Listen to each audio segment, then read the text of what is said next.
Alright, so hello YouTube and everyone else popping in here. We're going to be going ahead and hopping into Project Zomboid. You can probably see that I've got a bunch of objectives over here. Just to clarify what's going on, there is a website called Dare Drops, and pretty much the way that website works is they say, here is a game, we are asking you to do these objectives, and you get rewards to give to your community.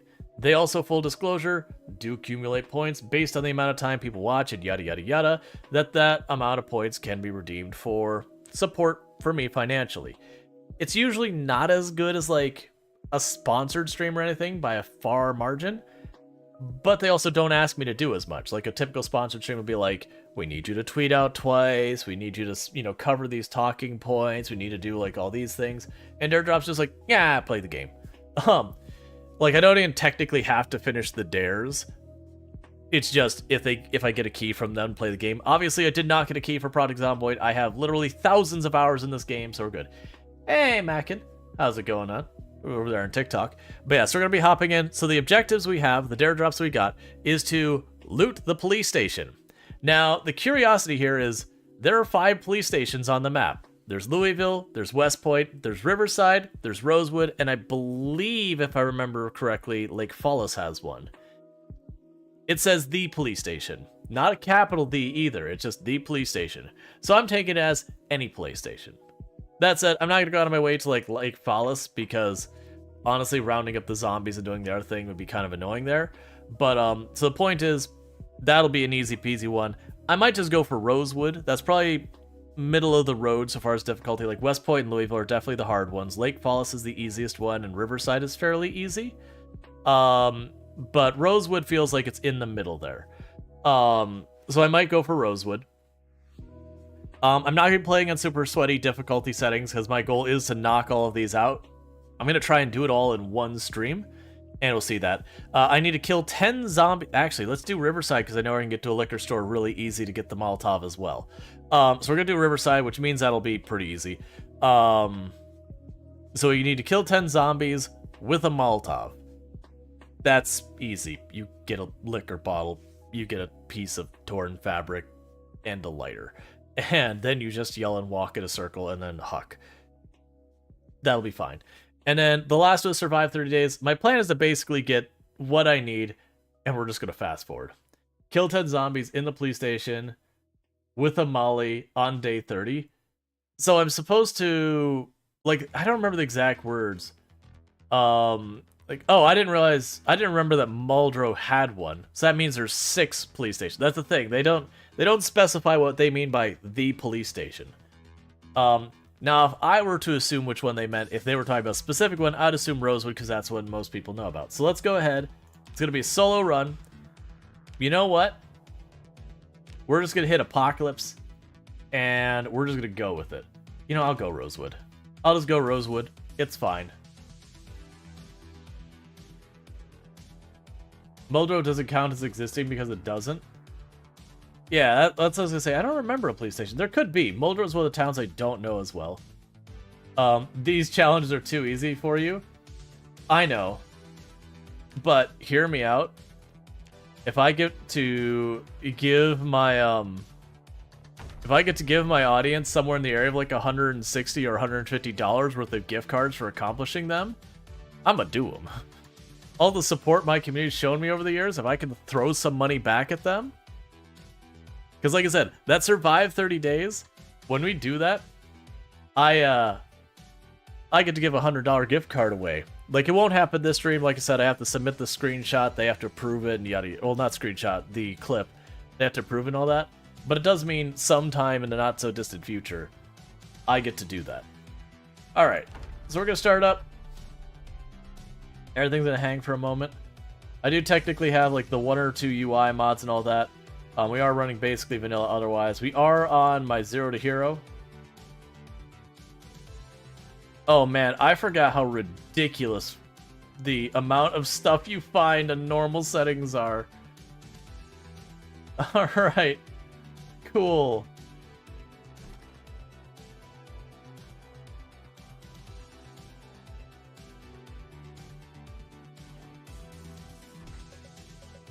One thing we're changing.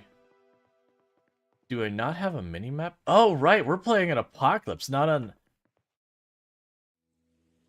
I'm used to having the mini-map. I was like, wait, where is everything? It's gonna feel like there's no zombies in our world. Well, the only reason I'm saying no to starting the Molotov in the police station is because I have to loot the police station, and if the police station's on fire, that makes looting it very difficult.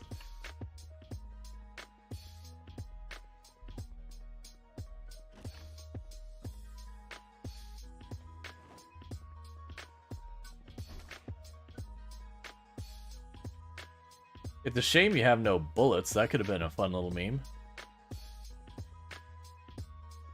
Alright, so we looted this place. Oh, actually, we missed one room.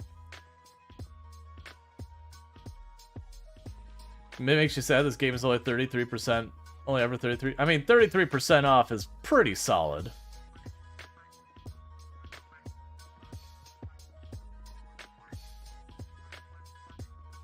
Should you link the project's online zop?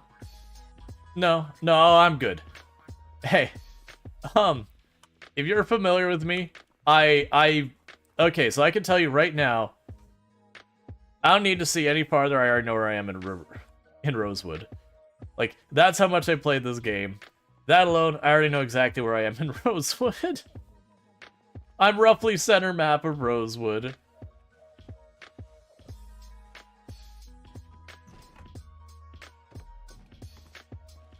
For the record, I have over 3,000 hours in this game.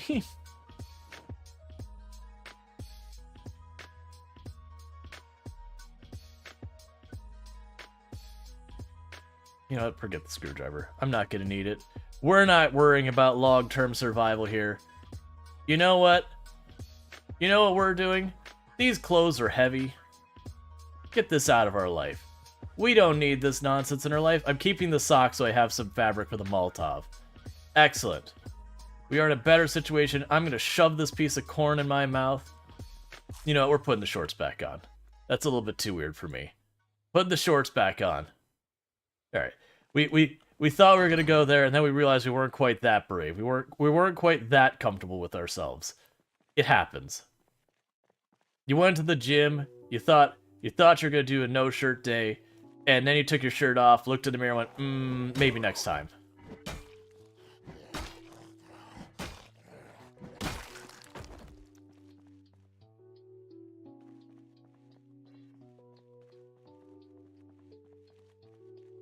I'd pay Rual to see Rual use the third prime map.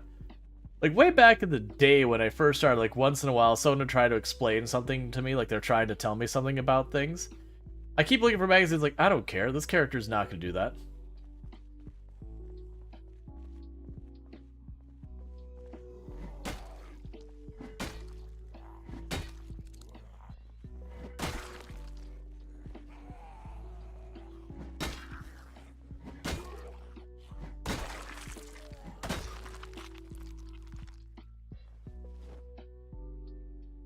Look.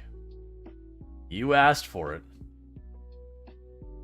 We didn't have to go this way in our life, but you asked for it. Oh, please tell me this works together. Please tell me this works together terribly. Ah, it covers it.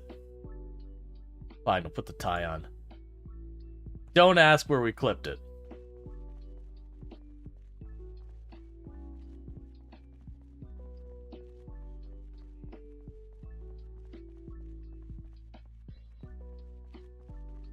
Oh, Zomboid is very primarily CPU intensive. It doesn't not hit your GPU, but like between your CPU and the GPU,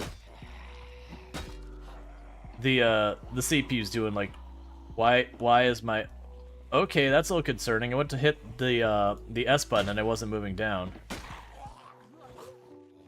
I've been having issues with this keyboard. I'm really salty about it because it's a very new keyboard. It's not a cheap keyboard.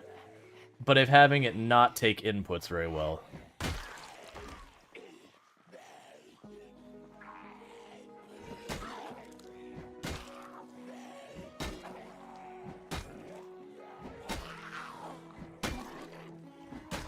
Have I tried Project Zomboid GeoGuessr Rual? I have not, because it was going to require me to load an actual executable on my hard drive that, you know, I had no way to, like, verify the source kind of thing. So it's one of those things that's like, it's probably fine, but that's how you get okey-doked by a virus. So it's cool, but if it was like a website, I would have been down for it. Which is one of those things that I understand for, as a developer, saving money on people hitting your website kind of thing. Where are you going? Where are you going? They're learning.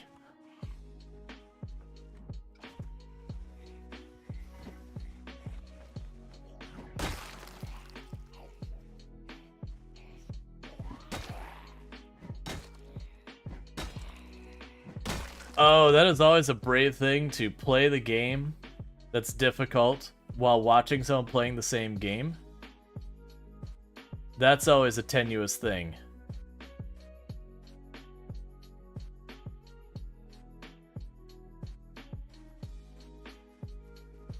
What calculations do you have to stutter? Well, I mean, the game is constantly doing stuff like, you know, adjusting temperatures, doing pathfinding, doing all sorts of stuff. There's a lot happening in Project Zomboid at all times.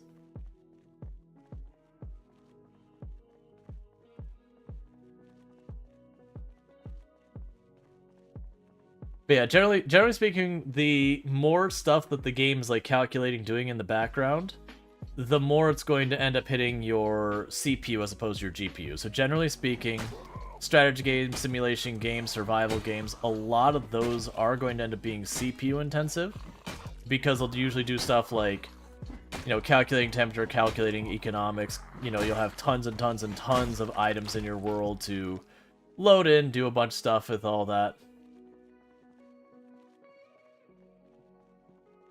So it does end up being a whole thing. Alright, so let's go raid ourselves a police department. These might be fake dead zombies. Oh good, we got keys for the car. Excellent, just what I needed. Don't worry, chat, I got keys for the car. I still check the trunk? No. Oh, actually, I don't have keys for that car. I have keys for a car somewhere on the map. That happens. No problem, Yannick. You have a good one. Thank you for lurking and hanging out and all that, and I hope whatever is going on at work goes nice and smoothly for you. I'm gonna eat my fresh cherries. Feeling fancy.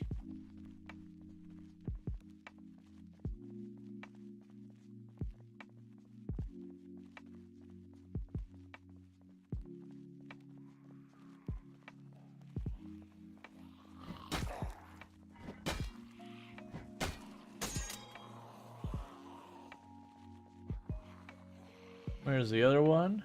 Drop you on the ground, so now we're not overburdened, so no speed penalty.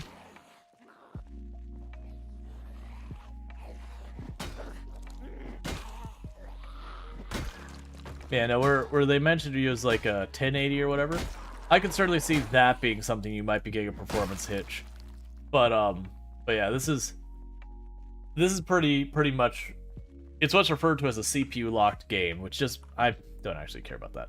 It's a CPU locked game, which does mean the vast majority of the time it's going to be a CPU issue. You can improve your performance, that there is 1030. Yeah, so I could see that being a performance issue, potentially. But honestly, it's still probably on your CPU. But yeah, so turning off blood decals is huge for performance. There's another one that you can do, is turn off the shadows on corpses. Can be really big for performance, and that is a graphical thing. It's just lots of junk loaded in your world that doesn't do anything worthwhile. I honestly could very much just run in here and loot it and leave. But you know.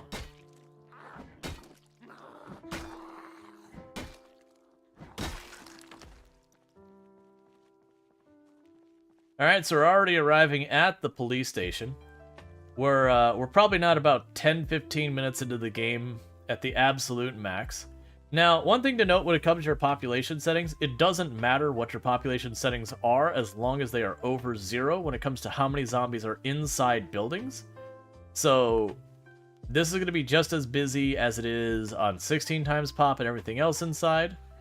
As you notice, being on regular Apocalypse, the population outside the buildings, pretty negligible.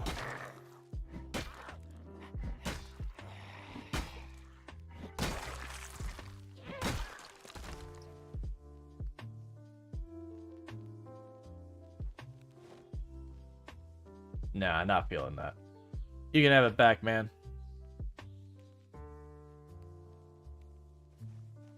It just doesn't fit my vibe.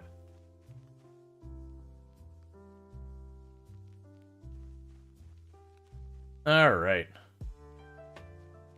What segs are we playing for the dare? I just hit Apocalypse and go. We're not looking to do like sweaty, big challenge, 16 times pop. Don't have an alarm. We're good. I instinct was like, oh no, I need to be very careful being near that door. I could have a zombie open it up and come get me. Right. I'm not playing with smart zombies because we're doing that.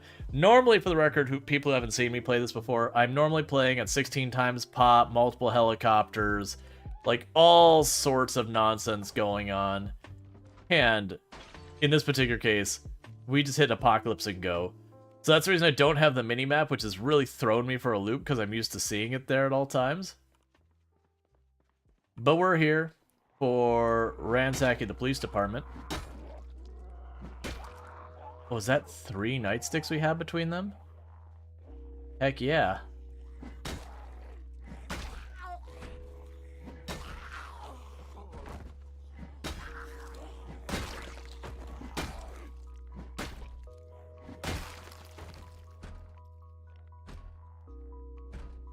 I was wrong. It's 2 nightsticks. There's our watch.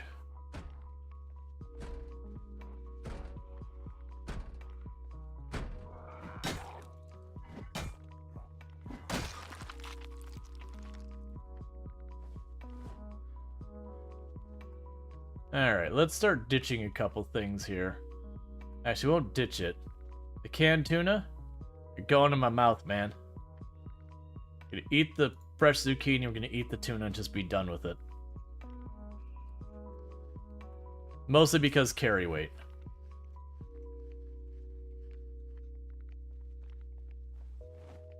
Oh, I'm not like looking to burn down everything. We're gonna try and knock out the dare drops as fast as we can. They're not gonna drag things out any more than we have to. So I suspect they're talking about for looting the police station. I'm assuming they're gonna mean this back door.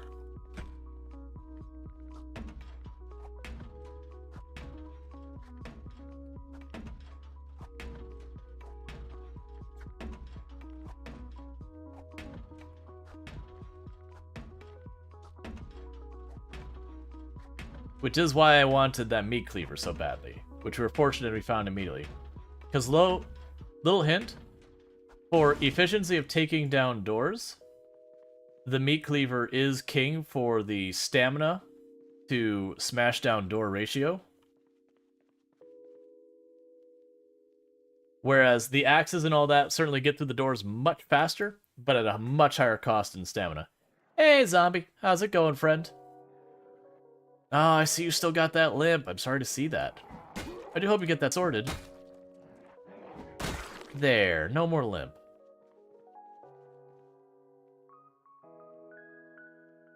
Alright, let's do the same Nagraras, a quad core, which have not the weakest one for a 2D game. You know what you mean about calculations. River Fire. It just feels interesting. Yeah. At least the games mean playable. Yeah, no, it's just that kind of stuff of like, it's not always clear like where your limitations are in games.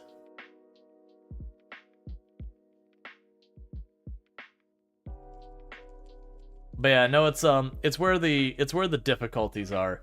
Like the more stuff the game has to do under the hood, so far as game logic, the more CPU intensive it is, the prettier a game typically tries to look. Okay. This is a little dangerous because I don't really have a good angle on that door. So we have a horde go through there. That's a problem. We're gonna break this door. We're gonna peek around there. And honestly, we're not going to rush in here right away. I'm going to see if we can't find a duffel bag. Alright, so window just got busted out.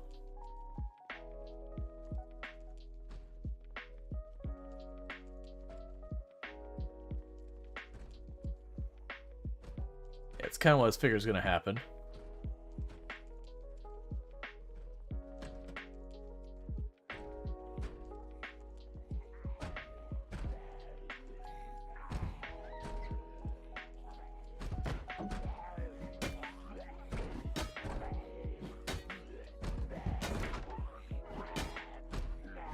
Break the window.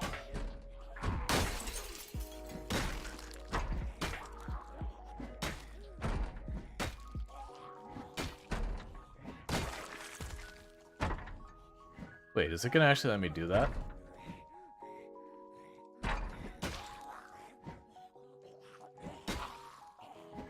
Interesting. Oh! Chat, the other day I learned something that I didn't know happens in Project Zomboid for the first time. If you sprint, like actually sprint, and you run into a wall, you actually bounce off the wall and fall down. I have played over 3,000 hours of this, and I did not know that because I've never done it.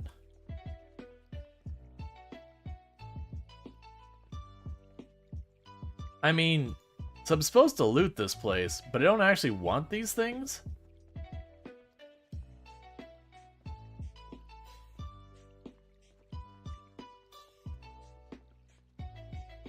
So I can't remember... Yes, that's just a bathroom.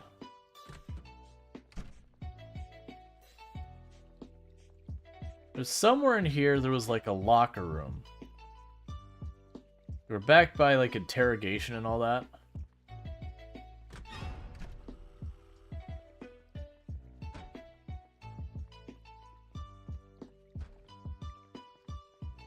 Not gonna be back there.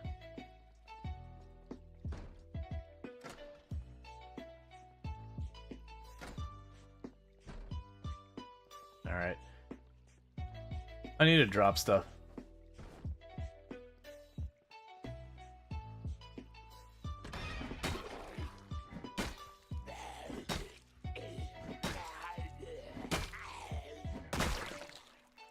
Excellent. Problem solved.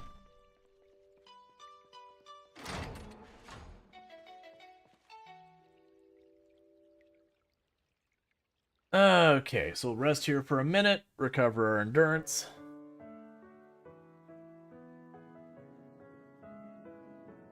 You'd consider a container that's looked to dilute? Yeah, I mean, they're usually not strict with any of this stuff, with their drops. As long as it's clear you did the thing that's supposed to make it difficult. But I would like to go in there and grab these nightsticks and bring them with us. Because those are solid weapons. But,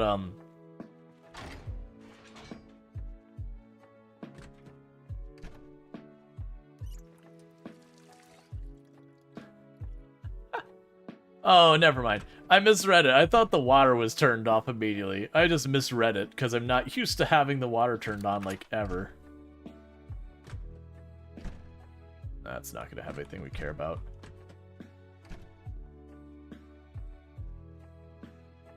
Gotta get some vans and loot the entire place. I mean, if we could find a liquor van, that'd be one way to get the liquor.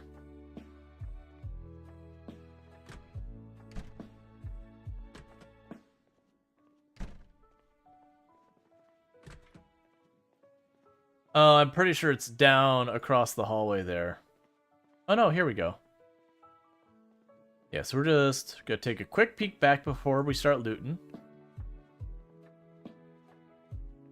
Oh, I hate the way you can't see around those lockers. So what we're looking for is you can find duffel bags in here. Sometimes if you're like super... So we got a duffel bag. Sometimes if you're super lucky, you can find like a hiking backpack or whatever, but that's pretty unusual, actually. You know this is happening, chat.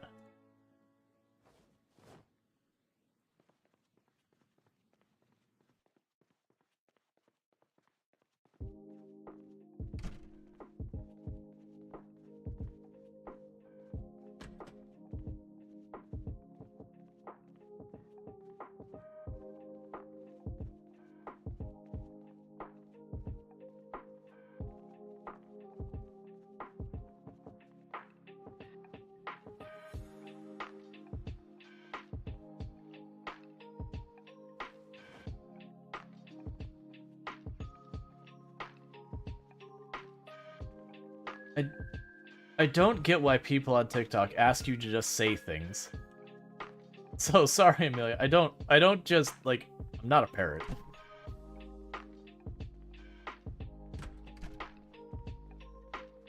Like, it's such a weird thing. You like, say this phrase, like, but what, but why? Is that a normal thing? You expect people to just, you ask them to say words and they do? Nah, Amelia, it's not happening.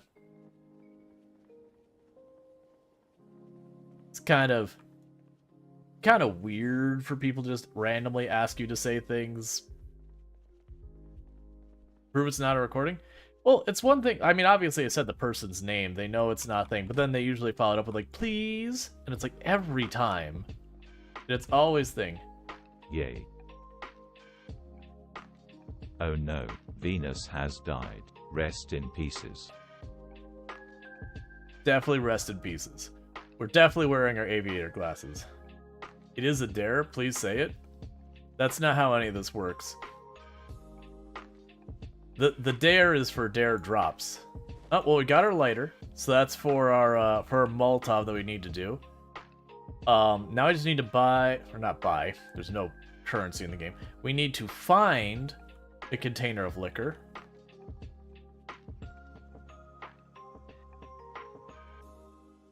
Top off our water. Just run to the door in case there's trouble.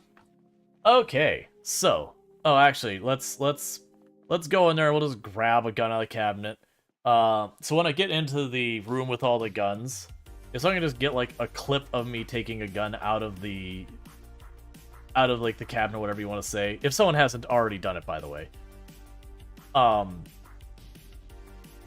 yeah, so I get a clip of just me being in here, because I don't actually want this crap.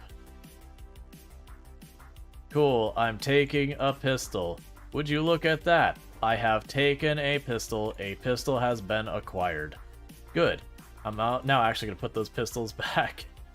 But if so I can get a clip of that, I'll need that for the dare drop. I'll have to, I don't remember what the title is of the dare.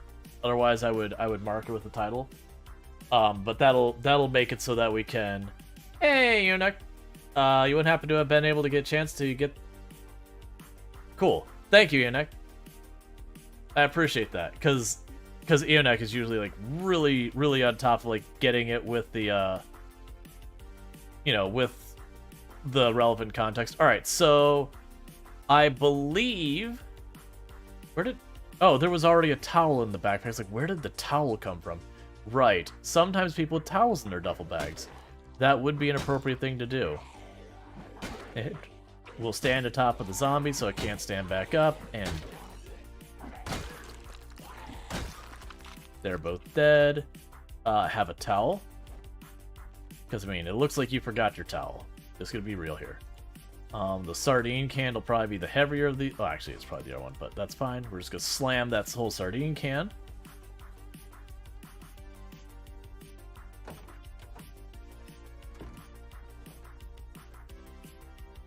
Alright, so we're gonna work our way up here. I did not see your comment. Sorry, Strider. Wait. Oh. Sorry, Dragos. Yeah, no, I did not see your comment. I'd have to scroll back up through. I'm probably not gonna scroll around and chat that much right now. It is the thing with Project Zomboid that, you know, there's no chill, and we do have where we're trying to do a dare drop without dying. And so that is the thing you gotta be careful about, because if we can go 30 days without dying, that's a $100 gift card to get to give away. So, you know, I want to not do the dead.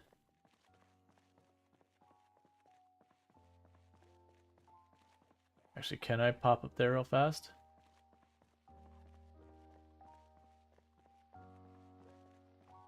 Oh, you saw a spider burning in circles? Okay. Alright, I never really look for alcohol in the game. So, I don't... Mama Flanagan sounds like a bar.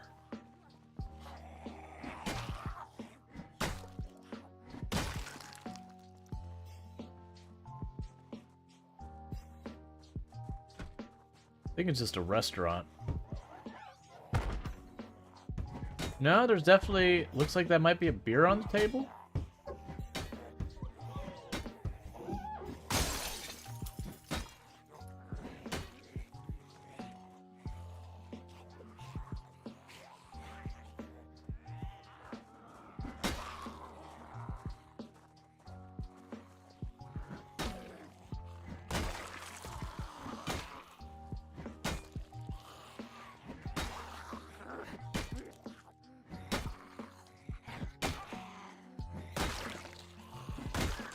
Alright.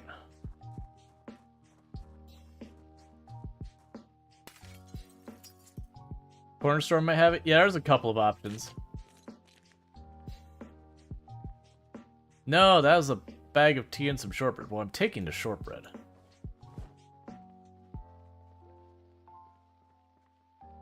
Give me your sweets. No, I don't care about money. Money I can't eat. Hey, she will. Oh, hi. Heck yeah. Alright. No bars, liquor stores, and the party house might be the best. Yeah, that's what I'm thinking. I don't really know a place off the top of my head. As far as anything, see? Gotcha. Watch streak is at 20 watch streak. Knock it up. Thank you for catching the last 20 streams without fail. I really do appreciate that. It does mean a whole heck of a lot. Just gonna go ahead and recover some stamina here real quick.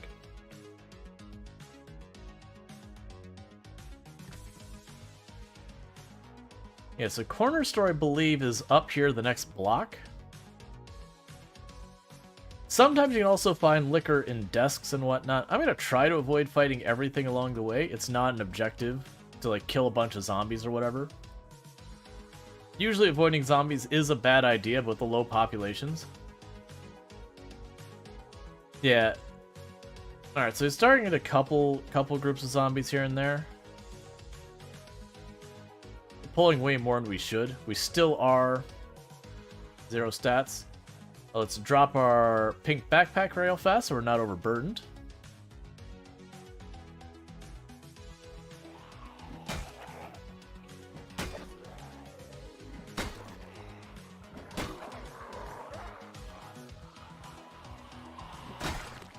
Yay. Q Q Q Q Q Q Q Q Q Q Q Q Q Q Q Q. Yep, I got it. Yep, there you go. Yep. I also just remembered I owe you 2 Legos, Cookie.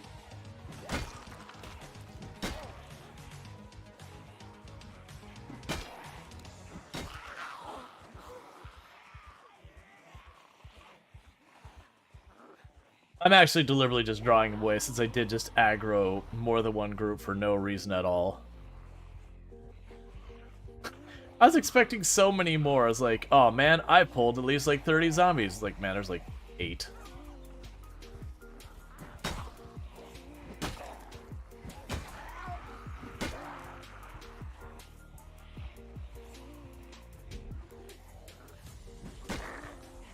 I'm just used to 16 times pop, where if you pulled a group like that wrong, you'd suddenly have like 40, 50 zombies on you, and then be like, alright, early game, this is a bad time. But that's fine. This is where overconfidence gets me killed. Because I know I'm on much easier settings than I normally play on. Which means I'll underestimate everything.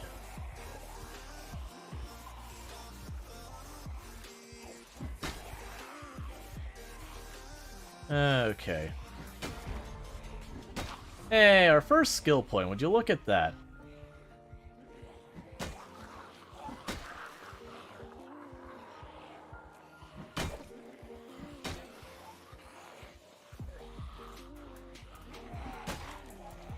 Ooh, don't take that swing. That would be a death.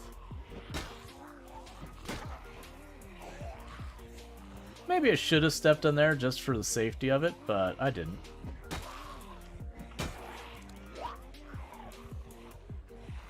Hi, momentary freeze. There's probably a zombie going crawler. Yep. Still a bug in the game. It's been that way for man, like 2.5 years now, that for whatever reason, when a zombie gets knocked over and goes crawler, the whole game just like hitches for just a couple of frames. Like it won't get you killed typically, because like the game logic freezes with it. I don't know why it's such a problem. It's very clearly like swapping the zombie out for, you know, this entity for the other entity to switch from, you know, a zombie walking to a zombie crawling, and the game logic behind that. But I don't know why it has such problems.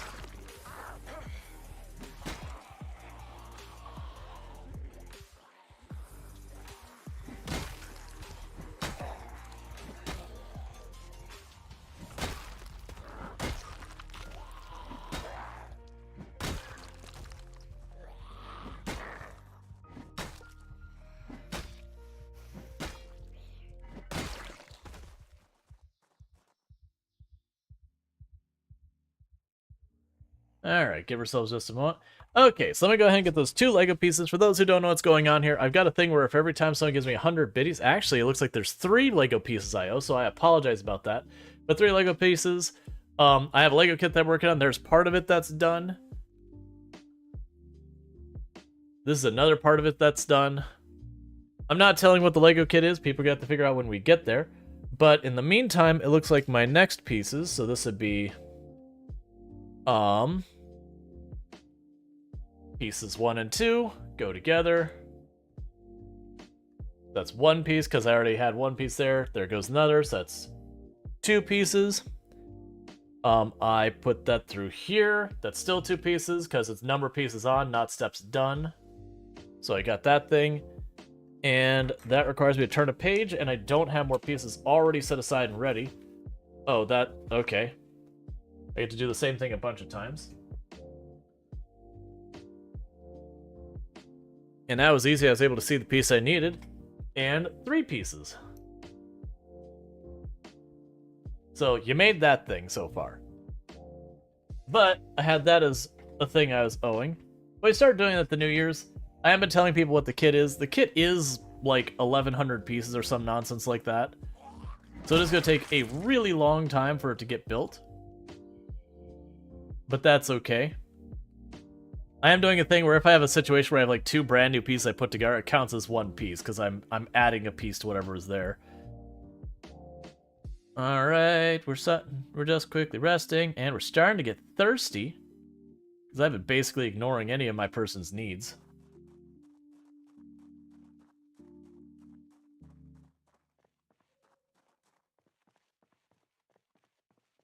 All right, so let's go get our bag back. I'd like to get to the corner store just to see if they do have any liquor for us. I only need 1 liquor bottle to make a Molotov. Then I gotta remember how the heck you throw a Molotov in this game, because I haven't done that and it's been a while. We'll just leave it at that. It's been a while.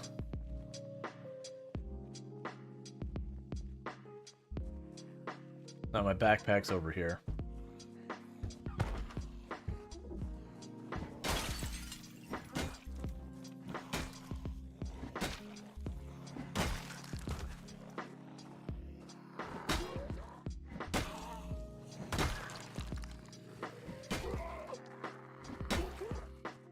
I was really hoping to finish you before she got here, but that's fine.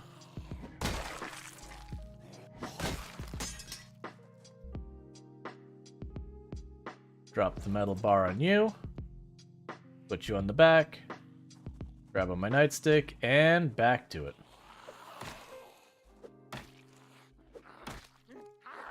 Alright.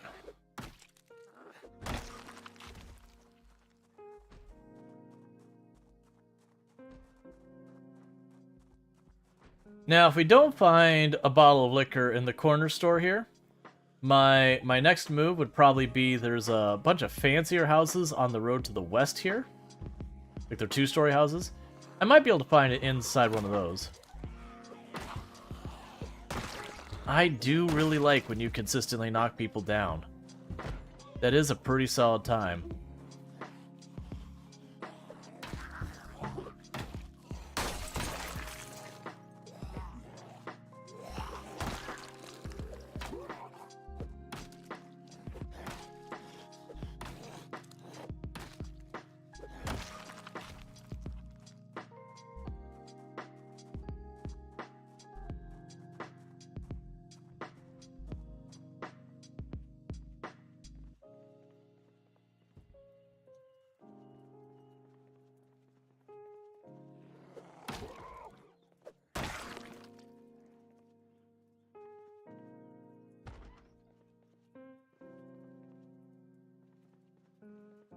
Isn't looking promising.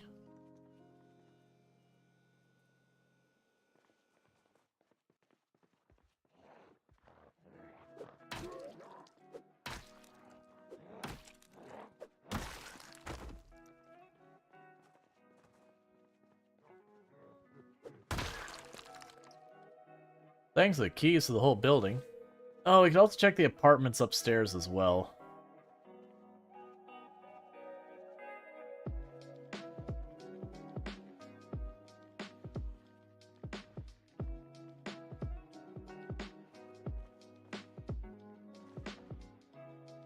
I don't care about the saw in this one, actually.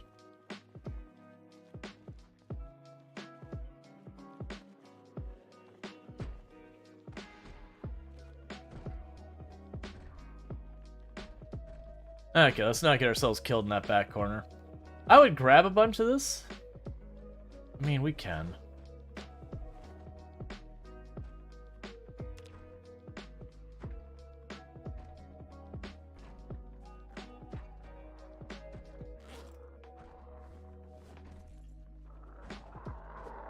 Just gotta be careful how much we overburden ourselves.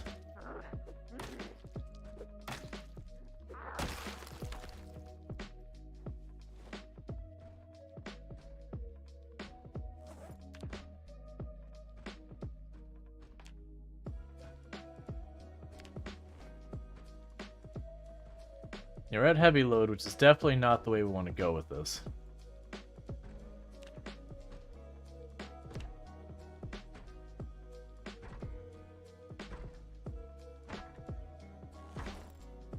Alright.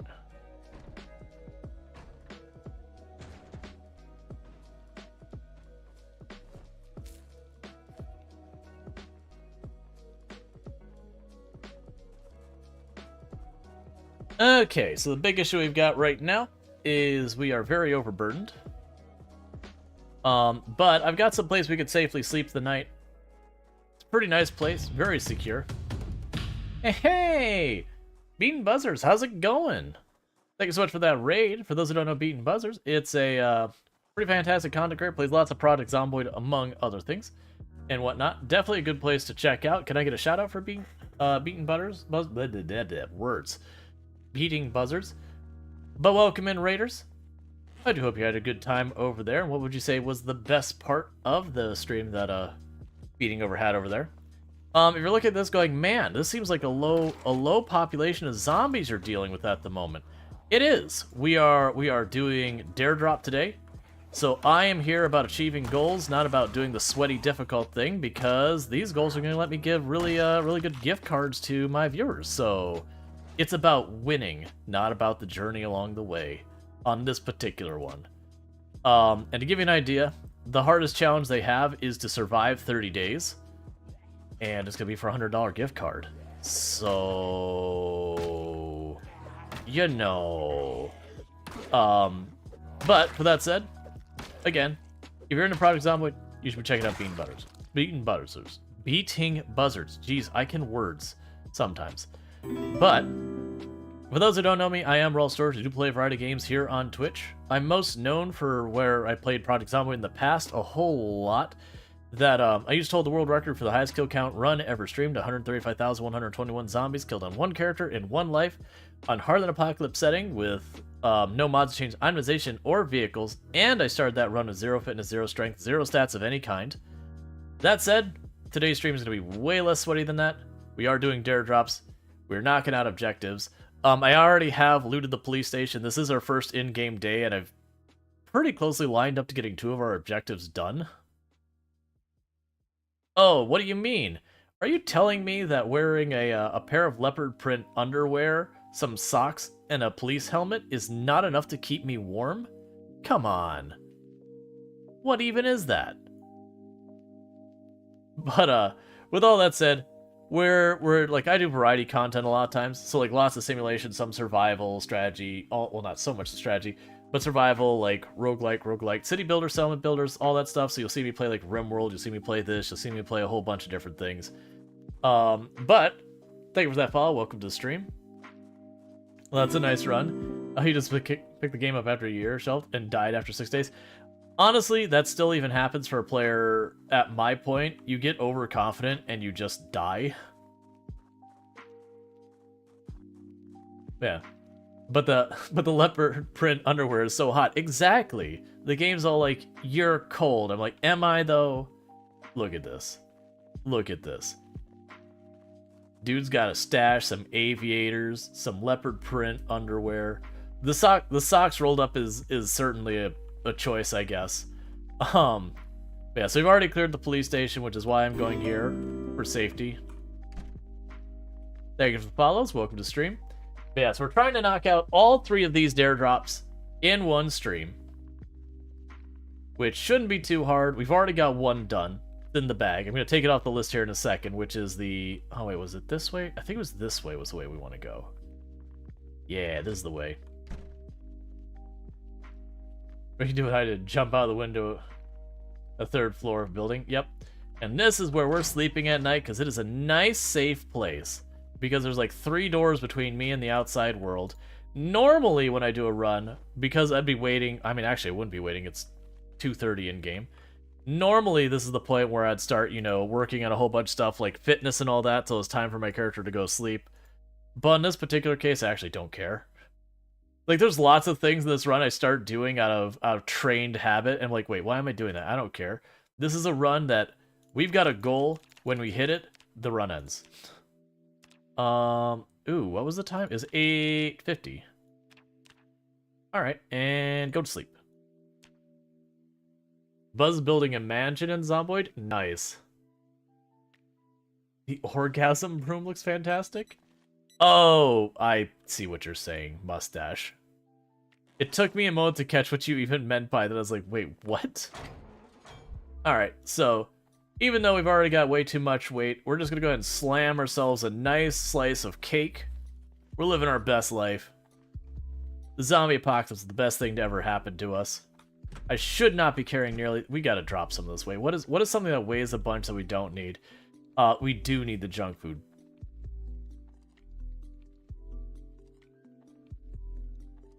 Alright, so drop the sodas. There we go. I don't like being heavy overburdened, but very heavy overburdened is definitely right out. Normally early game, for those who are wondering, it's like, man, you don't seem to be carrying so much. I still did start with my 0 to hero build. For those who don't know, when I run my characters, every single character I run, they start with nothing on this screen. The whole screen, empty, start to finish. Oh, wait, 1 second. Let me go into my objectives real fast, because we have already done the police station. So you can knock that off the list. But yeah, so you start every character with all that. So whatnot.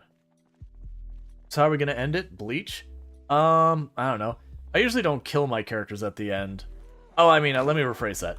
Normally, because I'm going for marathon runs where I'm trying to set records and all that kind of stuff, normally, I don't get to decide when the end happens.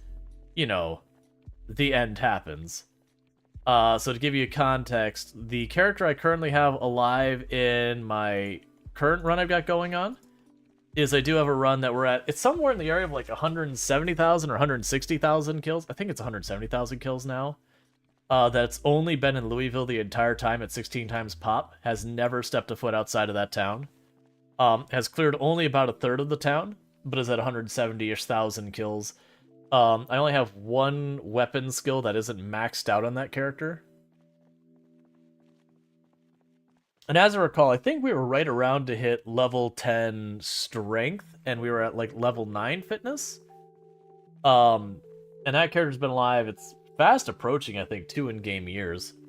The current objective, what I'm working on right now, is I am looking for a liquor bottle so that I may make a Molotov. And I need to gather a bunch of zombies around and light them up. Which, I'm sure my viewers are going to be a huge fan of, because I never do fire. Like, I am very vocal about how little I like fire in this game. Because it does, like, sure, it kills zombies, if you don't mind, like, you know, lighting them on fire, taking a nap, you know, doing a crossword puzzle, all that kind of stuff, and eventually they kind of, you know, get bored to death. You know, eventually the fire will get them. But also, it destroys all of the buildings around the area. It's, like, really, really destructive. Oh, yeah! I forgot. a lot of the times you could find, you know, alcohol in the passenger seat. Well, not the passenger seat, the glove box of cars. I almost never look for liquor. Oh. I almost never look for liquor other than to get an empty bottle or whatever. Do it in the forest? I mean, it'll actually be kind of hard to keep the zombies on me in the forest because they keep breaking line of sight. There's also a whole bar in Rosewood. Yeah, I don't remember where that is. Well, hello. And I'll take the water bottles. You can have my soda.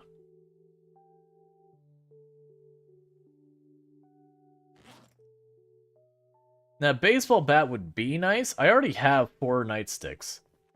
So I don't really feel a need to go for that.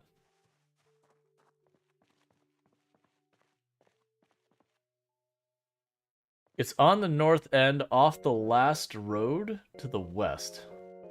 It's next to the fence. Oh, yeah.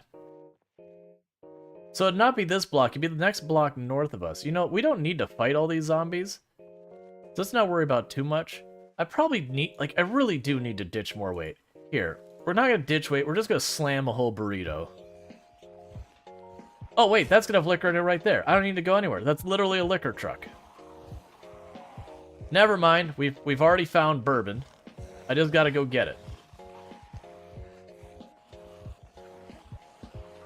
Would you actually aggro to me, friend?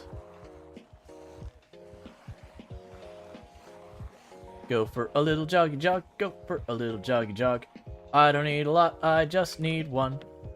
Of course the lock's broken. Because that would have been perfect. I could have grabbed it, made the Molotov real fast, turned around, chucked it.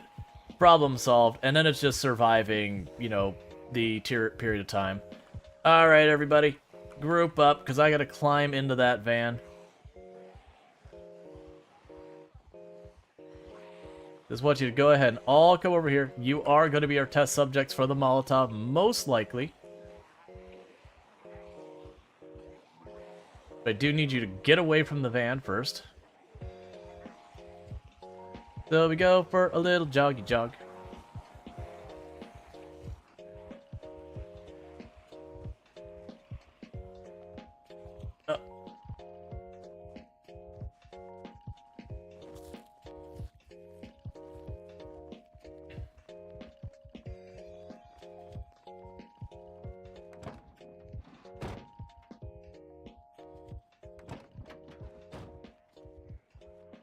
Okay, so the trunk is now open.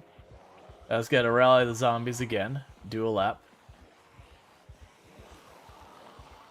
What I'm gonna do is I'm gonna walk over here. Then we're gonna rip our socks.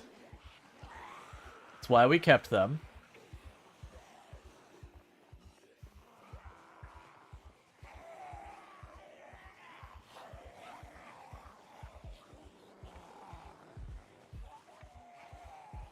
And if I go just out of sight range, that's enough time to rip clothing.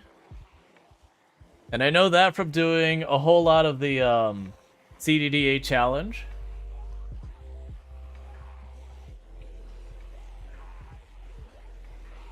Because for those who don't know the CDDA challenge, you start with like just everything's horrific. And so you end up having to like knock over a zombie, quickly steal what you can out of their stuff. You know, toss on a pair of pants and all that. So you get a really good feel about how long it takes to do each action. Alright, grab 3 bottles of bourbon, which is more than what I need for our purposes.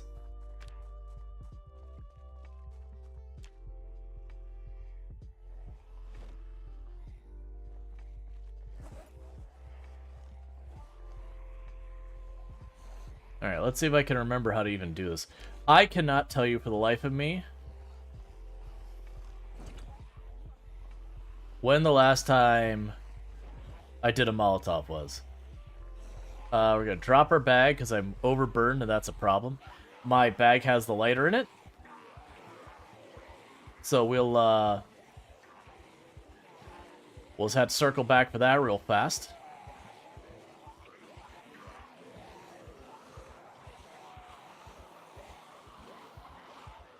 Grab it real quick. There we go. Okay, so I have it in the primer and the offhand.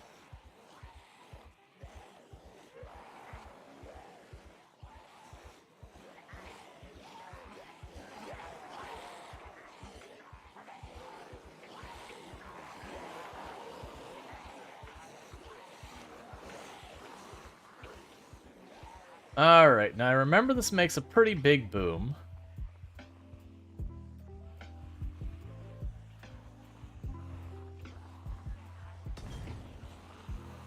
That's fine, I can walk him through the fire. Hey, zombie friends.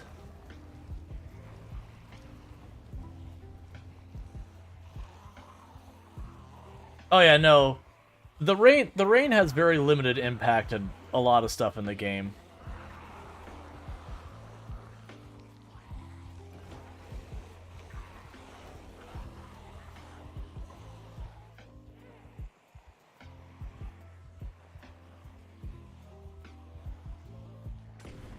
Okay, so that should do for a screenshot that I have lit all the zombies on fire. And now we get to kiss Rosewood goodbye. The whole thing burns down.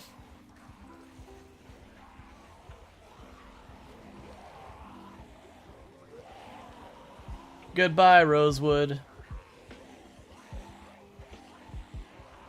It was nice knowing you. Because the street is flammable, the buildings are flammable, the zombies are basically completely incapable of being burned at a meaningful time span.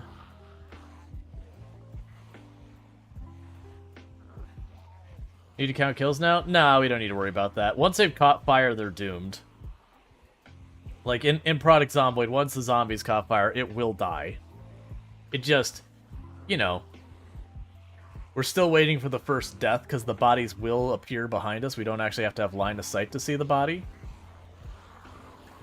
But you see, we lit all those zombies up, and we're still just wandering around, waiting, looking into the middle distance, wondering what we're doing with our lives. I only needed 10.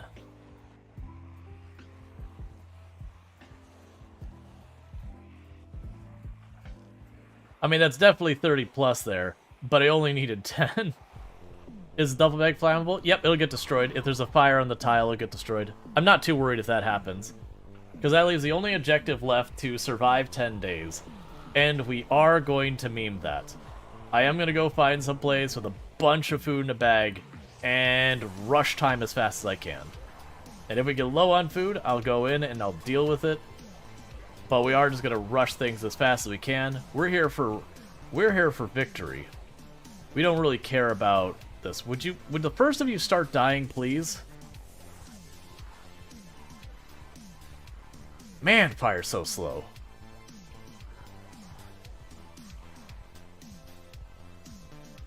Like, why do people find this fun? I don't understand. It's so freaking slow. Like, it'll be multiple in-game hours before we see the first one drop. Like, even 0 to Hero, if I pulled these into small groups, I could pick them off a couple at a time and knock them down. The time's gonna take me. Hey, look, we're having our first deaths. Finally.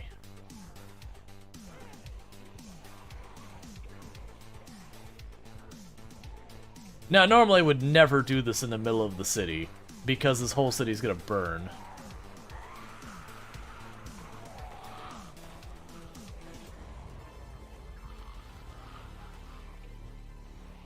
Oh, I'm sure there's a mod. I also wouldn't use it. Like, this is a cheesy way of killing the zombies, which is totally fine if you do it, but for me, with where I'm at in the game, like, I don't need this. Alright, so that's dealt with.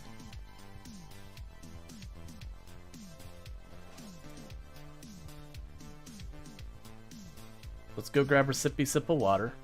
And no judgment for if anyone does use fire and all that, just to be clear. I know I'm complaining about it. But it's just, I don't know, I find it annoying, because, like, if we look, we're missing holes in the wall, the inside of that building is currently on fire and slowly disappearing and all that. I like not destroying everything around me.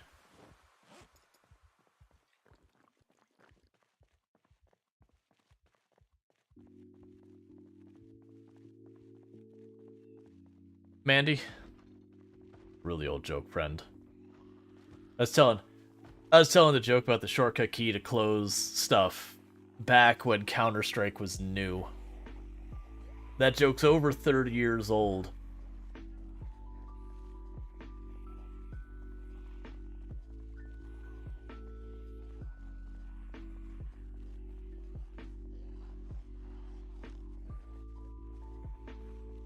And yes, people still fall for it.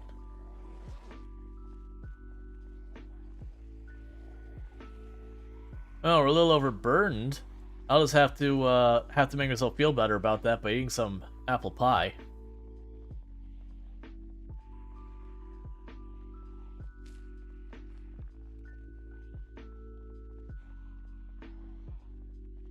Oh yeah, no, that's the whole thing. I'm actually deliberately avoiding kills right now because just for the meme purposes, I want to keep that kill count what it is.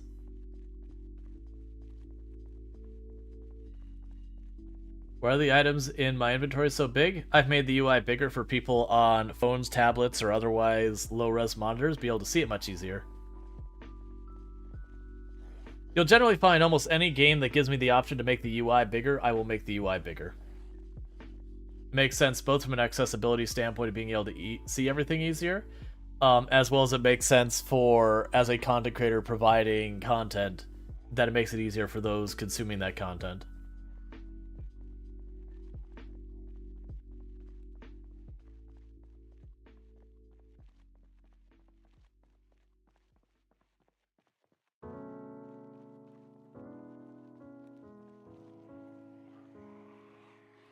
Yep, so right now I'm just walking out of town.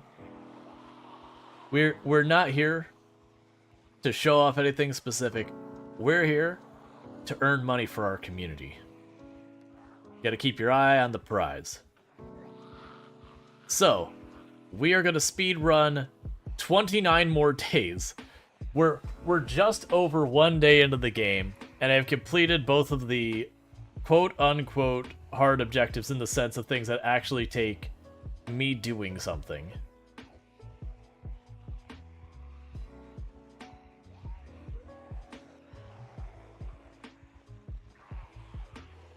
We're just gonna wander right on out of town here real fast.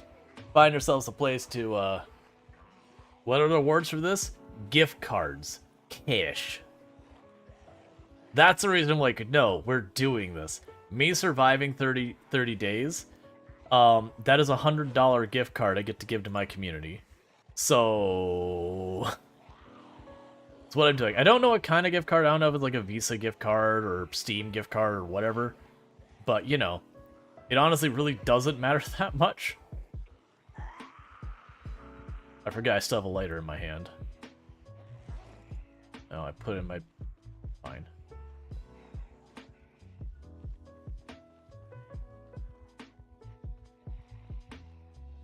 Alright, so what I'm thinking we do is we go out to the little military whatever it is out here in the distance. Little boot camp place. There's a bunch of food there. We can clean it out pretty easily. Should be no problem to survive there like a full 30 days. And we're like literally gonna wake up, slam out exercises, go right back to sleep. If we find sleeping pills, oh boy, we get to test to see if that's a problem. We're gonna use those to go to sleep, get right back up, and pop another one, go right back to bed. Don't do this in real life. It is dangerous.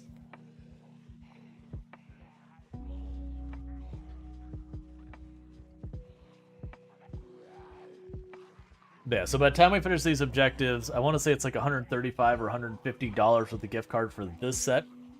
And I'll knock out Project Zomboid. And then what'll end up happening is another day we'll have Minecraft, another day we'll have Valheim, another day we'll have... Lethal Company is the one I've signed up for them, but I'm going to need to find people to play with. Which I've never played that game, so that's actually the only one that I'm like, I actually don't know if these challenges are hard or not. All the ones here, like... Project Zomboid I played enough that I'm like, yeah, no. Like, surviving 30 days if you're new at the game is actually a, you know, pretty decent challenge. Like, because you're still learning all the mechanics and whatnot. But if you're someone who's been playing this for a while, 30 days, if if your only objective is to survive 30 days is not too bad. Sure, sure, the helicopter is a concern, but eh. Honestly, as far as we're going, the helicopter probably won't be a problem.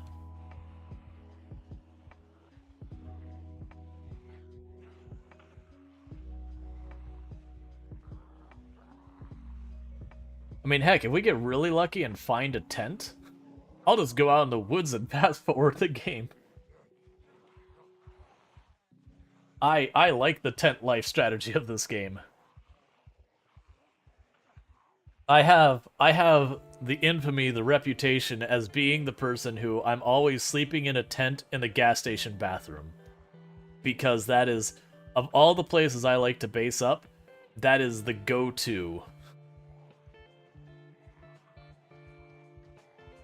The Molotov challenge would be tough for new player.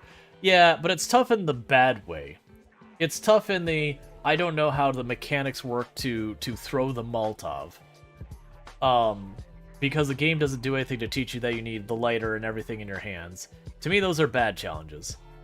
A good challenge is, okay, I may not know how to survive a situation, but like, I understand the basic game mechanics of how to do the thing I'm being asked to do.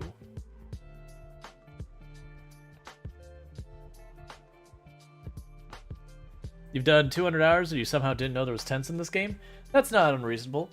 Like, especially depending on where you start. This is one of the reasons, if you're a player wanting to learn the game better and just like, you know, have your runs be a little bit more interesting, there's a mod called Pillow's Random Spawn mod. I highly recommend it.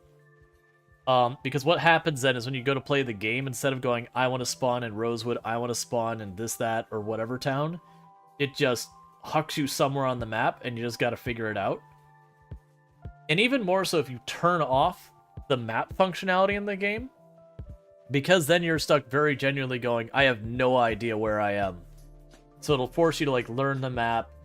And one of the problems you run into as you play this game more and more is you'll start falling into the situation where, you know, you kind of know where things are, so you go, oh, I need a weapon. Well, the nearest place I can find a weapon is over there, and you'll just go straight to the place with a weapon. Versus if you're being hucked random place on the map that you have no idea where to find anything, you get dumped somewhere on the map, you don't know where the nearest place for food is, or the nearest place for weapons, or, you know, a good place to, you know, kind of set up, or where the areas that are higher and lower density zombies are, or anything like that. You just gotta make it work.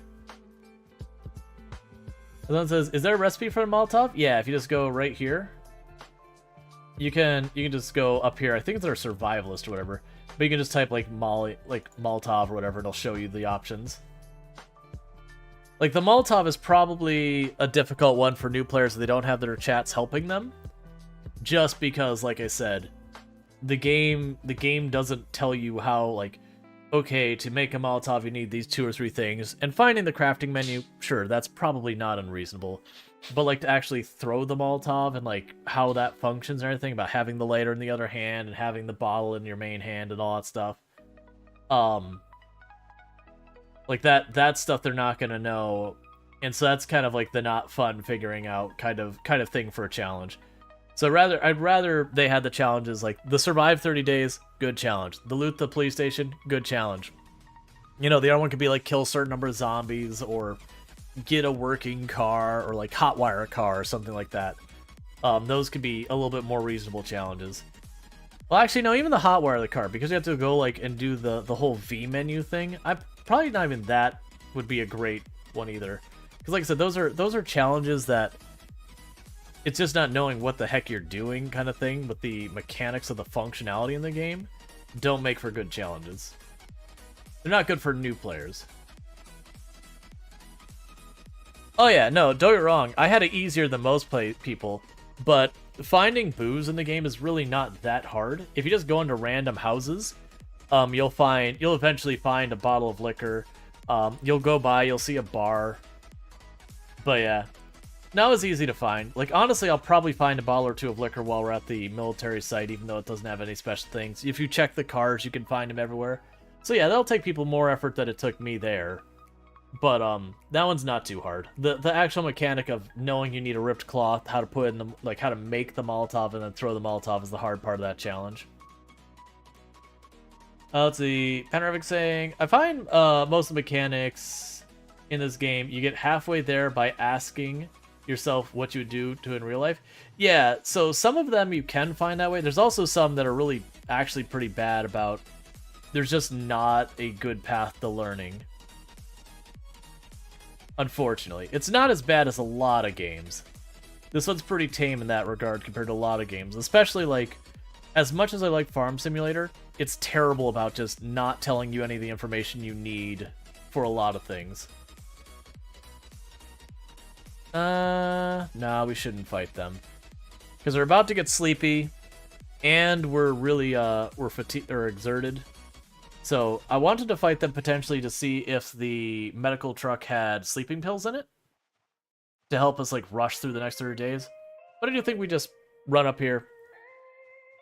Hop into one of the barracks. Get asleep. Wake up. Double check the area, make sure it's clear. And then just speed run. Speed run the next 30 days, or the next 28 and a half days. Get this all knocked out.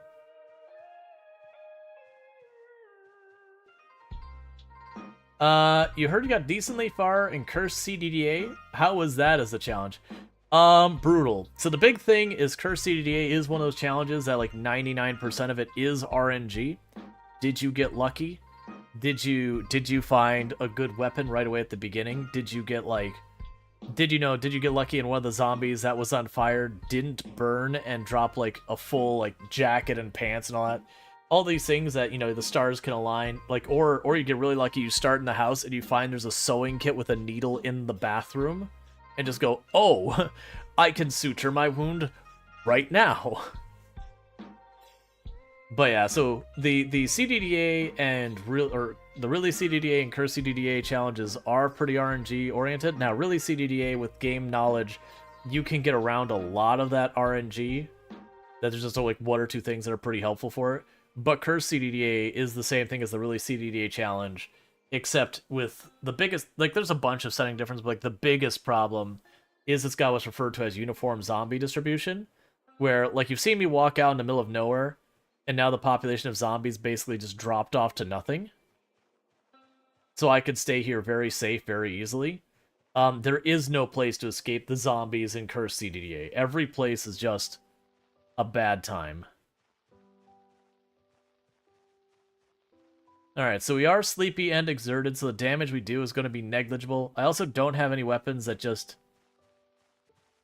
I can use to execute the zombies really well, so that back corner is clear.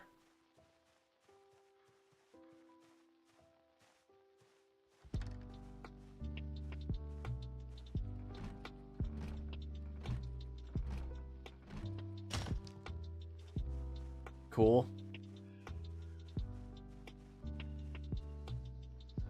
Yeah, because that... Cool. Alright, so we're going through a window. That's happening. No alarm. Thank you.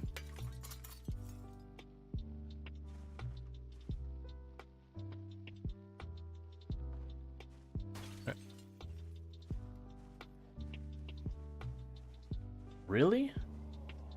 You're still with me? That's unfortunate. I heard another window go, and I'm not sure which house it was. Here, we're just gonna do this. So at least I'm not overburned while dealing with all this. The reason I'm not bothering to fight is these two together, those are both negative minus 50% damage, and they do stack. So I am going to do no damage to these zombies. Like, it's not actually no damage, but what might as well be no damage to the zombies. So it's in my interest to just not even bother fighting them, but just ditch them real fast. Because if I go to fight them, it's going to take me like 30-40 swings per zombie to kill them. Alright, most likely that ditch them. We are only on apocalypse settings, so I don't have to worry about where stuff like the super good hearing and eyesight and memory and giving them really high cognitive function and yada yada yada. The kind of stuff I would normally do.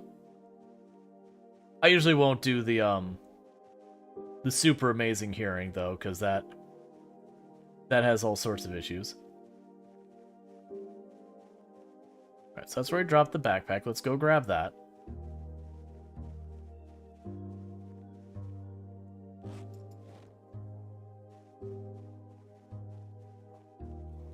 Alright, let's hope we knock you down right away. You must have been the one that shattered that window. Please get knocked down. So I get extra damage out of my hits. It'd be super nice if you fell down. Alright, that's fine. Alright, so it wasn't as bad as I was expecting it.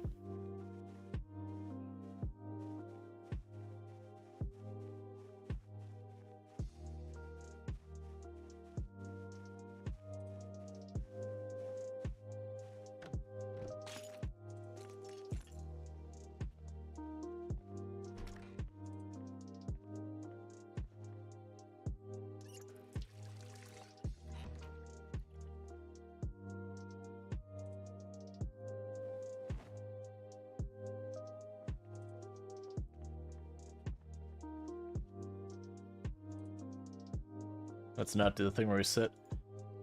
Why can I not sleep? There we go.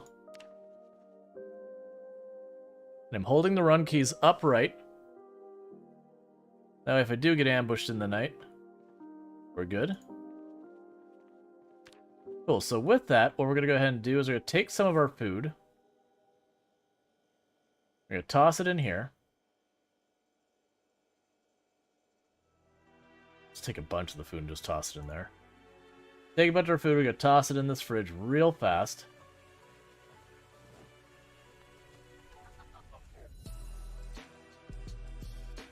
We're going to try and get some of these zombies out of the immediate area around us.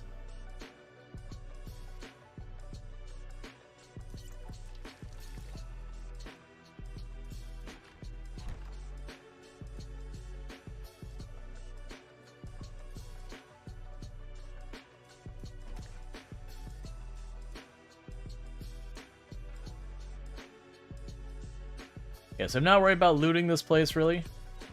We're just here to clean up the zombies in the immediate area, get it to be relatively safe, and all that shebang. Oh no, I'm not just yelling.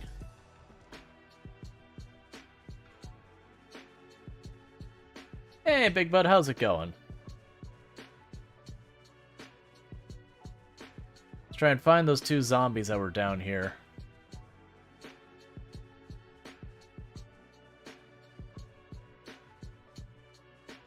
I don't know why I'm doing this. I can't see crap out there.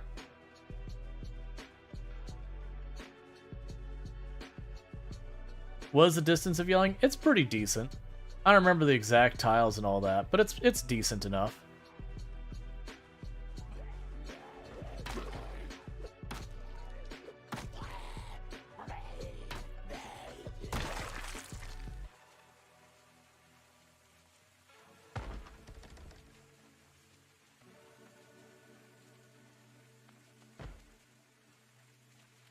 Okay.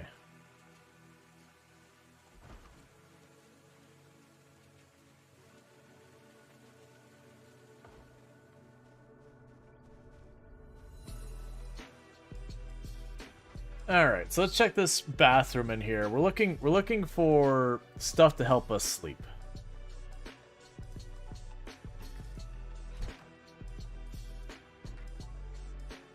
Oh, they don't. That's right, they don't have medical in these.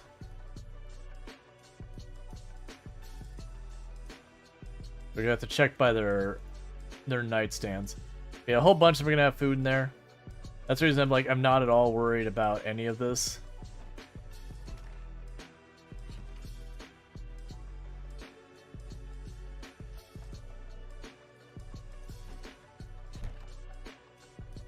Oh, there we go. Slam a beer.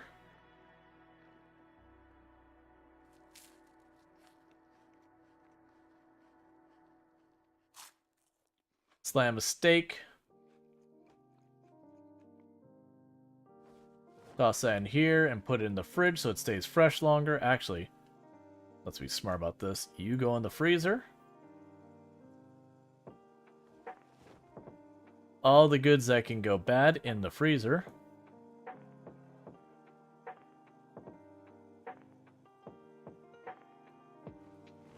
Like this, the rest of this stuff doesn't need to be refrigerated.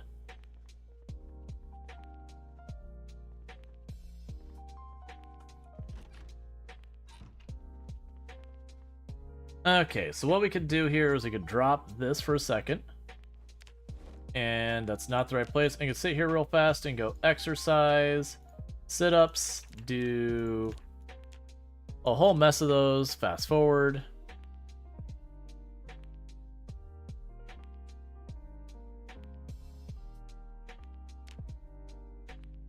So we combined drinking a bunch of booze with slamming out a bunch of exercises real fast to just really take the steam out of our character. Really just tire them down. For those who don't know, alcohol in this game does cause your tiredness to boost a lot. Like sleepy tired.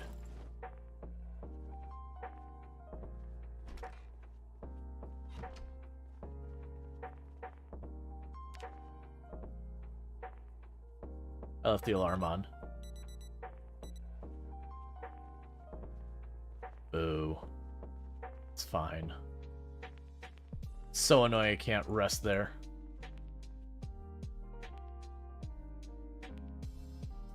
I don't like this spot.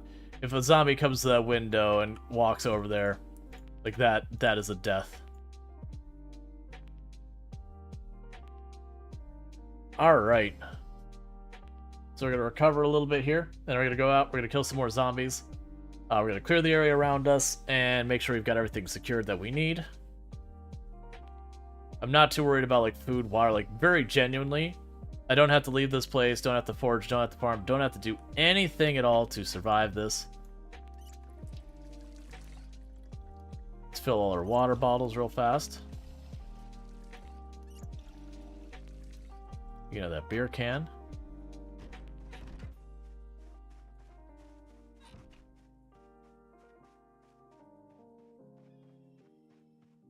Yes, they're not going to be coming back now without a house alarm. So we had the zombie picking at the door over here.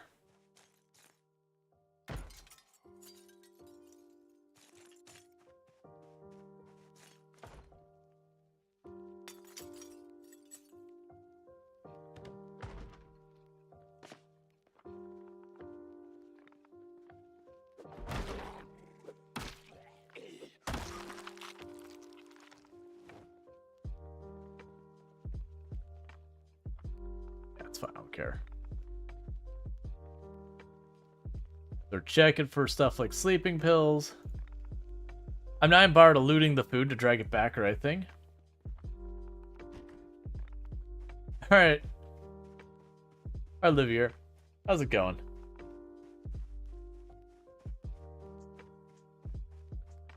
Okay, so that's another house cleared. The houses are a primary threat, by the way. We're probably going to see next to no zombies outside at all.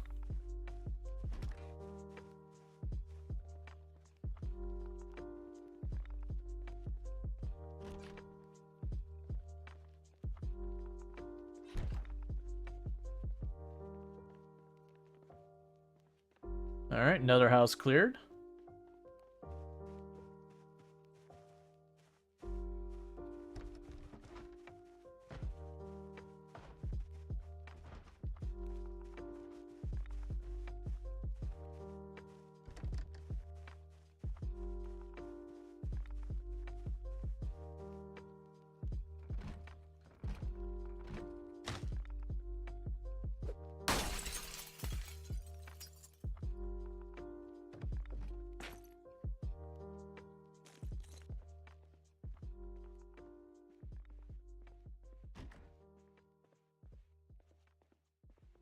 Wait, where?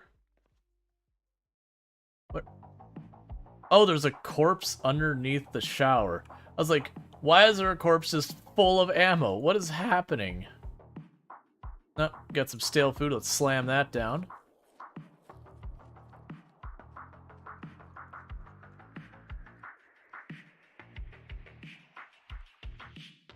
Grab the pasta. Because the cooking pots are worthwhile because they fill them up with water. It makes water even less of an effort.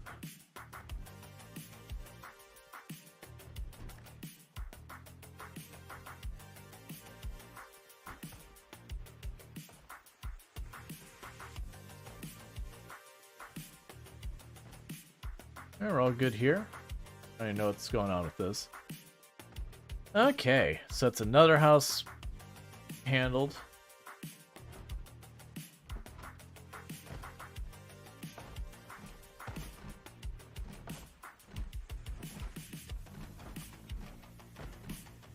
Come on.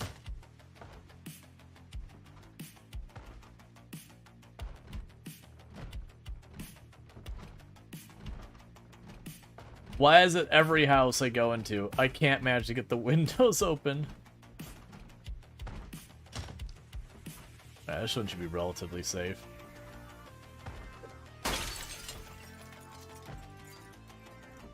Gonna bust out that window and remove the glass. I'm gonna repeat it over here.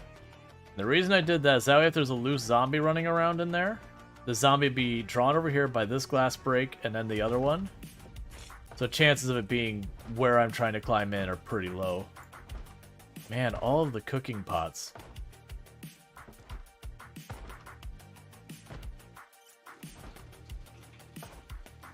Alright. So I'm just going to fill these up and chuck them on the floor. And the reason I'm doing this is because at some point the water is going to be turned off. And I'm not super worried about it, because there's probably enough water in this area to sustain me without any additional effort. But just in case, having an extra, like, multiple water bottles worth of water just chucked on the floor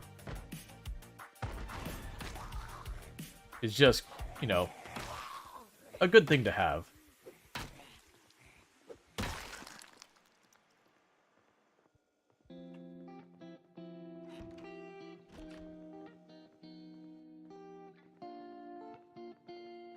Okay. Another house cleared. So that's all our houses. So now we're on to the barracks. The barracks should be pretty straightforward. Am I... Oh. Oh! I was like, why am I so overburdened all of a sudden? Because my...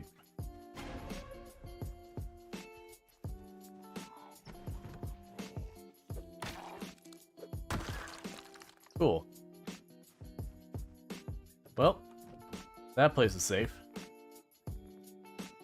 Watch, this will be the time I find the military backpack in here. Because you can find military backpacks in these ones. Well, let's just go ahead and open the door itself while we're here.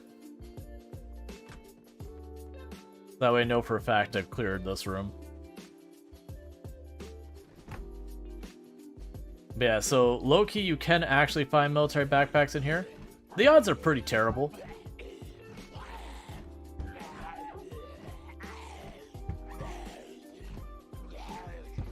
I'm trying, zombie. No. You don't bang on it. You pull to the side. Come on, help me out here.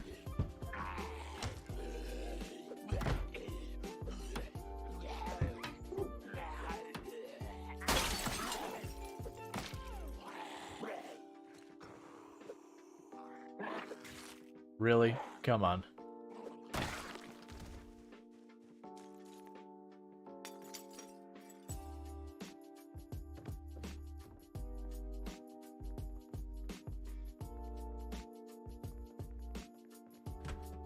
It also struck me that should I really just go, nope. Nope. Okay.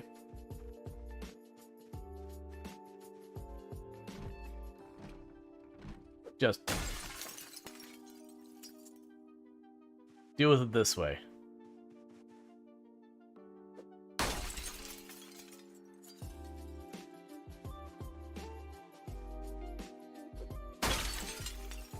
Because like I said, if I go through and I make lots of noise in all those windows, if there's a zombie in there, they should be drawn towards the window. It's not foolproof because I believe there's an RNG chance the zombie hears the sound. But, you know, I'm running around, doing a lot of stuff, making lots of noise. A pretty good chance they'll hear it.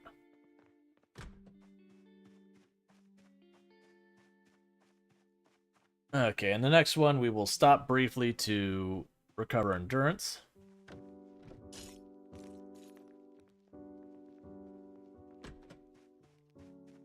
And we got into this one without breaking the window. So you can go in here and I can rest safely. Drop our bags so we're not overburned. And fast forward time until our stamina's back up and go and check the rest of it.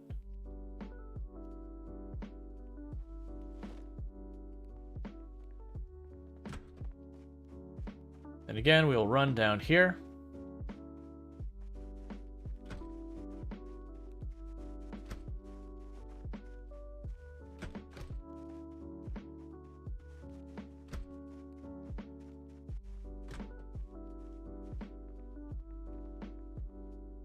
I don't really care about the loot in here at all.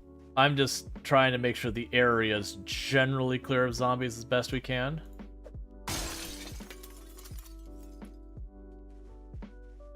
Okay. I wasn't sure if I had finished breaking the window and all that. Well, removing the glass in the window.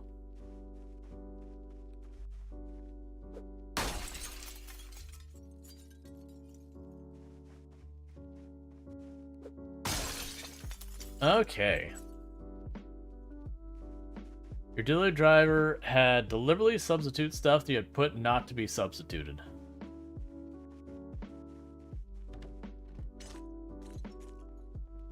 That's never fun. Alright.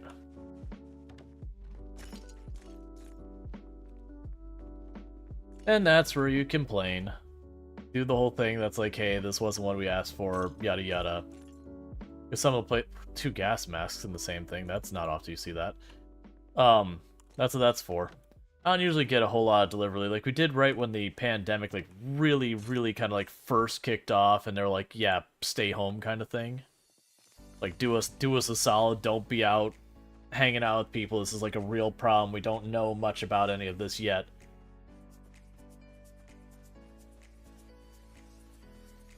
Yeah, I mean, whatever you have to do.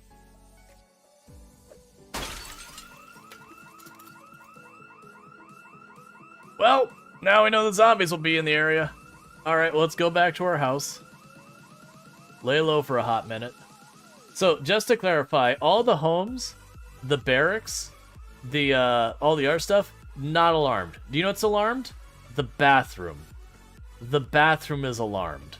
That is what is alarmed in this entire area. The bathroom. Just so we're all on the same page here.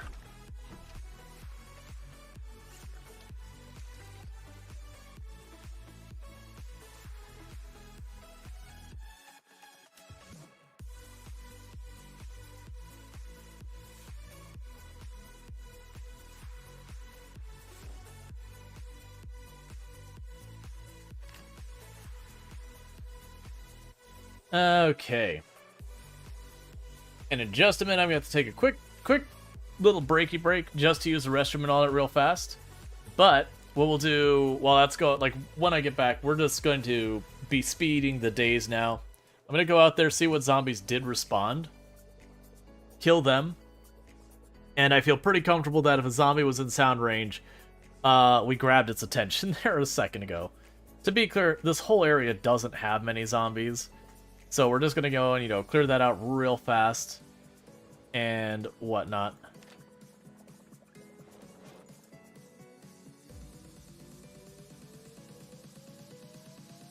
Where did you go? There you are.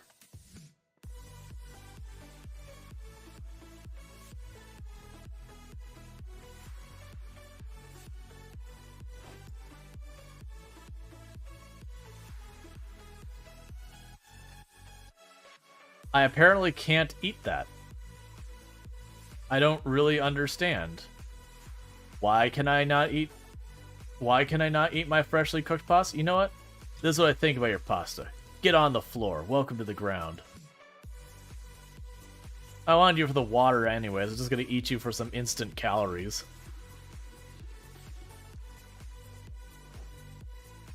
Alright. Mostly I noticed my inventory is full because I had a full pot of pasta with water and everything in my bag. Does it allow you to eat off the ground? Does it need a bowl? Maybe. I hadn't particularly ever noticed that problem before. So that was a different one. Alright, so bear with me for just a moment, chat, because we're about to get hit with the ad break anyway, so it's a good chance for me to, like, get hit with the ad, like, you know, trigger the ads, use the restroom, do all that stuff. So I'll be back here in just a moment, so thank you so much for tuning in. I'll be back here in a minute. And I do hope you enjoy the rest of the stream and all that. So let me hit this button, because I don't want to make you wait a minute and a half. I use the restroom, you come back just in time for the ad. So I'll hit that, and I'll be back in a moment, and thank you again.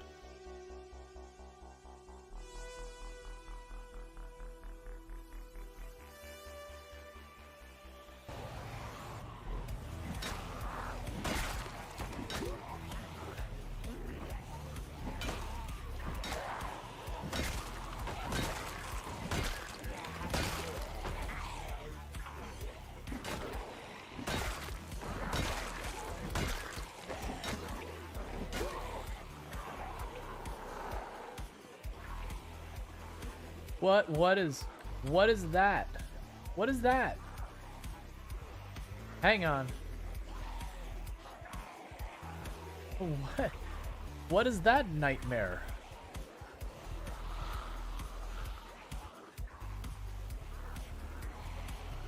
Like, the helicopter didn't bring that much.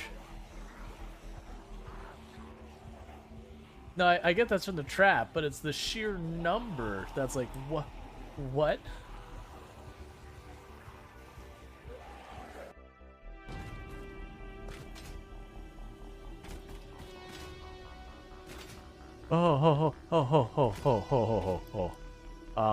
Okay, hang on. Hang on. Little too ambitious with that jump. Yep, let's, take a minor detour. I'm about to go up. Everything has stopped moving. What have we done? It's going to be an emerald eruption. Look at them continuing to expand frame by frame. They're continuing to launch into space. Oh god, what is this? Why? Alright, and I'm back. Okay, so just had to a quick restroom break. Alright, so let's go ahead and have ourselves a little munchy munch. So we're just gonna slam half a bottle of ketchup.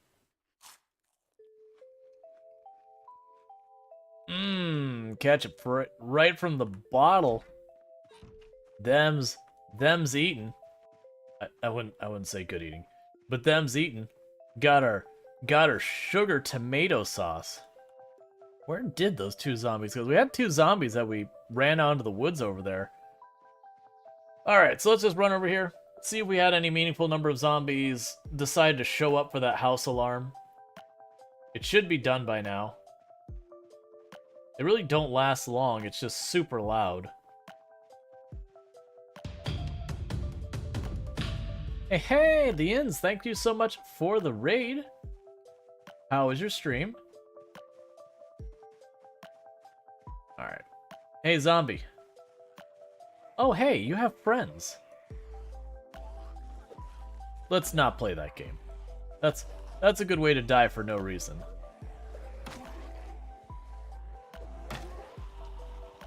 Alright, so there's a good chance that the two zombies I was looking for are here.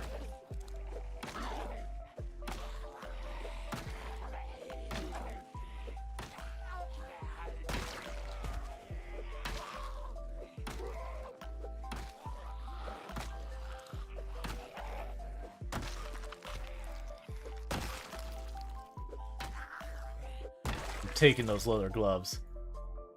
Oh, hey, thanks for the beer. Cool. But yeah, so, How was your stream? What were we playing and all that stuff? Actually, I could check here real fast. Looks like you were playing some animals, aquariums, and zoos. So I guess you were just you're just checking out a whole bunch of things. Oh yeah, I saw you. I saw you playing Coral Island way earlier. That's right. You're in year 3 of Coral Island, trying to finish the goddess stuff. Nice. I've mentioned a couple times that, in my opinion, in 2023, for me personally, Coral Island would probably be, if I had to choose the game that I thought was the best game I played last year, I would probably make it Coral Island. And I know a whole lot of people disagree. It's okay to be wrong. It's fine. It's fine. But yeah, no, it was fantastic. To be clear, I'm memeing. You know, everyone's allowed to have their own opinions. Alright, so we're hoping for a little bit of sleepy sleep medicine. Because we're doing dare drops today, so we're not playing this like the normal way. Like, I really don't care about a lot of the normal stuff I would care about in a run. We're basically just trying to get 30 days survived as fast as possible. For you, is Baldur's Gate 3? Yeah, that's what a lot of people would say. Baldur's Gate 3 is absolutely excellent, by the way.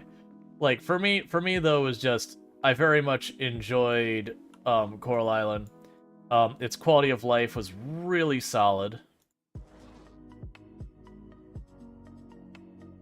So I was very happy with it and all that. Okay, you just have your key stashed there, that's fine.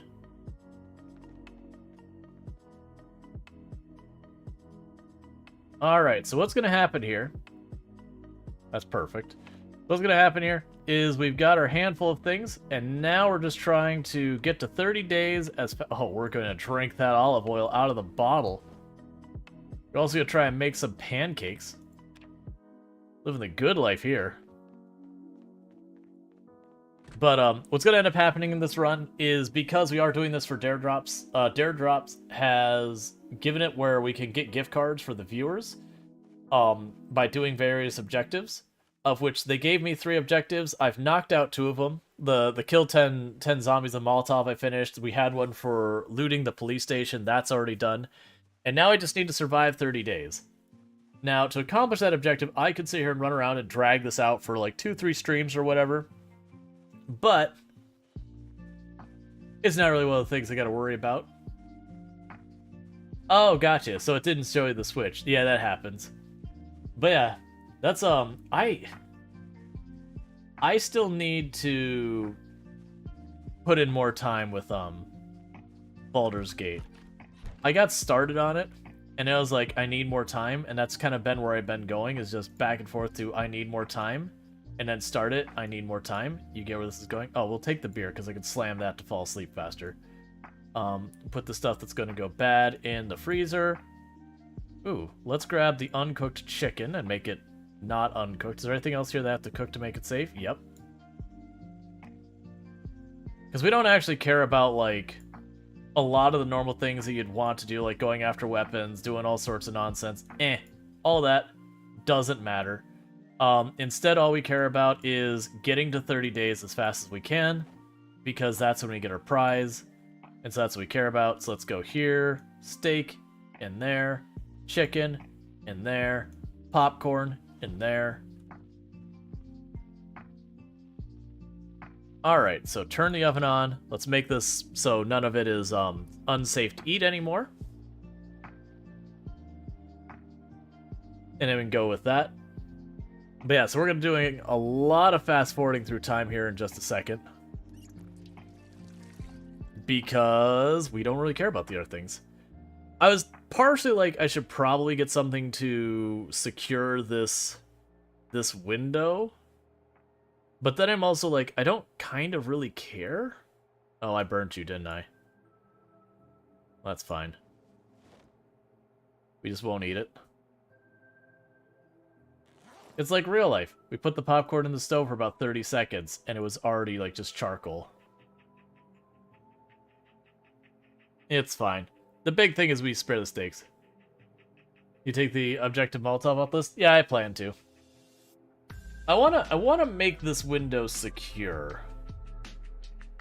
But I don't have a great way of doing that in our current situation. Because I didn't grab any of the stuff I would need to make planks and all that stuff. I don't think we saw a saw in the place. We also didn't check carefully. I mean, you know what we could do? Is just not even worry about being in this house. We just run up to the other house that is up left of us. That has the back room is not... Well, actually, we could just go to that one barracks that we didn't trash.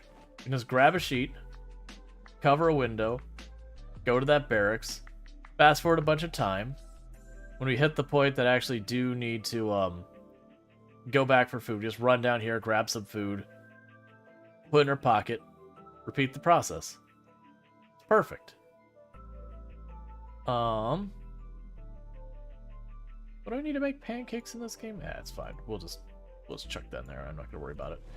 We won't need it. So let's grab something that'll go bad.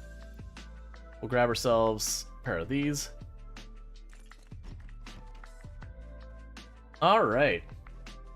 Where can we find a quick blind and a window?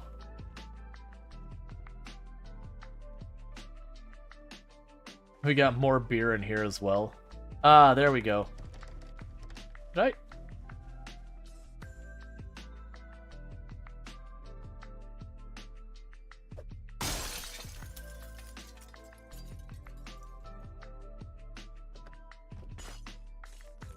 I failed to go in this house. Actually, this will work much better. We can just sleep here. Turn that off before it gets be a kind of a problem.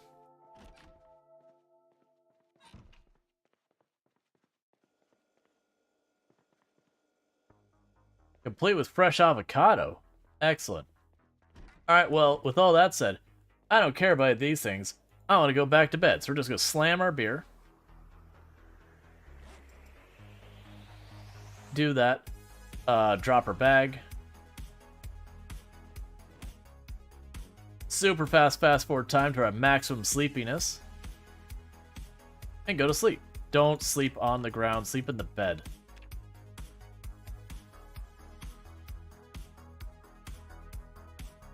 And when we wake up, I'll take this objective off the list real fast, because we just need to survive 30 days. Oh, come on. There we go. That's all we've got.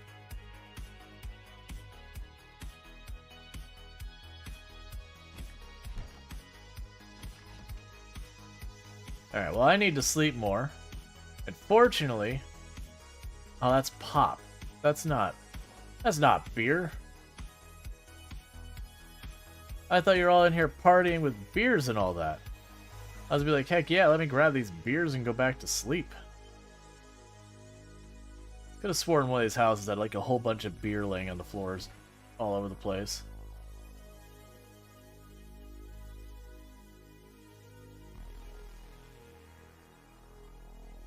That's fine. We get advanced time another way.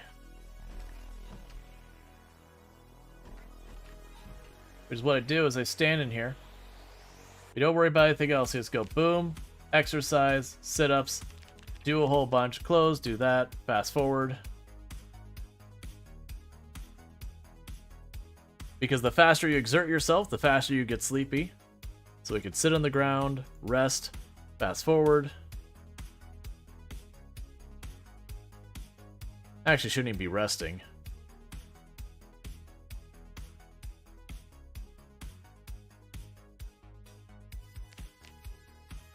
Do another round of sit-ups.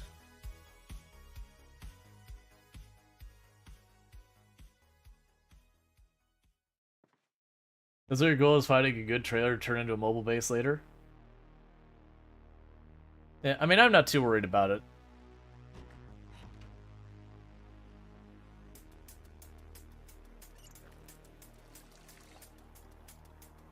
$16 hunger should take care of this. We'll just slam that avocado real fast as in the fridge. Sit, rest.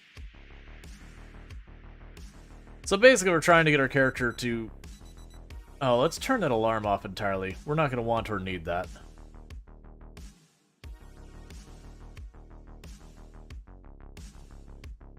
But this is one reason I was hoping to find the sleeping pills. Oh, you know what we'll do? After this sleep, we're going to run down to that ambulance we saw on the way in here. There's a really good chance it'll have the sleeping pills. Because then when we wake up, we take a sleeping pill, let our tiredness max out, go right back to bed.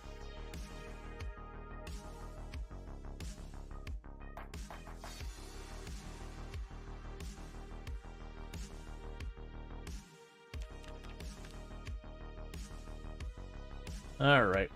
And this is technically increasing our water requirements considerably.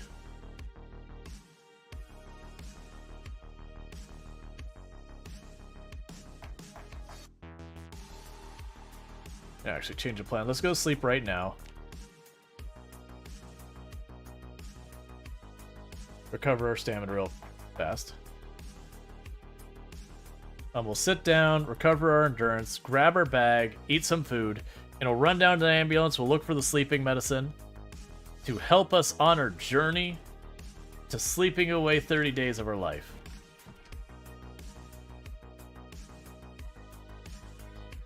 Finish off our ketchup.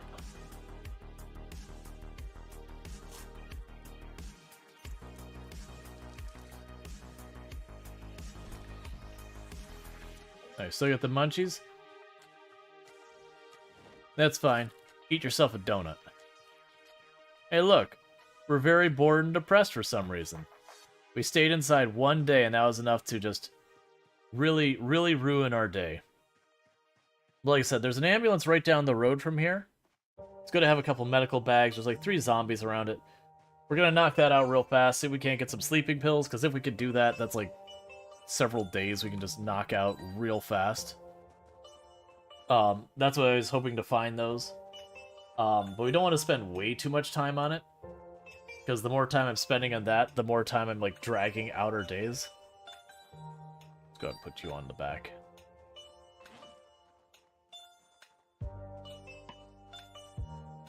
Yeah, it's right down here at the bend.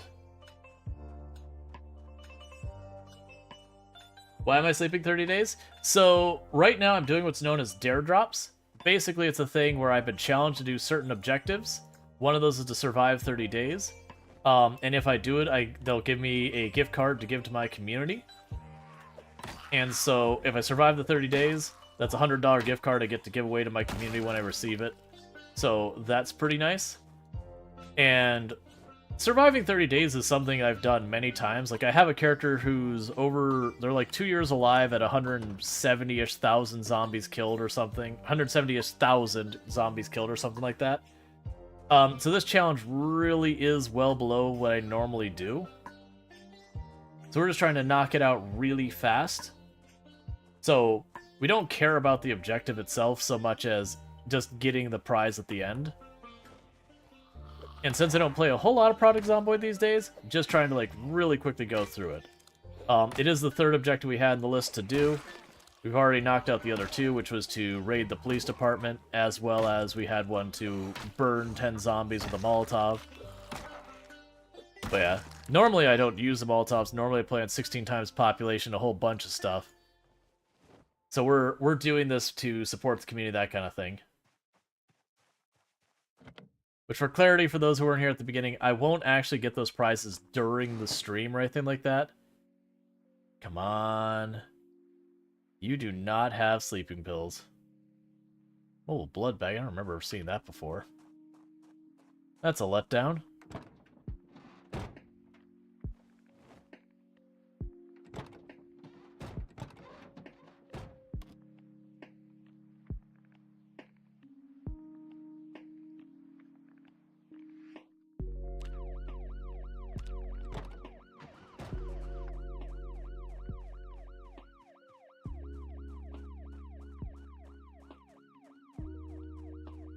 It didn't have what I wanted, but at least I got the joy of turning on the wee-woos. Now I just need to find an antique oven and a good bed. Then you can look at getting a good fridge.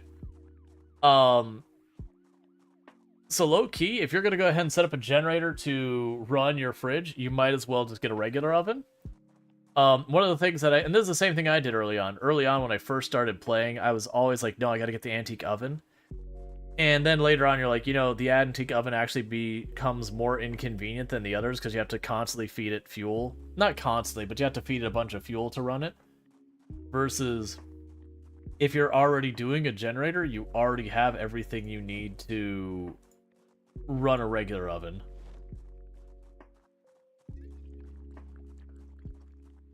Oh, gotcha. Renan's saying, I just started the other day and watching some of your Product Zomboid series. Well, thank you.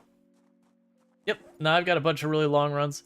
This is literally a thing I'm trying to accomplish in the course of one stream. Is just in one single stream survive 30 days. Normally that'd be a 15-hour, accomplishment, but we are making it go way less by deliberately getting our character in a situation where they're going to constantly sleep. If I had an axe, I would genuinely just start chopping down trees. Can't keep generators inside your trailer? That kills you? Oh, you're doing a mod. Gotcha, you're doing the mod where you have, like, the trailers you can pick up and bring with you. I understand now. That's the reason I was like, what are you... Like, when you said the trailer mobile base, I was thinking just like, oh, I guess you just put all your possessions in the trailer behind your vehicle? Yeah, sure, that makes sense. I didn't realize you're running that mod that, gives you, like, a place you can actually go into that teleports you to, a little tiny box off the side of the map that's your home. Yeah, heavily modded. Yeah, I almost never run any meaningful number of mods. Like, no judgment at all for those who do or anything like that. I prefer most of my games to be very close to vanilla, so you'll notice the only mods I actually have in this are UI mods. So I have, like, the thing that says how many days we've survived, how many zombies we've killed.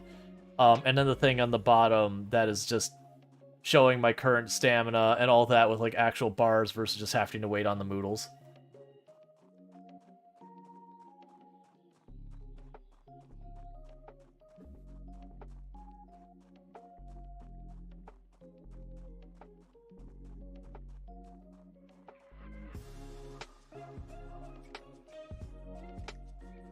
And I am deliberately, even though normally... Ooh, I ran past. We don't want to go up here. Normally I wouldn't keep jogging like I am right now. I'm just doing this at the moment because, one, there's no real zombies in the area to cause me problems. And then two is, the more exerted you are, the faster you get tired kind of nonsense. So we do want to push ourselves to being exerted as early as you can.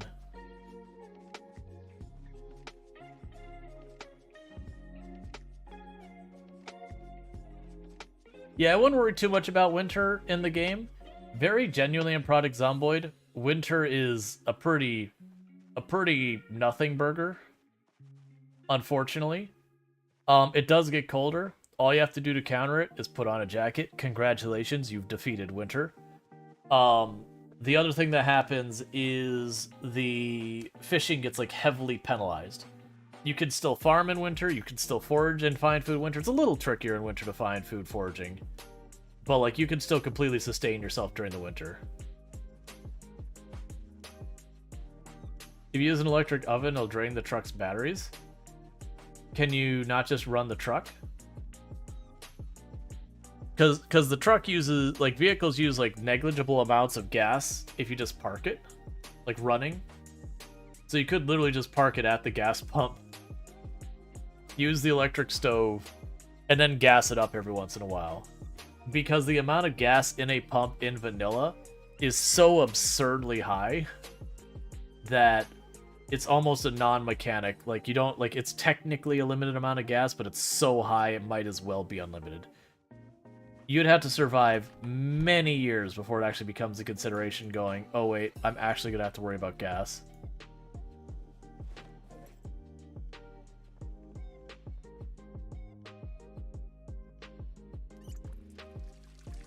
We'll wash ourselves. We'll be clean as we do this run.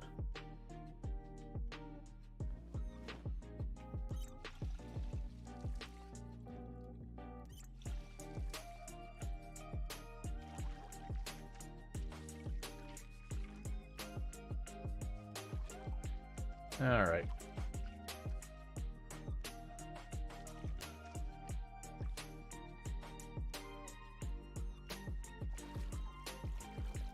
Okay.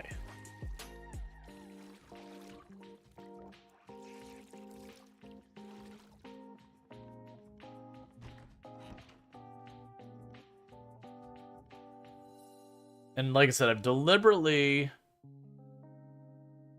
not bothering to rest or anything like that. Trying to think of there's other ways we can get ourselves sleepier faster. Usually it's alcohol or all that. So going from Muldrow to West Point drains about half a fuel tank, and you haven't found a big one to replace with. Oh yeah, but that's traveling. When you're just sitting there though, like literally the moving of your vehicle is the thing that penalizes your tank the most.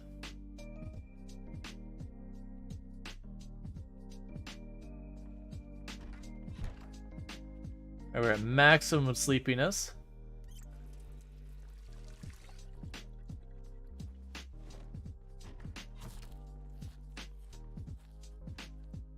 And we will eat our key lime pie and go to sleep. You don't want to be overwhelmed by that. That's a fair one.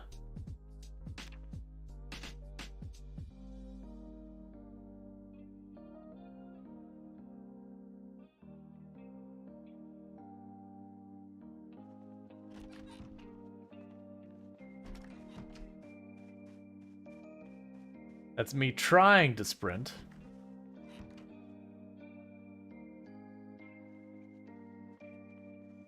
Grab a couple more goods out of the freezer. Grab the chicken. That should keep us for a while.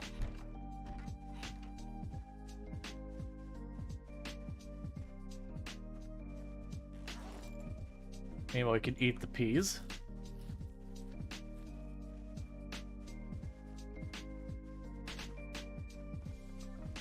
Alright, so the sprint in circles.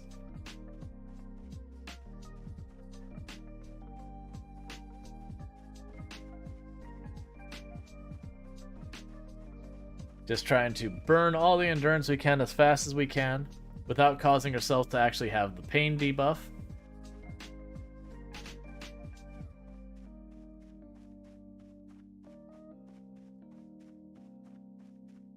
Here's what we can actually do to accomplish this. Let's grab all our non-perishables. Where are you, non-perishables? There you are, friends. Get in my duffel bag, because you're heavy, which will super over-encumber us, which will exhaust us really fast. Here, I'll just grab the soda while I'm at it. There we go.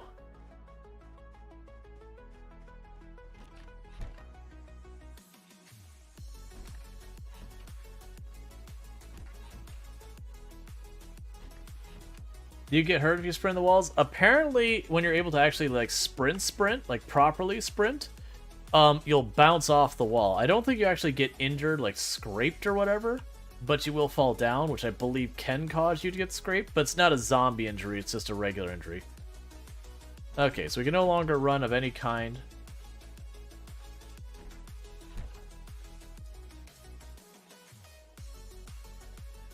Okay, do we have a beer in here? No, no alcohol. Alright. So we're just building up our tiredness as fast as we can. This is going to take longer than I anticipated. I was really hoping we'd find sleeping medicine to make this go faster.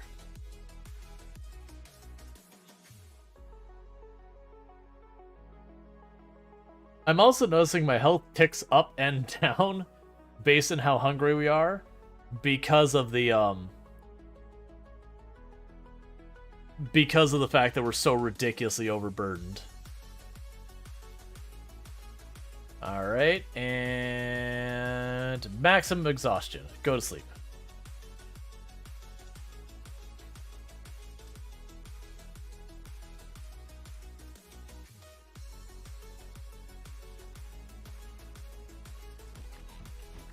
Grab ourselves a little drink.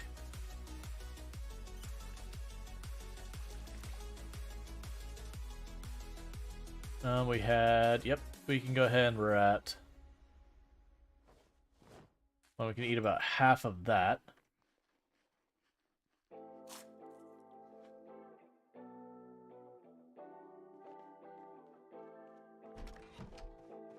All right. Remember hitting a brick wall at 100 miles per hour? When you help the devs, the multiplayer testing? I'm not sorry. So yeah, hitting a wall in a vehicle will absolutely kill you real fast. The comment was more like you running around on your own, like how fast I can kill you or whatever. Alright, you can go ahead and finish that chicken. Alright.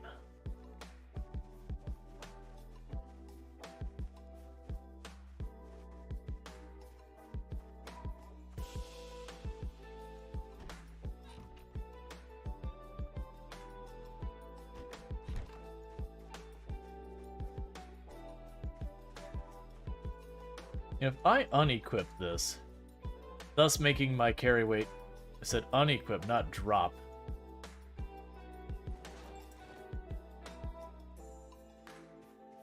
There we go. Even more overburned. Burn that energy even faster. Just trying to get ourselves to maximum exertion, then go back to sleep. Each time they do this, we usually get through pretty close to a full day. It is unfortunately nowhere near as fast as I was hoping it was going to be. Because like if I got the sleeping pills, say it's like 12 pills, it'd be one of those things where I'd take the pill, it would burn through all of this in a matter of like 30-40 seconds on fast forward, and it would go to sleep and repeat it like 12 times before we finish an entire thing of the pills.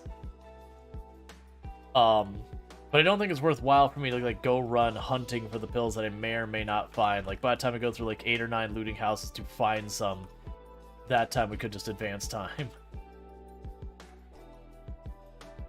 Alright.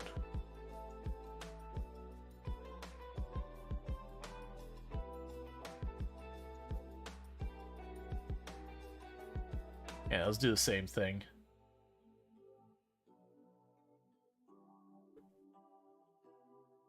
Who thought it'd be so hard to just sleep through 30 days of your life?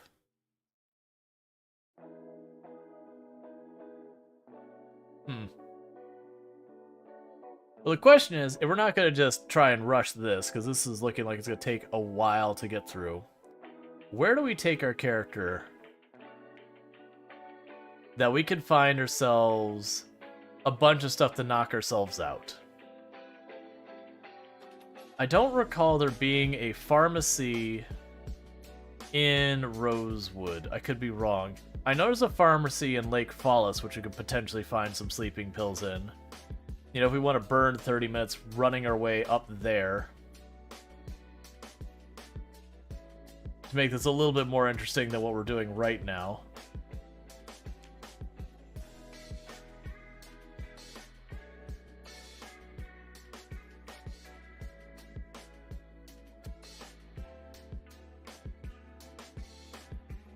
Rosewood Medical Center, right in the main street. Yeah, we can check that. Let's look into that, because I genuinely don't remember. Alright, we could go ahead and run down there to the medical center. Sadly, I don't have a car. That would have made this way easier. We didn't bother even looking. So for right now... grab a whole lot of this food. And drop it off. Yeah, because I can get like 3 things of sleeping pills. That's enough to carry us all the way through.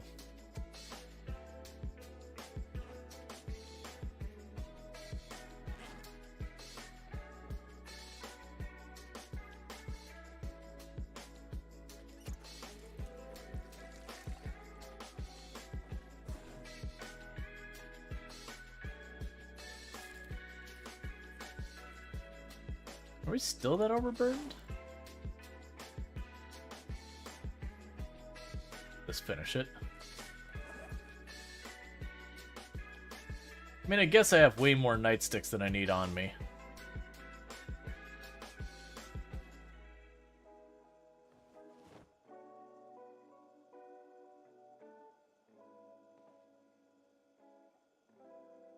Drop the soda bottle in here. We'll actually drop the soda bottle in there. Recover energy real fast, and we'll see about trying to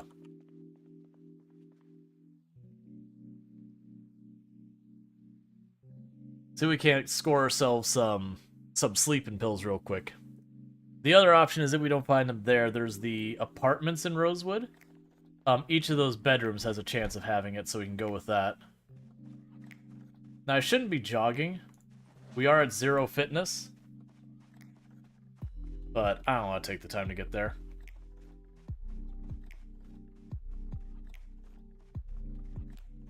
And sadly, when we found the ambulance, we did find the keys, but it had no gas. Because even if it's a wreck, we could sit there and, like, you know, force it to go down that way. Unfortunately, also, the other way we would go is north. There's basically just some warehouses and all that. Honestly, we could even probably just stay in Rosewood, just go into one of the apartments and just sleep in there. It doesn't really matter where we go.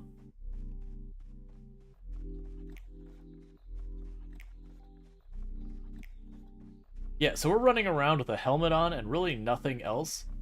And we are getting, we are overheating just by a light jog. Actually got a decent number of zombies to show up at that ambulance before they broke the sirens. More than I thought we would get.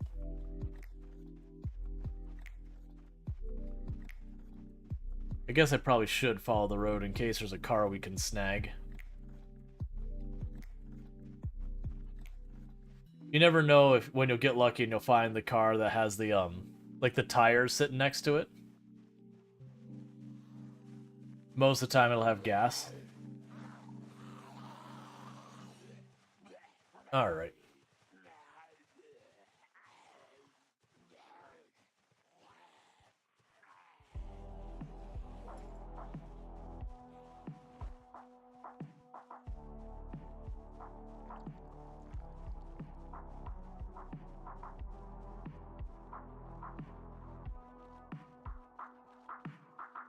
Alright, so Rosewood is just down the road here. We jogged out here in the first place. It just, if I can get those sleeping pills, that'll go a long way. Ideally, I'd like to get ourselves 3 or more things of sleeping pills. Because like I said, we could probably literally just sleep through the rest of this run. I don't think I'm gonna run back out to the out to this area way out here unless I have to. Like I said, we could just kind of go into the apartments, just sleep off a whole bunch of time.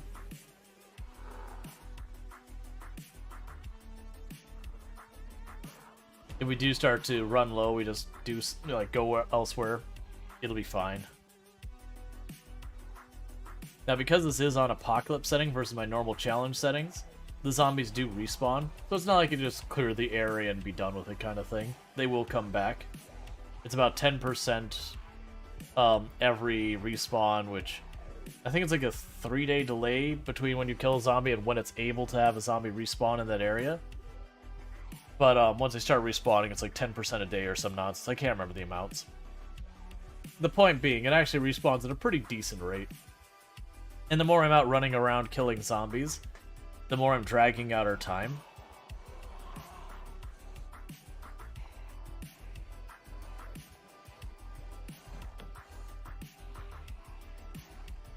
Alright, so I've got the pharmacy on the main road. Trying to think of where that is exactly, because I know there's the courthouse, the police station on the far side. There's the diner. I want to say there's like some type of, you know, like nondescript agency. Then you have the corner store, and maybe it's in those like that right next to the corner store area. Because normally I don't care about the pharmacy because medicine is normally meaningless in the game. Like, you just painkillers you don't need. Sleeping medicine you need only on the very rare occasion it can be helpful. Like, you shouldn't need sleeping medicine in a normal run. You shouldn't need the painkillers in a normal run until you've like died or gotten hurt. Bandages you shouldn't need in a normal run. The stitches, thread you shouldn't need on a normal run. A splint you shouldn't need on a normal run.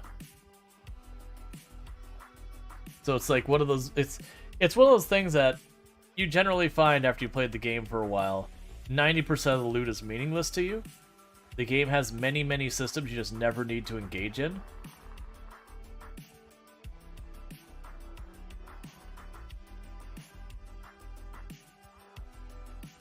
we did want to be cheeky at the very end of stream, if we just didn't want to revisit this, like if we don't get to the 30 days, I could just boot up my character who's been alive for like 2 years and been like, I've survived 30 days.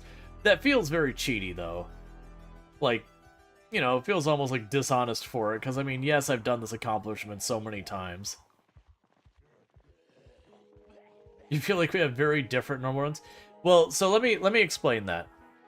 So generally when you're playing Project Zomboid, if you are worried about survival, if you are getting injured by the zombies on any amount, any non-zero amount, you basically are rolling the dice to a loss automatically.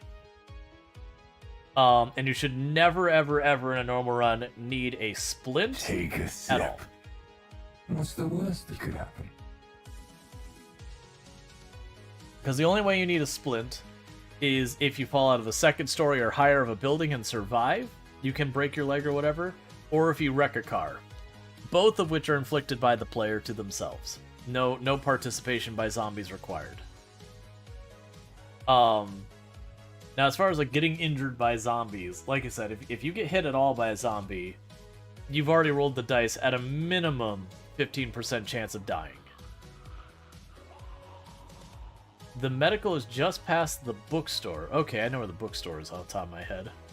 Because books I actually do care about. Normally. Now, it's not to say it's like, oh, but you do get hit sometimes. Right, but my point is, one, the medical doesn't matter. And then on top of that, if you do get an injury from a zombie, even if you don't get infected, like, the pain is not that big a deal of a mechanic. You just toss a bandage on, you forget about it. Regular infection is pretty meaningless as a mechanic in the game. So even if I did take an injury, I wouldn't bother disinfecting it. It literally does nothing you care about. I wouldn't bother, like... there's no point even swapping out the bandage. Just toss the bandage on and leave it. Again, regular infection has no consequence. Project Zomboid, you can't disinfect to reduce the odds of zombie infection. Literally the moment you take your injury, you know, whether it's a scratch, a bite, or whatever, the game has already decided if you're infected. And no action that you as the player takes can prevent it. Like, it's locked in. The game goes, okay, roll the dice, you got scratched. Roll the dice, you got infected. You're already dead. You can lather your whole body in disinfectant. The only way you don't die to zombie infection is if you die to something before the zombie infection has a chance to kill you. So it is one of those things that, unfortunately, it is an entire system in the game that serves no real purpose. There's a bunch of them, unfortunately. That is one of the things that when we get into discussions, people be like, what do you want to see in Project Zomboid? Usually one of the things that'll come up is like, I want there to be a lot of ways the character, not necessarily injured, but a lot of ways the character has to deal with like various, when I say medical, they could be something as minor as just like an upset tummy. But like, you know, have medical serve a purpose. If you're eating nothing but potatoes day in and day out, your character starts getting like bad indigestion and that kind of stuff. That gives them stomach aches. And with medical, you can kind of make, you know, something that's just a little bit of suppressant for like the pain / upset stomach, whatever. That with a bunch of trade skills like carpentry and all that. So right now we have one that if you go to dig furrows with your hands with no tool, you have a chance of scratching your hands. I would basically make it so for every single skill, there is some type of safety you have, whether it's gloves, or, you know, using the proper tool, or the welding mask, or a face mask, or like something, that if you don't use it, there is a chance you suffer a very, very, very minor injury that then, you know, medical can be used to handle. And then on top of that, if you get like regular infection, it's something you actually have to treat. Like, if you don't treat a regular infection, over time it would become like a moderate infection, then a severe infection, and then it would become potentially fatal. To make it so, you know, sterilizing bandages serves a purpose, disinfectant serves a purpose. You know, you can do the thing where you boil water and then do the bandages in them to disinfect them. Like, all these mechanics that literally have no function right now. Because all regular infection does in the game right now is it very minutely increases the pain you have, and it ever so slightly increases how long it takes the injury to heal. And that's it.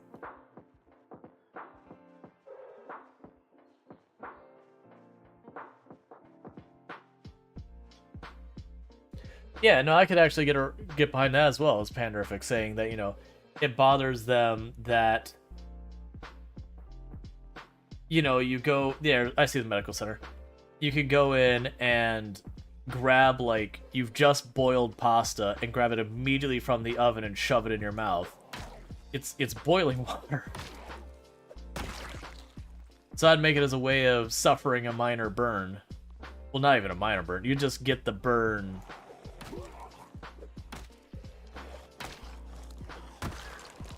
status effect and all that.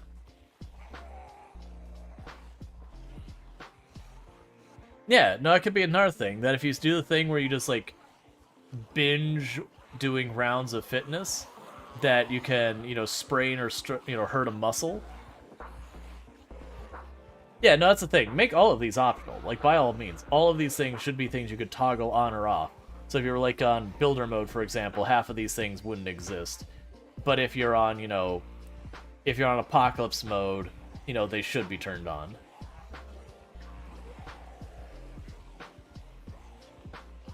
Again, I'm gonna bother fighting all these zombies.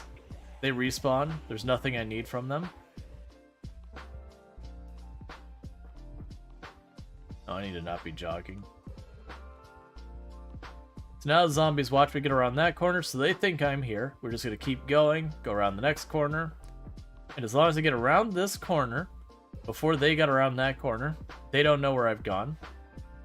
Actually, for honestly where I burned out places before, this wasn't that bad. I see there's some places missing from here. There's a wall missing there.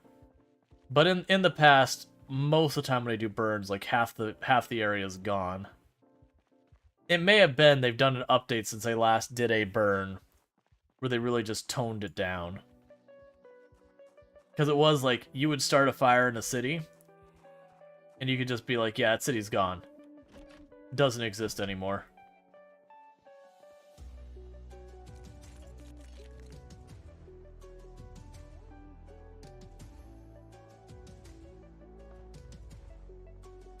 Alright, so lots of tweezers and that kind of stuff.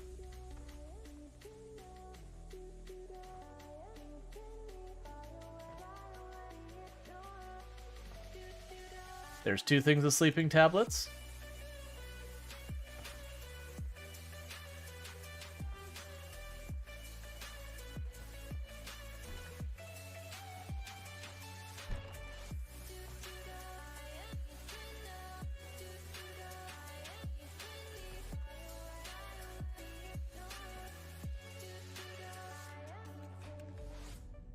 Three things of sleeping tablets.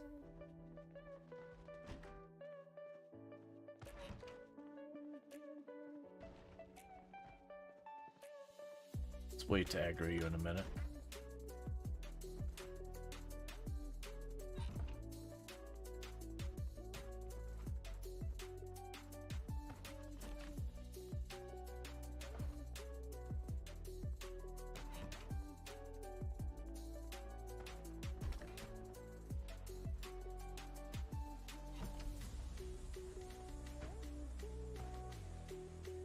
Four things of sleeping tablets.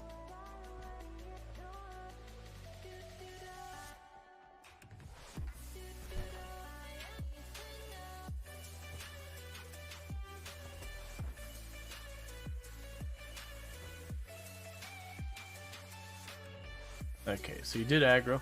That's fine.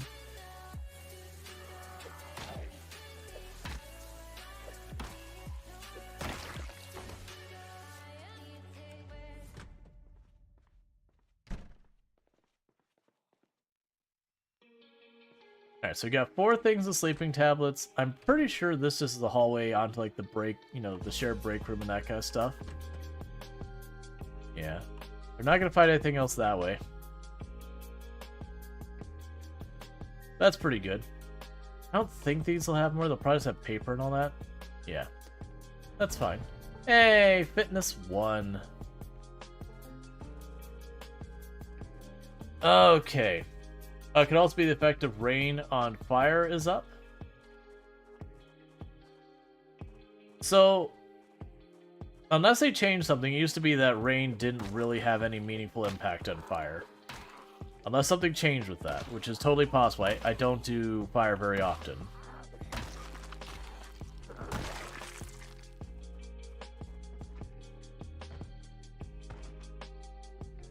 Let's not.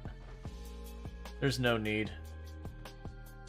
We do need to rest, so let's pop back into medical, sit down, rest for a minute.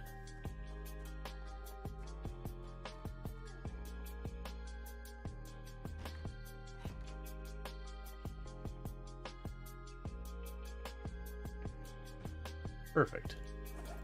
So when I say rest for a minute, I don't know. I feel like I'm feeling a little sleepy. Let's go ahead and have ourselves a nice little nap. I didn't bring any food with me, did I? Totally fine, I actually don't care. Just go across the street and snag something.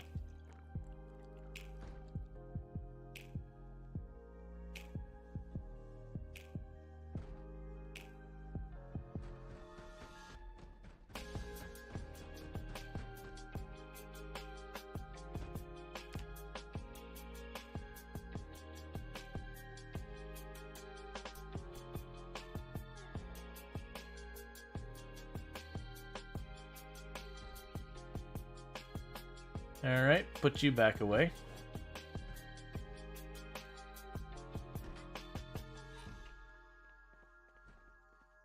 Where's your light switch? Turn those lights on.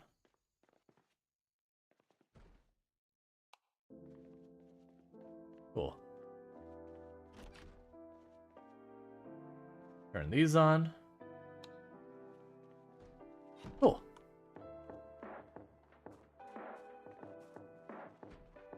Oh, grocery store should be up here. I'm just gonna grab a couple things.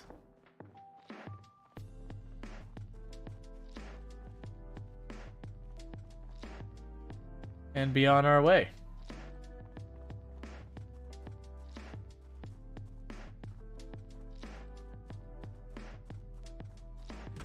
No, I can help myself. You don't need to give me a hand.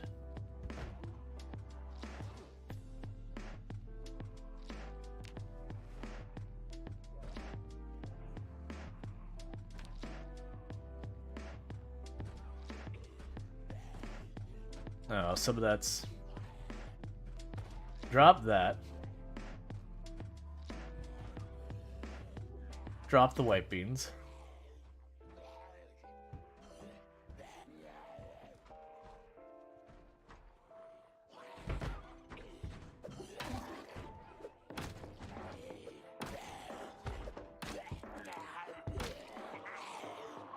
That's fine. Something I'm trying that's making me extra heavy? Oh, it's just because we're hungry, right?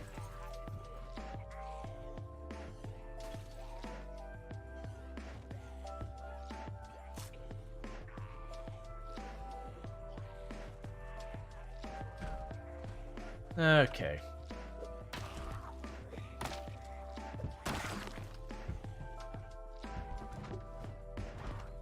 That's right, I got some food for a bit. I'll catch y'all later. I got my snack.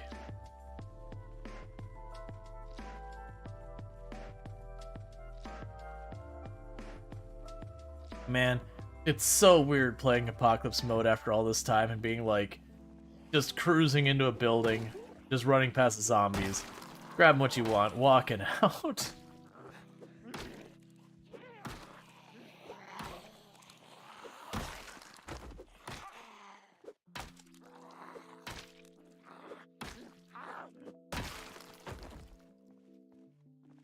Cool, and the pharmacy is down here.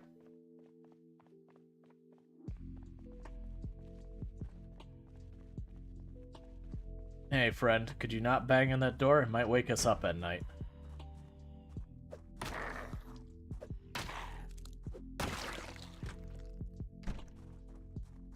Alright, so you just pop in here real fast.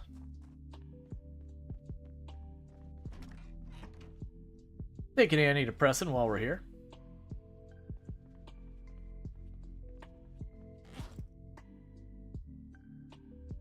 Put that away. Take a sleeping pill.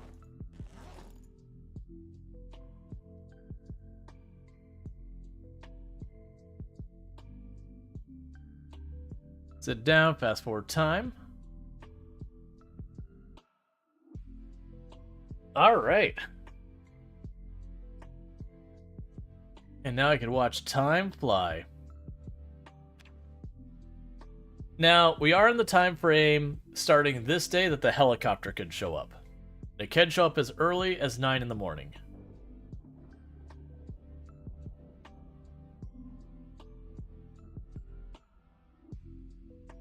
Oh, lovely.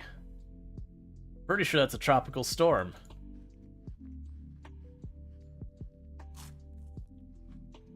Let me guess. They're like, you're having too easy of a time. Here, let's just go ahead and hit you with a tropical storm on the day that the helicopter's probably going to show up. It'll be great.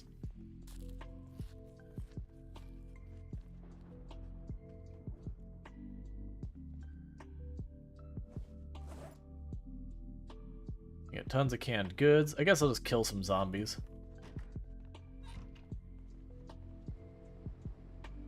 Oh, that's the thing. It's most likely go- Oh yeah, that's a bad time. I can literally just see the little radius around us. Mm-hmm.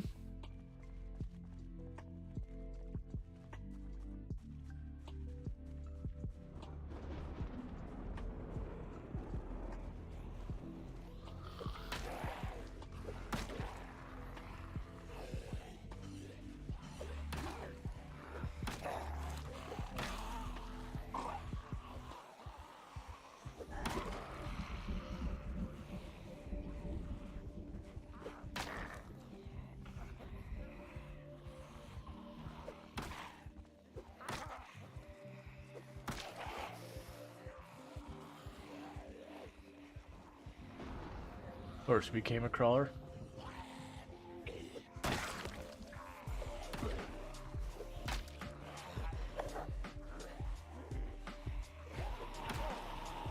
Okay.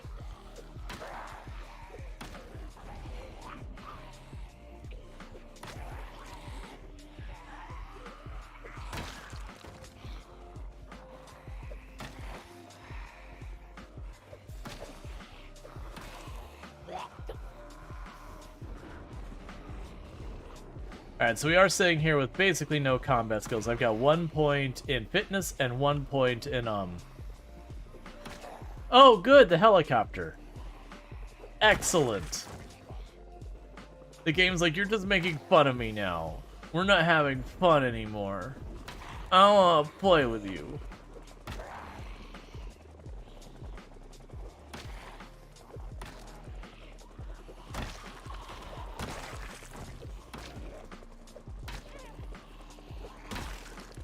It's the salty DM who's changed the rules mid-game because they didn't like that you were just walking through all their elaborately thought through things. Oh, that's actually medical stuff.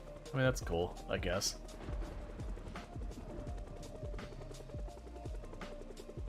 So what I'm gonna do is I'm gonna walk over here into the grocery store. Normally the correct strategy for dealing with the helicopter is basically to walk away. It's just, you know, wherever you're at, if you don't want the zombies there, walk away. Leave it for another day kind of problem. For me, what I'm going to do is I'm going to walk into the grocery store. I'm going to hang out here for a little bit. It's going to draw a bunch of zombies in the area. I don't really mind if the zombies get drawn to the grocery store. I do hate that I cannot see. That zombie actually blended in pretty well.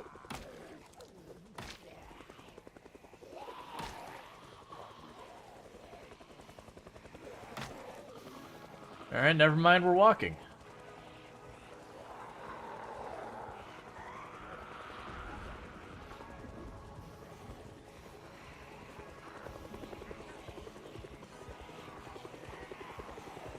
The plan had been to go to the second floor in the grocery store, because the likelihood of the zombies actually getting up there are pretty low. and then just, you know, dropping our bags so we weren't at all overweight, we could jump down. The chance of getting injured were pretty close to nothing. If they even saw us. You know what? We've got our sleeping pills, we're just gonna go back out.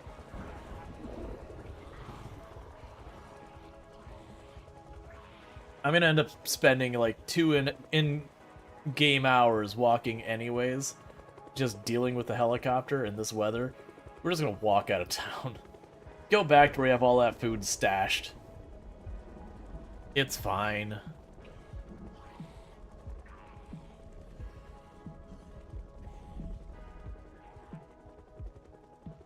Because right now, there's a good chance that whole area is going to be overrun. That we don't really need anything else from it. The grocery store has a bunch of food for us, but we already have a bunch of food.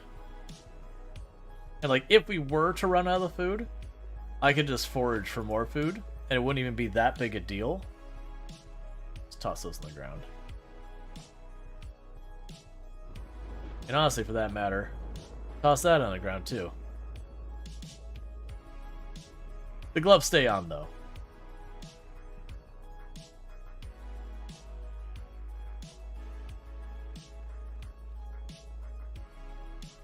Now, when the helicopter shows up, it can do anywhere from 1 to 4 passes on default settings. Each pass generally is worse than the previous one, especially if you stay in an area. It would be really nice if this truck was in working order. I don't think it will be. Nope, let's not. We can just walk. We don't need to take any risks. I just didn't want to walk, is all.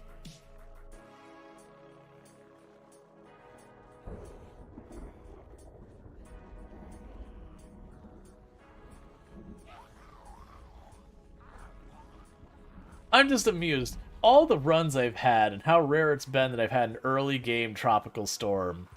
And that's where we're at right now. Because this isn't like a regular severe thunderstorm.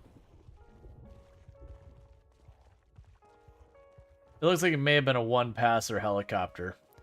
But one of the dangers you have with taking helicopters in downtown Rosewood is it actually is in range of the police station so far as its sound goes. So you can actually draw all those zombies in the police department area directly to you. So Rosewood can get weirdly dangerous depending on the noise you're making. Like, if you don't show up till after the helicopter event, you don't have it set to run multiple times or anything like that, not as big of a deal.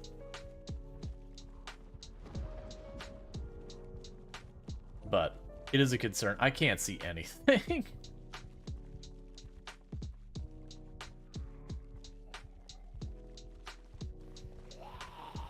It's fine.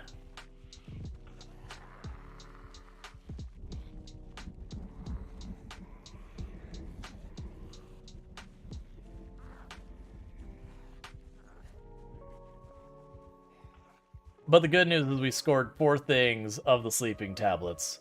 So we can literally sleeping tablet, wake up, sleeping tablet, wake up.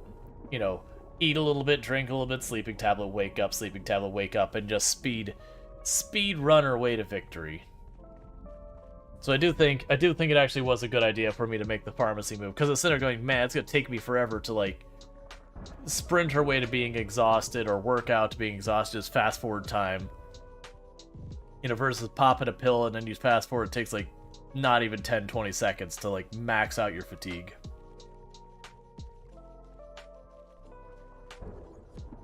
Let's just hope I don't walk directly into a zombie right now, because I can't see crap. Normally I keep that up, but I don't even need that up right now.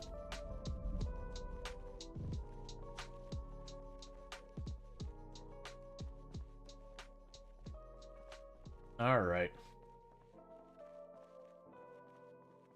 Yeah, so we got a couple zombies down here. More than likely, we did draw the zombies away from that ambulance. The question is, did they go south or did they go southeast? Southeast is fine, straight south, it just means I'll have to go around them too.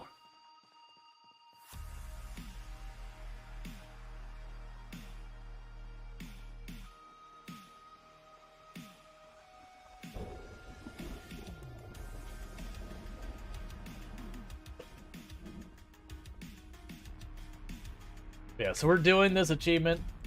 Or not achievement. We're doing this dare for a $100 gift card for the chat, for community. That's the reason why we're going out of way and just doing a thing that's going to be a bit of a time consumer. So I know it's a bit of a weird content thing, just like rushing getting to day 30 or whatever. But getting the $100 gift card will be good. Now, to be clear, that's not going to be this stream that it happens. Basically, we'll clip it when we get it. And then once they're like, yep, you did it, then I get the code for the gift card or whatever, and then I'll give it away. So that'll be a future stream that it actually does get given away. And that's just the way Dare Drops works. Can't see crap. Now, even though I can't see, I still know we're on the right track. And the reason I know we're on the right track is the road will actually zig off to the right. Hey, friendo. I shouldn't kill you, but like I'm going to, just out of principle.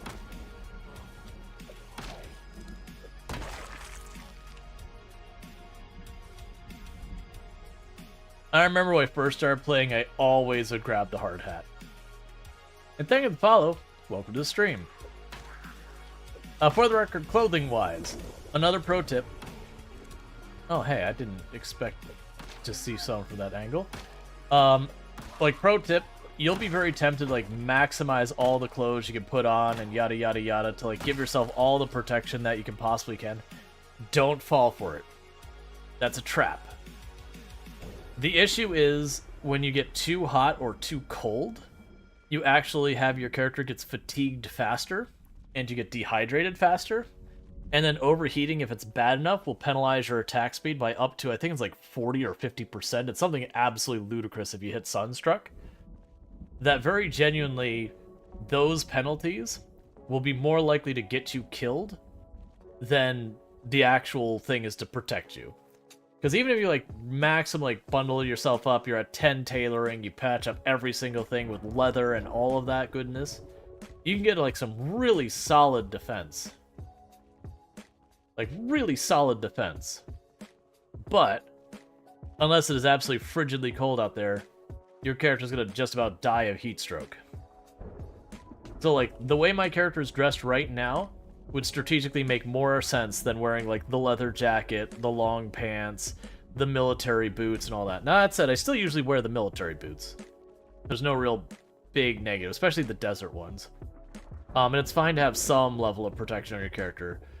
But if you look up here, and you're seeing the overheating debuff show up more than just like for a split second, like it's sticking around, I hate this. I can't see anything. I haven't dealt with like the not being able to see anything during a storm since what's her name? Ellen Ennis. Ellen Ennis, I had a helicopter during a tropical storm once. Now, that said, we're in a low pop area now, and we're just gonna keep going this way. But yeah, when those patches of clouds get over you, you can't see anything at all. Let's sip before we start getting a carry weight penalty.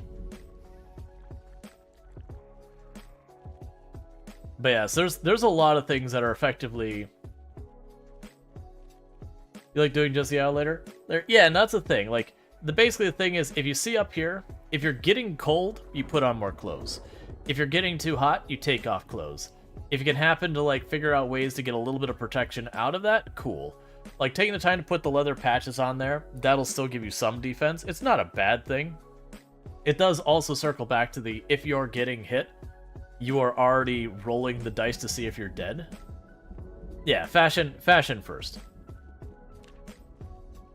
Because one, the odds of the clothes saving you are not very high. Okay, so this is the split off. Now I can just keep cutting right across here. I don't need to stop. This will run directly into that boot camp we were chilling at earlier that I left all the food in the bottom right house that I said I wasn't going to go back to before I knew we were going to have a tropical storm. But I was expecting that helicopter to follow. I thought I heard another zombie, so I panicked because I didn't see it. You know, before I knew we were going to have a tropical storm, I was like, yeah, you know, it's whatever. Because there are things, I think the tropical storm in the game can last for like 2-3 in-game days.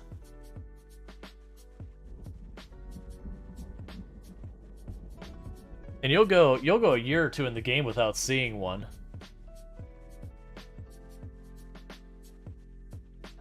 They are just an RNG event like anything else.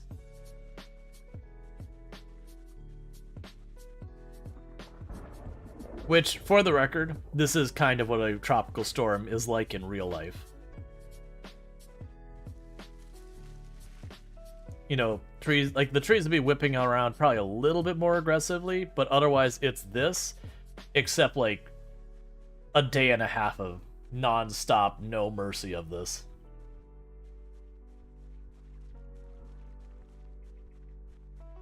Yeah, no, you like Clara said, saying you need debris pelting you every now and then. That's the real danger when you're out during these kind of things, is it's throwing tree branches and, you know, signs that got knocked over and people who left like their patio furniture out and all those kind of things. It's not raining sideways hard enough? Yeah, no, it could definitely be a bit stronger, but also video games. Or if you want a good example, if you ever played Left 4 Dead 2, the map that gets flooded, that is a really good example of a tropical storm or hurricane. Whereas you can't really see, it's just blasting rain constantly. If they could storm surge happen nearby the river, that'd be awesome. Yeah. Hey, we gained a point strength. And that's because we're over, I can't remember if it's like 40 or whatever. Ooh, we almost walked right past it. This is the far west edge of the boot camp. So with this, I can just run around this side. If we have any zombies following us, I don't care, because I'll cut around this corner, so they last know I'm there. And so then if I cut around this corner, as long as I'm around that corner before they get to that point, they have no idea where I am, so I am 100% safe from the ones following me.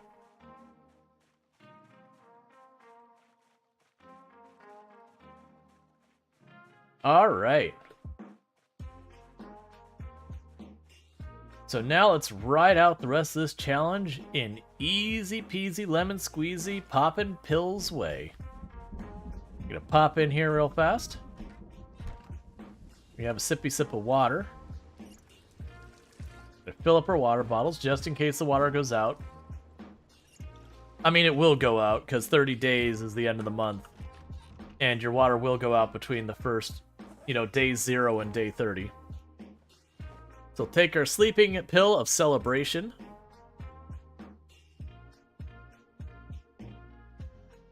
And take a nap.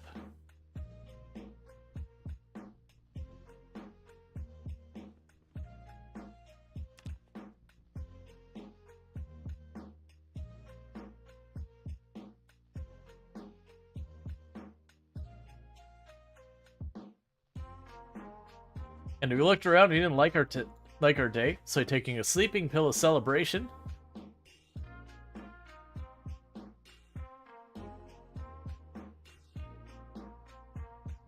We're still in a tropical storm, if you can't tell by the constant flashing outside. And take a nap. Now, other than taking the sleeping pill part, this is also similar to an actual tropical storm or hurricane or whatever. Where do you know what you do during the storm? Nothing. That's what you do. You're bored. Because it's unsafe to go outside or drive around anywhere. A lot of the time your power would go out, especially in the 90s. Your power would be out from like the very beginning through the entire storm. And so you literally just basically try and sleep through as much as possible. Well, let's actually switch out our food while we're here. For the perishable stuff.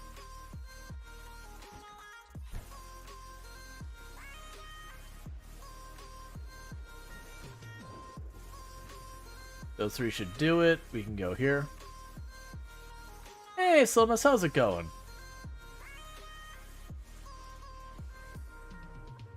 Like, in like 2 days without power, and you can't even like read or anything really, because again, without power, it's pouring rain outside. Did I remove the glass of the window before I accidentally? Okay, I thought I about jumped through the window. This is so almost now our power goes out because they charge their electric vehicles at 6 p.m. on Friday. Oh, just the power infrastructure is woefully inadequate for what you need. Yup. Going alright the past few days. It's been going well. How about me? It's been doing pretty good. We're just trying to rush our way real fast to surviving 30 days.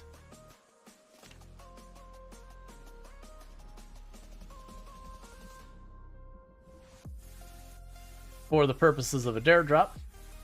And we've got 4 stacks of sleeping medicine. So we're just gonna do one, the next, just go for it. Let's see, though, though originally originally they generally had 2 major cities. Your town, it's been fine so far.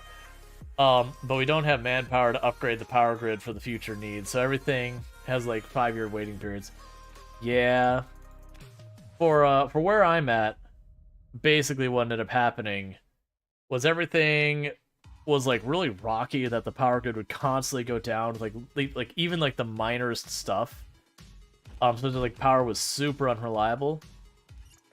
But what ended up happening is we got sacked by 3 hurricanes back to back to back, and just completely decimated the entirety of our power grid.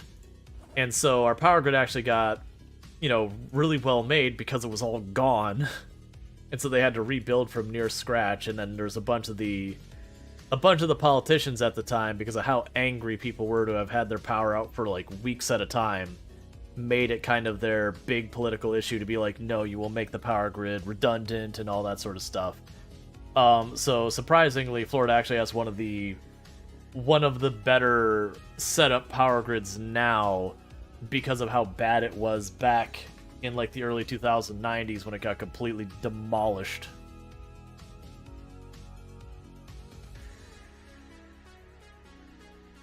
Yeah, we are getting through the days at maximum speed. Watch out. Speedrun strats going on right here.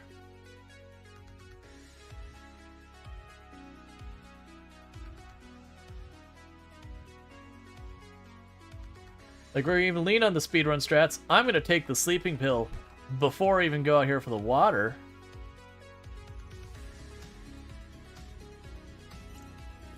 Is that the sign that our power is out? Are we officially done with power? Let's go check. I think the power went out. I usually have the water go out first. No, power's not out. There's light in here. Okay.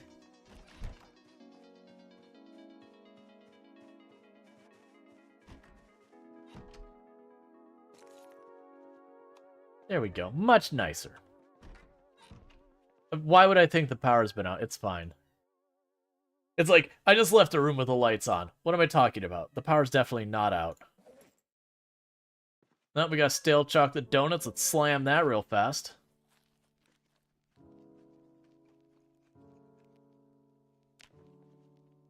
And then go to sleep.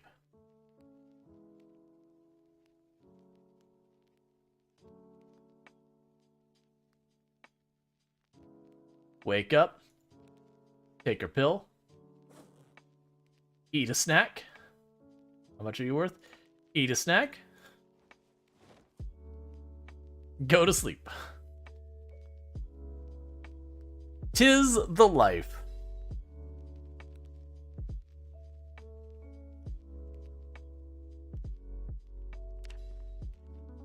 I wonder if it strategically would make sense for us to sleep on the ground if it would recover our sleepiness slower.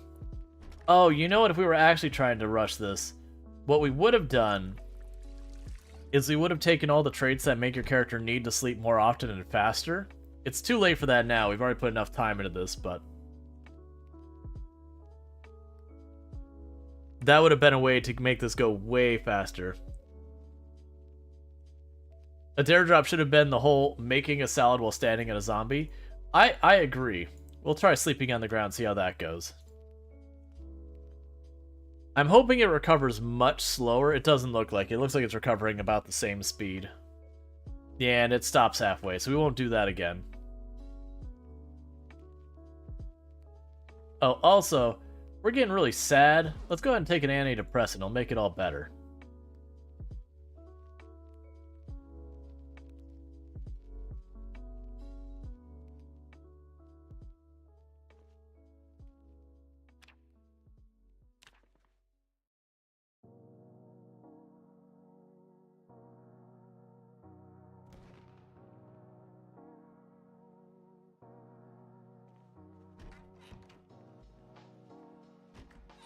All right, we're already 11 days survived.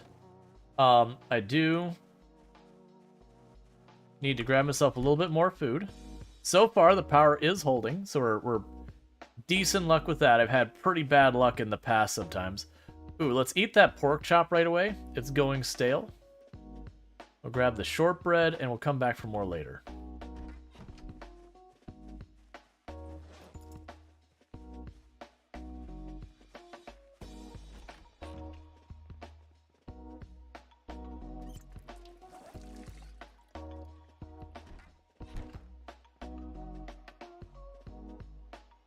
And we'll just fast forward time.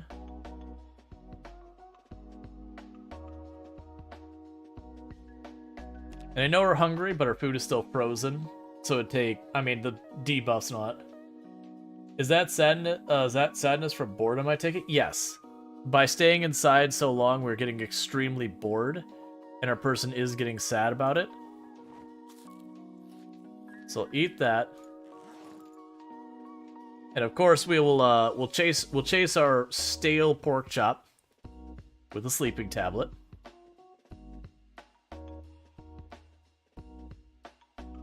And we are making heckin' time.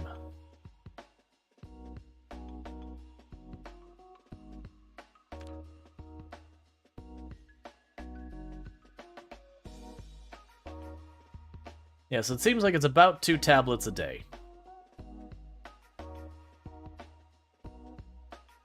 If we do need more, I could run up to Lake Fallis and hit their pharmacy.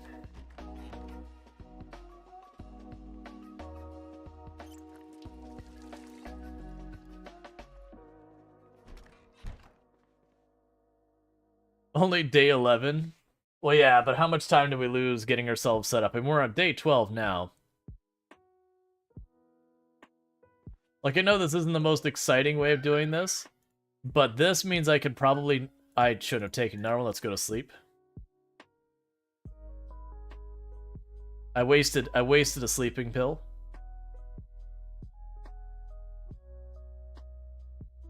And yes, you can actually kill your character with sleeping pills. By the way. If you drink a bunch of alcohol and take some sleeping pills and all that together, it will kill you. At least I remember it doing that. Alright.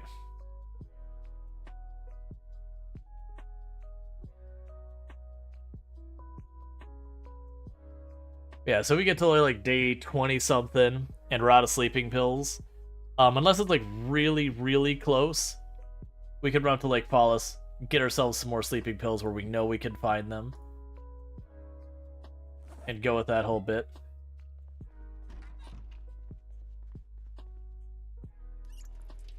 Surprisingly, that water is still holding.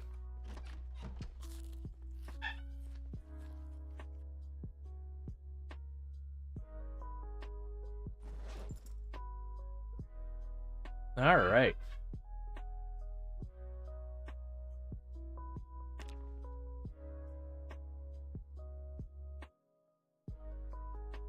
Everything needs to go faster.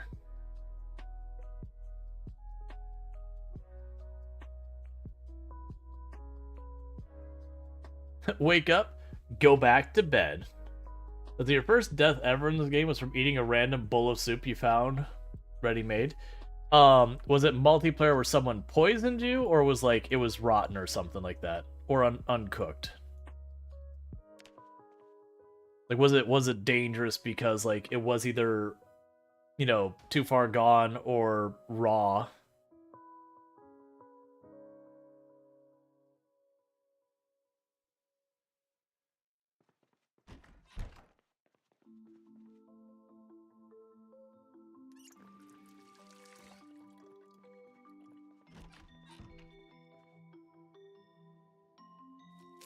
Can't to say get rolled? What?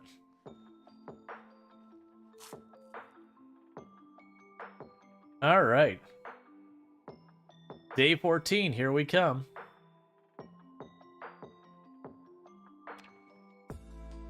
It's actually looking like it's 2.5 pills. Or you see them as raw or rotten?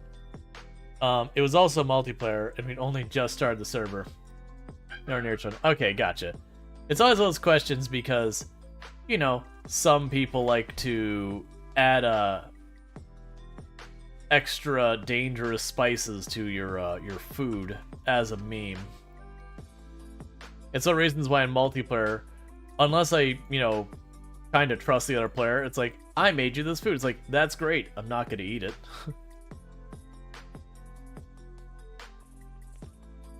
It's like, no thanks. I'm good. I'll just starve over here. At least I might be able to survive that.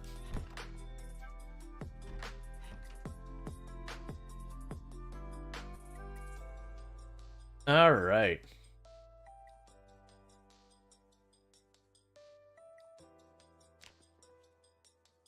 This will put us up to 14 days.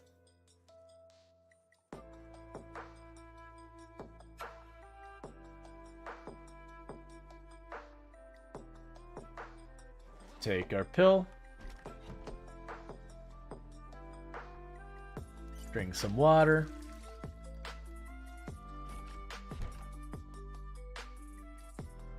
Eat half a package of mixed veggies.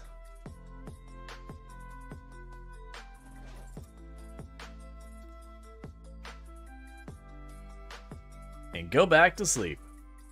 So yeah, if you're, what?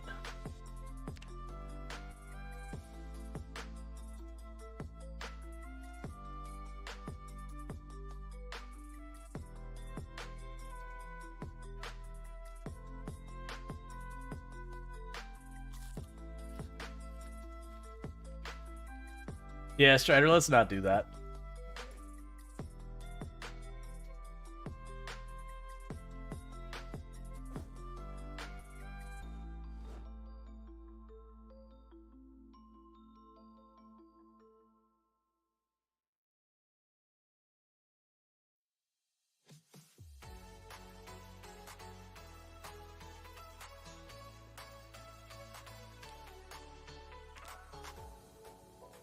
And day 15, here we come. You just sleeping in 30 days? That's what we're trying to do. I'm gonna run out of sleeping tablets before I get there, though. Because the goal is to hit the 30 days, because there's effectively $100 on the line for 30 days, so you know. I would like to get that $100. For the record, that's $100 for me to give to the community. Not $100 for me. It is a $100 gift card from their drop to give away. So that's the reason why we're not high-risking this. We're just speed running to the victory line. Is because it's a way I get to return support to the community. What'll end up happening, though, is we will get that gift card, you know, in the next couple of days once they see the clip. So till then, it is just get this as fast as possible. Yeah, so we're probably gonna get to like day 20 or 21 on the sleeping tablets I have right now. Okay, so none of those are still yet, so we can eat half a package of this.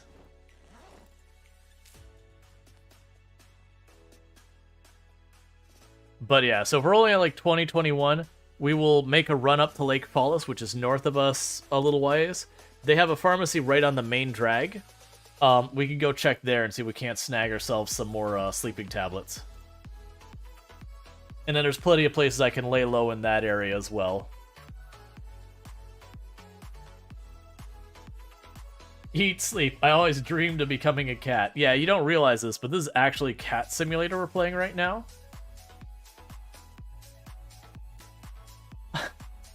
I'm just thinking, because this gets put on YouTube and like there's the VOD and everything, I can only imagine, hey YouTube viewer who is checking this out in the future, what do you think of the content of watching a recording of a character waking up, taking a sleeping pill, sipping some water, and going to bed? In loop. Just out of curiosity, is this like actually solid content, or are you going, why am I still watching this? Why am I 3.5 hours into this? For the record, we haven't been doing this part for 3.5 hours. A good like hour and a half, 2 hours. Well, actually, it's like a good 2 hours or so was just getting everything lined up. It said, how is the power and everything still on? Usually by now I've had something drop.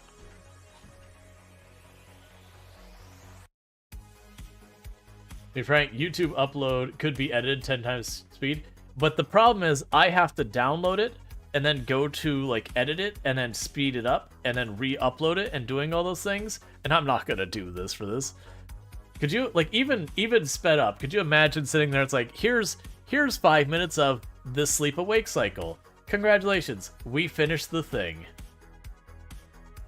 No live interaction or anything like that. Like that's the art. Like that's part of the value you're getting here. You're getting live interaction versus watching a recording where that isn't part of the deal. All right, we're up to 16.5 days. Moving fast. It's taking us probably about a minute and a half per day or something like that of real life time. The tropical storm is pretty exciting. Yeah. Well,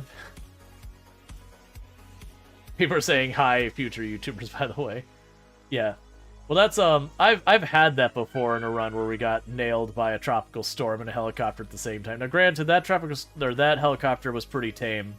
The one we had on that run, it was one of our 16 times population runs, and it was like I think it was like a 3-passer or a 4-passer. And the worst part of that one is that one didn't show up to like literally I think what is it, like 7 p.m. is the latest a helicopter can show up. So it didn't show up to like right when it started to get properly dark.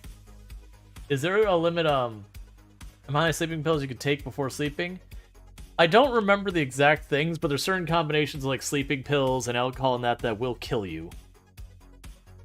I also don't believe taking like 5 or 6 of them does anything to make it faster. Like, it's kind of like, are you under the influence of sleeping pill? Yes, no. If yes, sleep go up fast.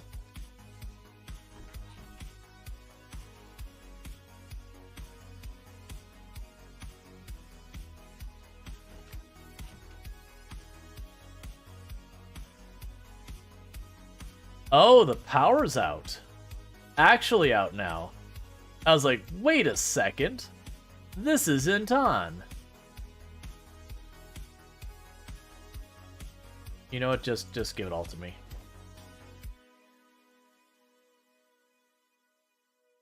I thought you could take a whole pack of sleeping pills to cause death. Not sure the exact number. Well, that's what I don't like. Obviously, I don't kill my characters on a regular basis deliberately.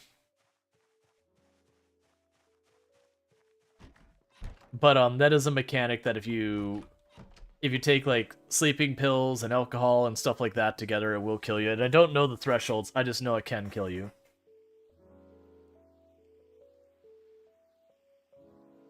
That's actually one of the things I was a little bit worried about, is I've never sat here and just like burned through a whole lot of days taking a sleeping pill every day. I wasn't sure if it would eventually, like, we would hit some threshold and die or something like that. Because I have no idea mechanically how that ends up working. Like, when you die from, eating too much of this stuff, or taking too many sleeping pills, like, I don't remember the deal with any of that. Alright, so you can get 30 hunger entirely from mayonnaise.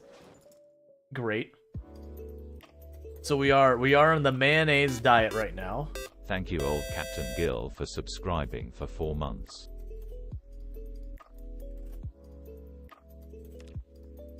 Thank you, old Captain Gill, for the Prime Gaming sub. You only get one of those a month, and you used it here out of anywhere else on Twitch, and I really do appreciate that. It does mean a whole heck of a lot. You've been supporting the channel for 4 months, and that does mean a lot that you continue to support the channel for all this time. So thank you again for that. Alright, so we're now down to our last box of sleeping pills before we have to venture forth. Get that?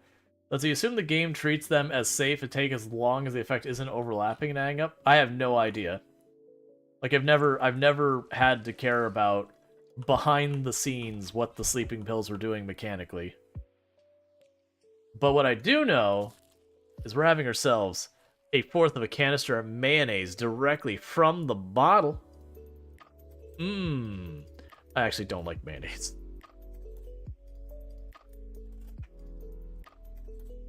Four packs of sleeping pills and mayonnaise to do it. Soon the trees will find you, and then they will stand there, menacingly. Hype train is go. Choo choo. Thank you for triggering that hype train and all that good stuff. We are going to go ahead, while that hype train is going on, I am going to eat a little bit more mayonnaise and take another sleeping pill. And then before I forget, I owe a Lego piece on the kit for the bits and a Lego piece on the kit for the sub. And another Lego piece for the next 100 bits. So thank you, Such a Cookie, for the biddies, as well as Joman for the biddies as well. I do appreciate that. So that's 3 Lego pieces I have. And they're all the same Lego piece. Okay. For those who don't know what's going on. Thank you, Moriarty, for subscribing for 23 months. Thank you, Moriarty, for the trees. For the tier 1 sub. I really do appreciate that. You've been subbed the channel for 23 months. 1 more month, and you hit 2 years. Q Q Q Q Q Q Q Q Q Q Q Q Q Q Q F E. All right. So let's see. So let's get the first. So I'm supposed to have how many of these on here? 5. All right. So I have 1 more piece after this. So this is the piece we've got going on. So we have 1 more of these white pieces going on. We have a 2nd of these white pieces going on. And a 3rd of these white pieces going on. Riveting stuff, I know. I owe 1 more piece on top of that. So let's go ahead. Actually, there's another page here. Okay. So I need another one of these sprocket-looking things. And then another white piece will be after that. So there's the white piece. There's the sprocket-looking thing. So let me go ahead and get that sprocket-looking thing. Our character is gradually getting tired. So we got a 2nd sprocket-looking thing. And I'm caught on my parts. So here's the Lego kit as it stands right now. We got this weird helicopter-looking thing. That's 1 part we got finished. We've got this weird arm-looking thing. And then we've got this thing, whatever that is. And that's another part, so thank you, Ushde. So now we're up to this. Let me go ahead and switch our pages now that we finished that page. So I need whatever the heck that monstrosity is. It shouldn't be hard to find the cube. There you are. Let's set you aside, and I'm not going to worry about hunting down all the little teeny tiny gray pieces at once, but I saw one right there, so I'm going to grab it real fast. There's actually no one right there. So I'm set up for a couple more subs and bits and all that kind of stuff. Because that's good, because that way when we have, like, someone drop five gifty subs, it's not me frantically trying to thank people and get Lego pieces and all that. A lot of times when that happens, I will sit there and be like, okay, I owe 5, 6, 7, 8. And then when whatever the generosity comes to a pause, how many of these do I need? 6, so I'm at 4. So I need 2 more. There's 1. So I need 1 more. And I got them all. So we're all squared away for the next step. You have yet to live 1 day in Product Zomboid. It's not too hard to do if you're not taking risks unnecessarily. If you are taking unnecessary risks, then yes, you'll die a lot. The big thing for if you're a new player to Product Zomboid, if you want actual like good advice on how to survive, my very first recommendation before you bother with anything else, get whatever the first weapon you can is. It doesn't even have to be a good weapon. Frying pan, whatever. Get that weapon, walk out, find the first zombie, kill it. Repeat until you can do that without taking any injuries reliably. Because if you can't fight the zombies, you're living on borrowed time as is. Like, you will not have a long survival. There's not a means of getting there.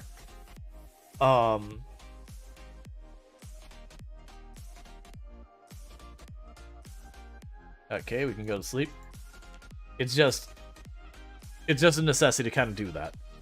And ideally, you want to be able to get to the point that you can grab, like, say, 5, 6, 7 zombies-ish, and reliably either fight or evade when things go sideways. If you can get to the point that you're doing that with any consistency, then you're set up perfectly for just tackling whatever you gotta tackle. My character's getting really upset about something. He just doesn't seem to be down with the straight from the tube mayo diet. Thank you for that hype train. I really do appreciate all that support.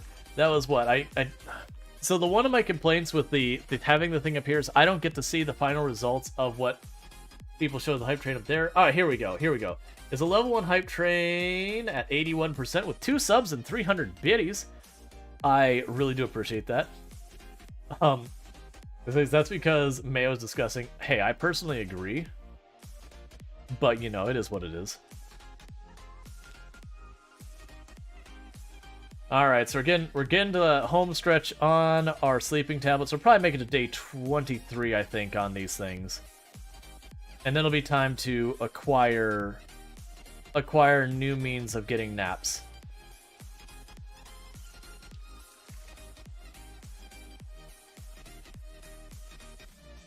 Oh yeah, I have a whole bunch of food in the bag.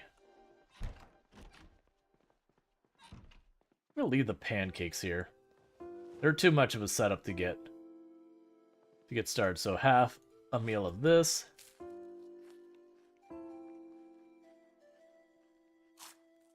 Plus, there's also a difference between eating mayo and then just like slurping mayo directly from the tube, like a quarter of a tube at a time.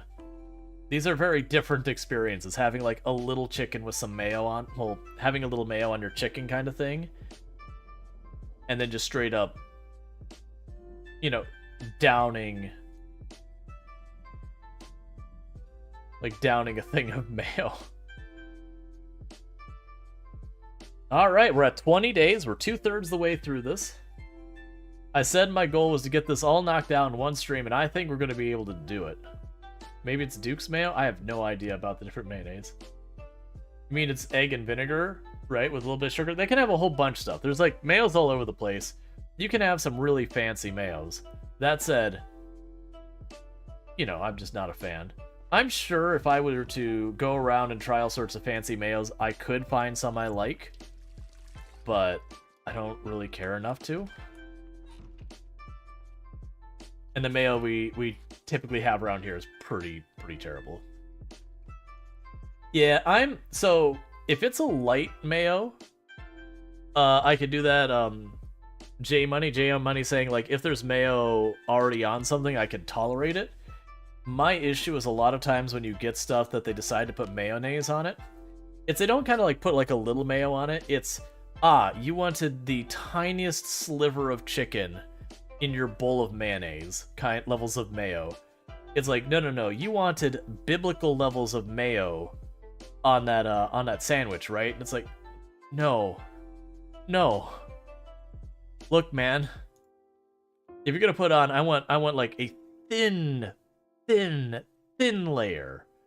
Like, I want it to be a very minor supplement to the main course that is the food I am eating. I do not want mayonnaise the experience.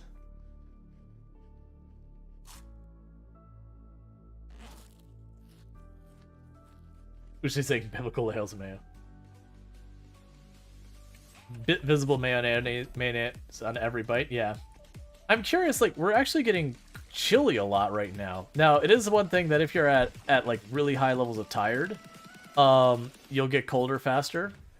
But I'm surprised as we're going into what's summer in the game. Well, actually, no, we are in solid summer in the game that we're seeing the cold debuff. Even with the fact that we're literally wearing leather gloves and leopard print underwear. Look, we're living our best life, don't judge. You had a bagel place near high school who would do that with their cream cheese, literally 2 cups of single bagel. So what you're saying is it was delicious. Michaela's saying, I came into biblical levels of mayonnaise. We were discussing certain places when they decide to serve you food, even if you ask for no mayonnaise, and the amount of mayonnaise you get on that food, regardless of the fact that you're like, yo, I would really like to not be mayonnaise. And they were like, what if, hear me out, you could see this mayonnaise from orbit? Is that the amount you're looking for?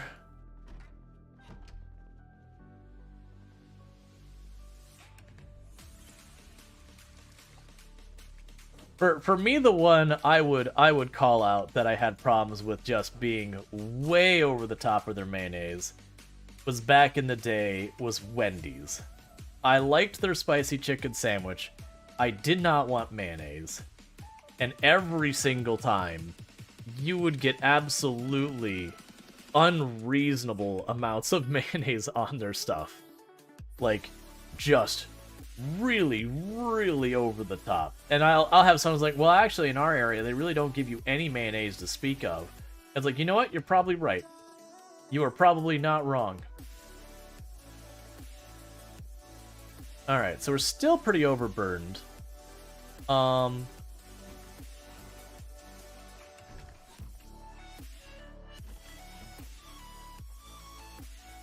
after spending about 18 days inside our house without leaving once, we have left our house. I am going to have our character just run until we get tired and go back to sleep just for today so we can wake up when it's daylight outside. But we are going to move on to Lake Fallis to acquire ourselves new sleepy medicine. So where normally I split the game halfway through stream, we are probably going to go just a little bit longer on the Project Zomboid side than halfway. Just that way we can knock this goal out and secure the $100 gift card. 18 days of eating mayonnaise, exercising, and sleeping. To be clear, we didn't eat mayonnaise for 18 days. That was like 3 days, which is honestly bad enough when we really get there. Alright, bear with me, chat. While our character is getting sleepy, I need to use the restroom real fast, so I'm going to be right back. The game won't be paused. That's how daring we are. But I'll be back here in just a moment, and thank you again for tuning in.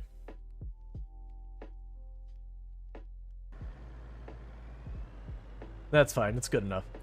Alright. Hey, train, could you not? Hey, train, please. Train. No. This is not my stop, train. I don't want to go this way. Let me free. Alright, so we're going to... Oh, God.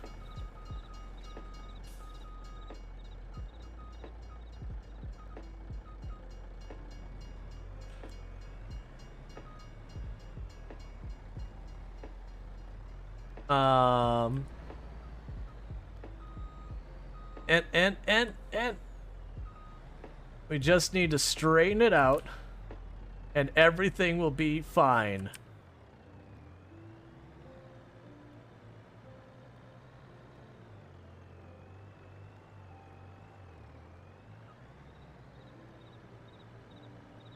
Alright, I'm gonna do something I know is not gonna end well, but I'm gonna be cursed until it happens.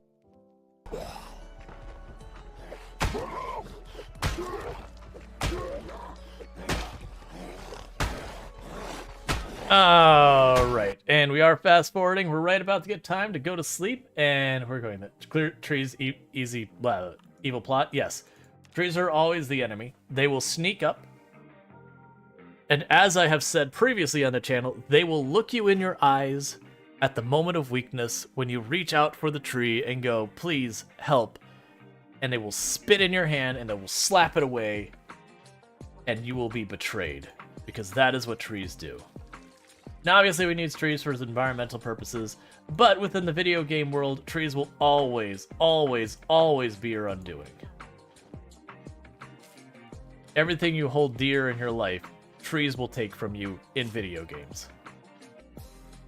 You like your car? Wrecked. 100% the tree, not your fault.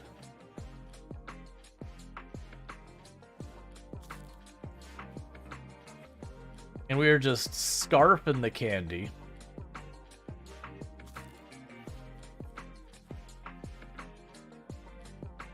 Every little bitty bit.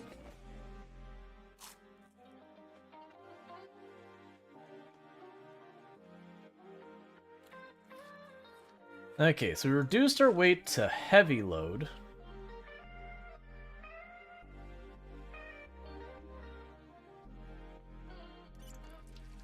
And I think, while we had intended on sleeping for the purposes of kind of resetting ourselves, that didn't work out. So that's fine. But I do think it is time for us to leave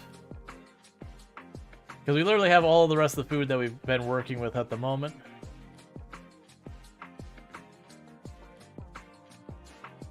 Go ahead and just slam a chocolate bar real fast. Hey, Lucky Chimera. How's it going? Alright, so our next direction we're going to... Let's see, actually, I don't remember if we have the map on this or not. Oh, gross, it's on that. Yeah, so where we're going is around... If we look at the map, it's around here. We're going to a location called Lake Fallis. And the reason we're going there is we have run out of sleeping aids. So unfortunately, we wanna take a nap, and we're just too wired, we're too weak. We have grown heavily accustomed and dependent on our sleeping medication. And by that, I'm just memeing with all this stuff. We're trying to rush our way through 30 days. And while I could certainly sit there and run in a circle, wait 5 minutes, like real life 5 minutes, then go to sleep and repeat for the next a little over an hour. Or we could go ahead and make our way to where we can get our sleeping medication and speedrun it. And plus this means I'll fight some zombies and make this more interesting.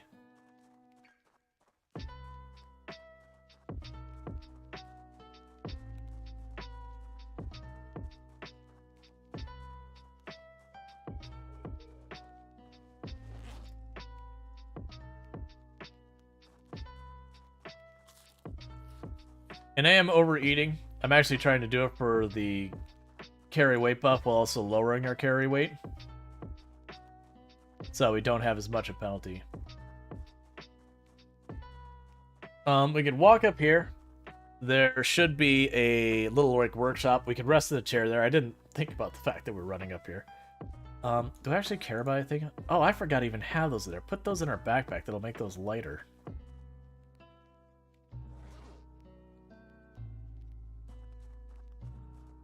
Alright, so we're still slightly overburned, but that's okay. Probably not going to need that. Well, actually, I was like, we're not going to need to be able to see our loot anytime soon. Yeah, so I am going to try and keep us off of that. So be very wasteful on our food. Because on default settings, the food is something we have a ridiculous abundance of. Let's see, I wish you could play Project Zomboid console, but I know that'll never happen, so stick to DayZ. Yeah. I very much doubt we'll ever see Project Zomboid on console.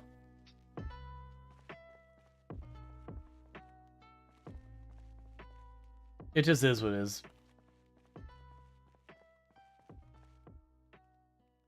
Like, there's all sorts of goodies if we cared about, like, really long-term survival. Oh, actually, you know what? I'm not going to need that hammer.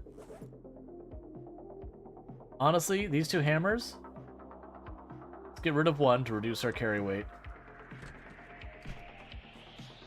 Alright, let's see if I can remember my way around here. I almost died here in one run.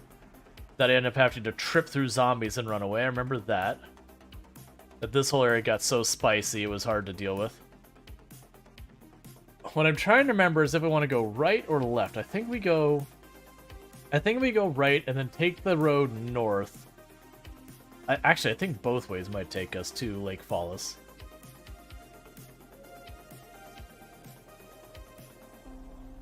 Oh, right. I went to go in there to rest. Well, I didn't do that, did I?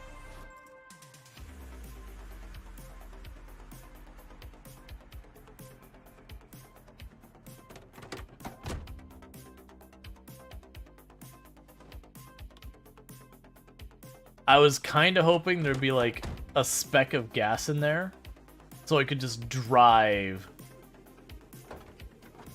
badly.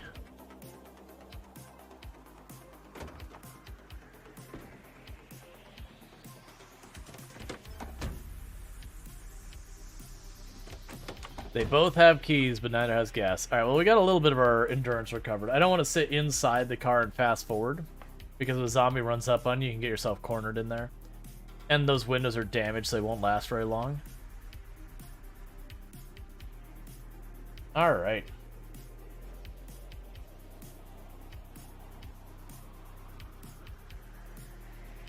But yeah, the reason I want the sleeping pills is with the sleeping pills, I can burn through a day in maybe a minute and a half, 2 minutes, something in that time frame. Whereas if you do a day on normal time, it'll be about 30 minutes, 30 to 45 minutes, give or take, because while the days are an hour long, you sleep through a bunch of it. With fast forwarding, it's probably like 5-10 minutes per day would be my guess. Probably closer to 5.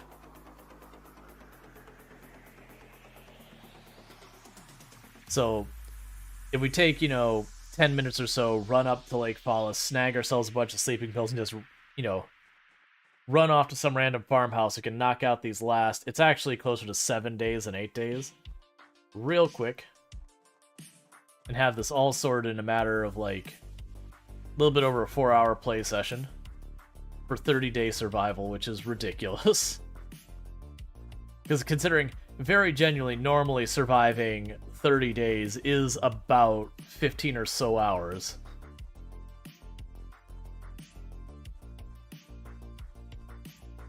Give or take a lot, depending on a lot of factors.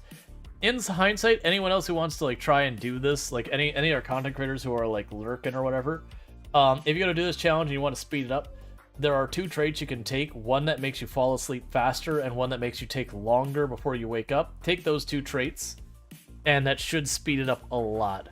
I'm obviously way, way, way too far for that to be worth the time, but it's fine.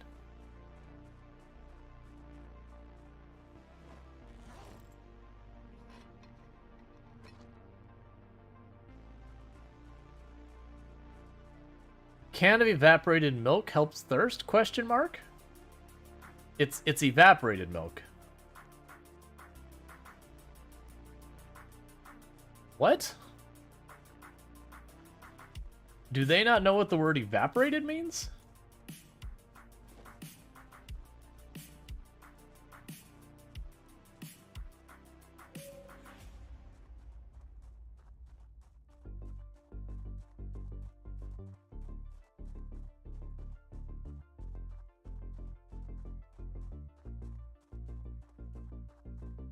Okay.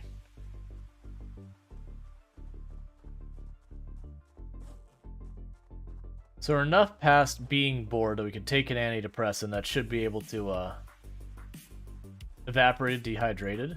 Not dehydrated. Well, I mean, for something to be evaporated, it needs to no longer be liquid as well. Like dehydrated would be if you dehydrate something like a fruit, you've got a dried piece of fruit. An evaporated fruit would be you have a gaseous fruit. Because you've evaporated it. I think we go... Ooh.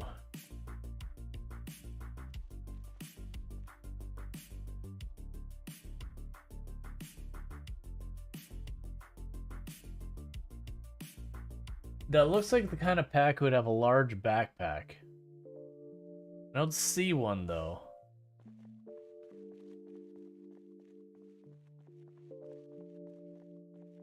Is that one there?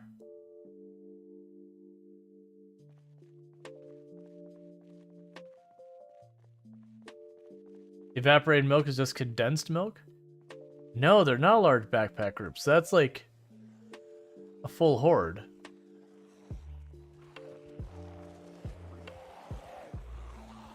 Huh.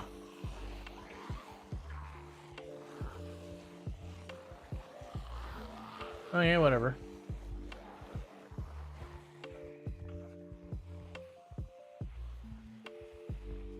Weird.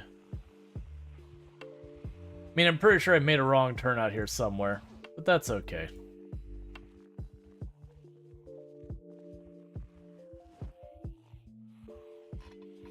Hold, please. I'm getting my fruit. Look, man, it's very important to get your daily dosage of vitamin C.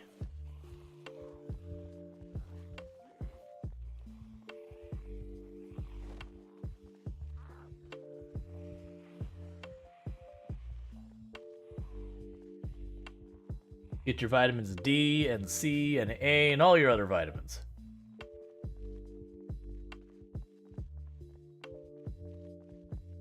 I don't feel like I'm going the right way. I'm pretty sure I wanted to turn west up there,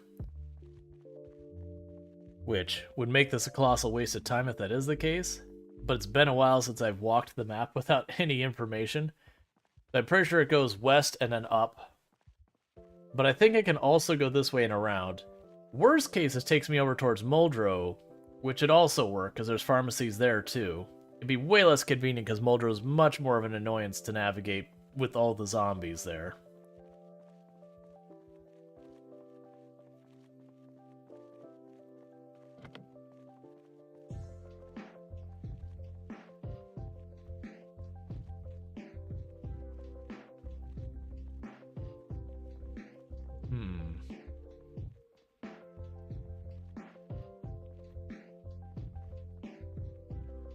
Yep, I don't know, we're going north.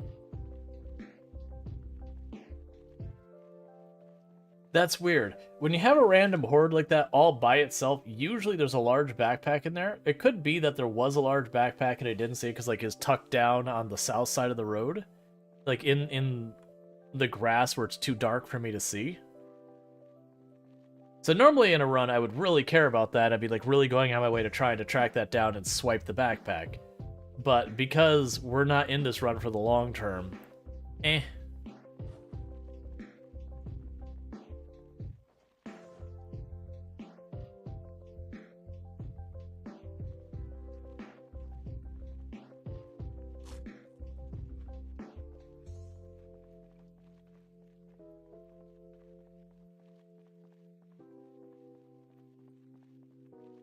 Okay.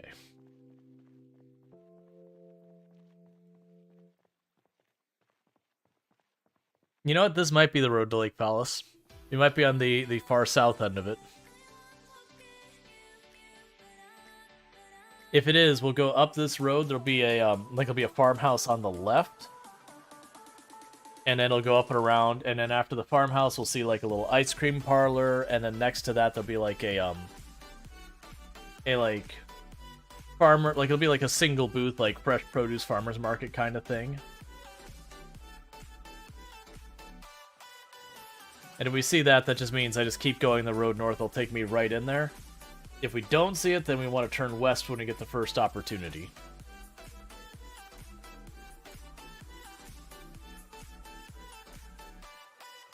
Because I don't think that was the road we were supposed to turn west to hit the north side of Lake Paulus, is it?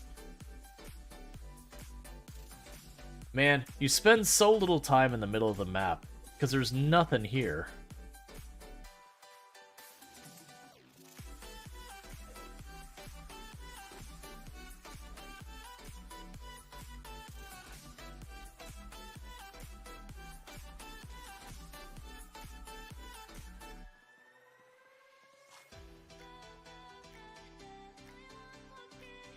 Okay. This might be right. Ooh, no it's not. I see the mail. Well, no, this might be right. This might be the farmhouses.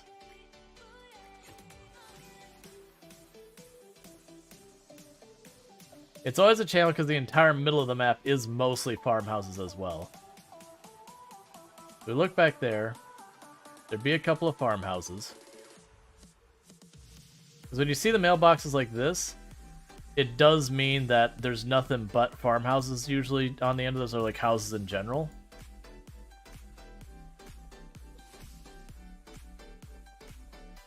No, I think this is right. I think this is right. We'll go up here and there'll be another road that goes off without the mailboxes. That'll be where the ice cream parlor and that is. And then we'll be able to push into Lake Fallis. And we're not really trying to like clear Lake Falls. We're just gonna go. It's about 2/3 the way up across town. There'll be a pharmacy on the right nearby town hall, and we can just go in there. We'll probably find at least one package of the sleeping tablets, maybe more. And then we can just run back out. We'll just go to the ice cream parlor, and we will rush through the last of our days in the ice cream parlor.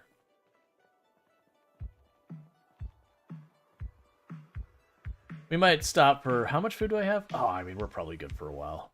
Like, I know I'm just blasting through our food real fast.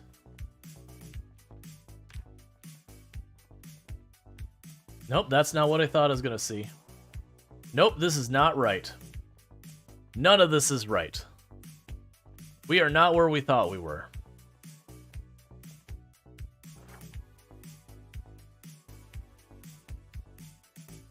Yeah, so that's not Lake Falls over there. I'm guessing it's up here.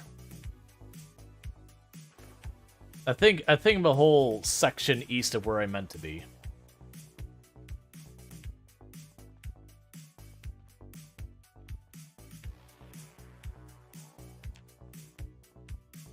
And I could check in these random farmhouses, bathrooms and all that to see if we get lucky and snag ourselves a some sleeping pills there, but the odds aren't super high. But like I said, whether I get to Muldrow, like any city I get to, we can find the pharmacy to hit real fast and grab. It would be much easier if we would have had a car. I wouldn't have had to walk. We would have just driven there real fast and we would have been gold, but it's fine. That is what it is. It's also entirely possible that with all the minor updates that they had in the past year, with as long as I've been well, not in the minor, like last year, but like before that, where I've been doing the Venus run, that they could have done some cleanup on the middle of the map that I've just completely missed.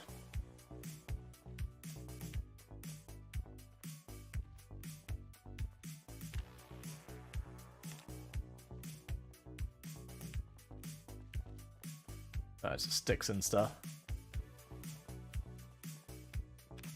And I can worry about it. Yeah, so we're looking for an opportunity to turn west. Because I do know the route between Riverside, Lake Fallis, and March Ridge in Lake Fallis. Rosewood, like I said, I'm pretty sure when I turned east to check out that group of zombies, and then when we aggroed, we kept going east. I'm pretty sure it's supposed to turn west there. So what should happen... Oh, you know what I bet?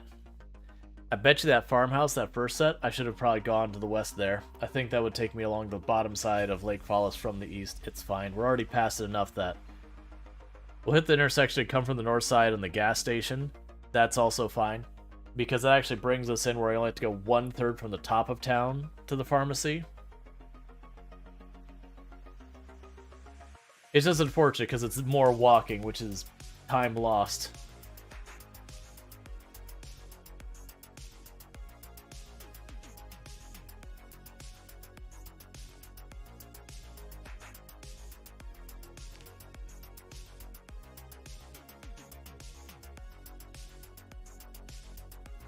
Slam a drink. Posture check. Yep.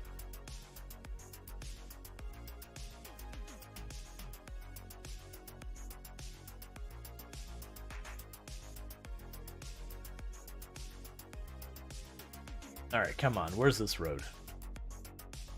But yeah, so the road will turn west. You have to go a little ways. And then the road will have like a south direction. You go about a block far in north direction. I want to take the south road. Okay, we've almost reached the point where we don't have to worry about a lot of the weight stuff.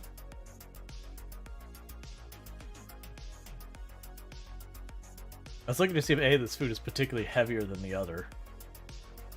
Not particularly.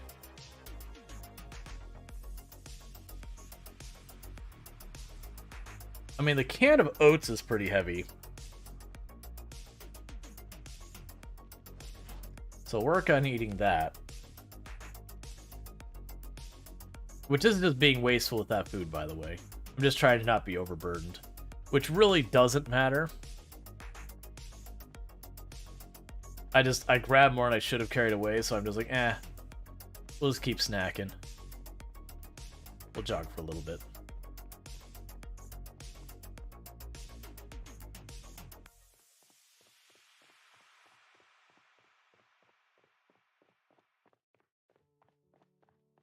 I have no idea where we are anymore.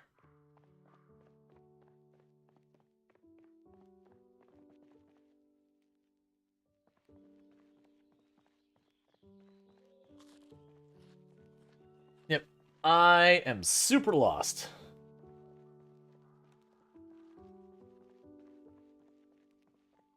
Like I said, I'm pretty sure we're east of Lake Fallis. I'm just waiting for the western bound road. I mean, the other absolute worst case, that we get north enough that we reach the river, then I know exactly where we are, because I know the entire length of the river. Because I've done that route, I couldn't tell you how many times over the years.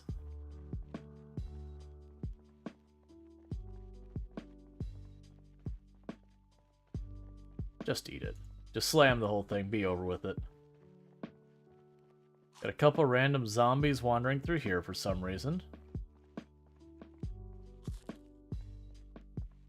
Okay, cool, whatever. If we are seeing any number of zombies, it means there's something nearby of some kind. So that's good news for us.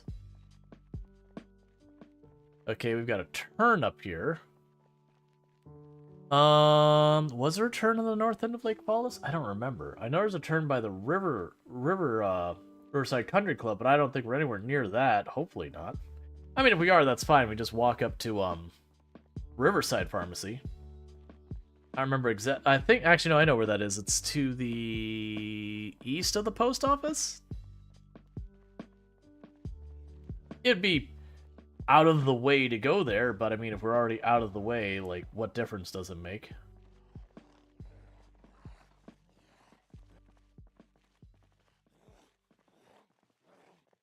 Longhaller said, the other day he's up, imagine being a ghost, seeing your corpse turn into a soulless zombie. That'd be a weird feel. You love the post office in Riverside as your base? I've never made that my base. I certainly ransacked that place, like, every run I used to do that back when I used to start in Riverside most of the time. For Riverside, I always liked to go to the bait shop, was my favorite place. I also use the gas station a bunch as well. But the bait shop was usually my go-to.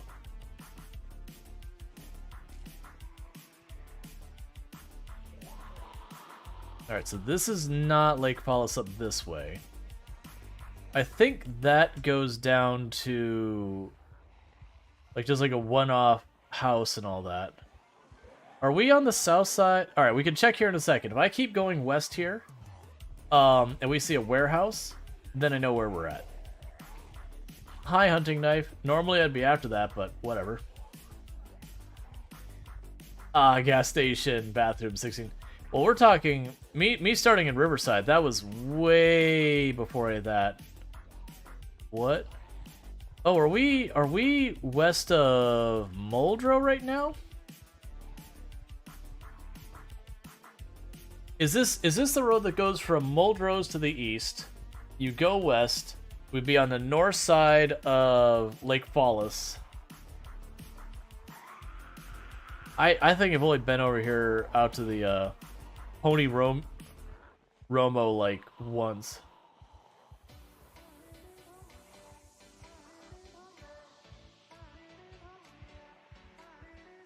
That's fine. All I care is that I get someplace with a pharmacy. Now granted, by the time I do this, I only had like 7-ish days left. I could have probably just sat there and just ran around in circles for like the 30 plus minutes for the 7 days.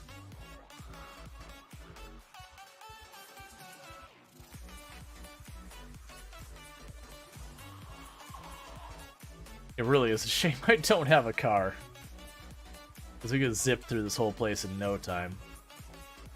Now, Lake Falls doesn't have houses like this.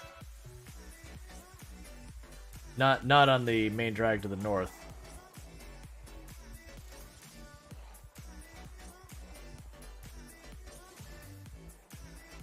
It's fine. If I end up in Riverside, I end up in Riverside. It's whatever.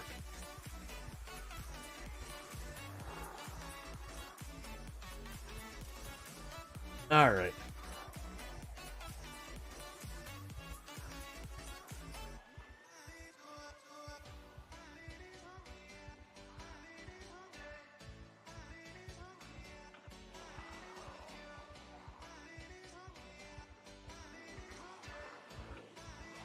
You keep that up, you have 10-mile lines. Oh no, they drop off real easy. You move faster than the zombies do. Like for the record, I have thousands of hours in this game. Like this here, this isn't even a danger. All that back there, meaningless. You wanna know how I win?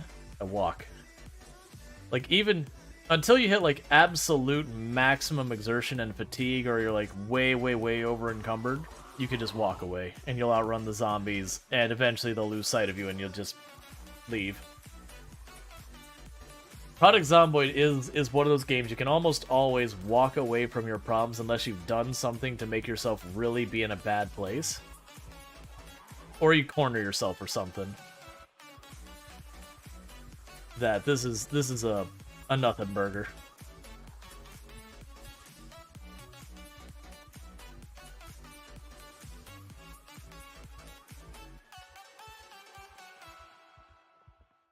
I'm really hoping that we get over here, we see the north end of Lake Fallis, we run down, we grab our medicine, we just go to like the farmhouse just outside of town or wherever. It doesn't really matter. Any enclosed space that doesn't have a zombie right there.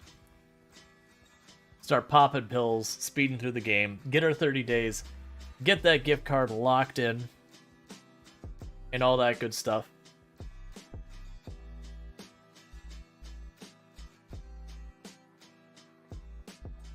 You never played your game? You're just guessing? Yeah, so Project Zomboid, it is one of those games that when you first start playing, it is a brutal and difficult game that is very, very intense. But it is one of those games that as you start learning the inner workings of the various systems, you start learning what is actual danger and what is perceived danger.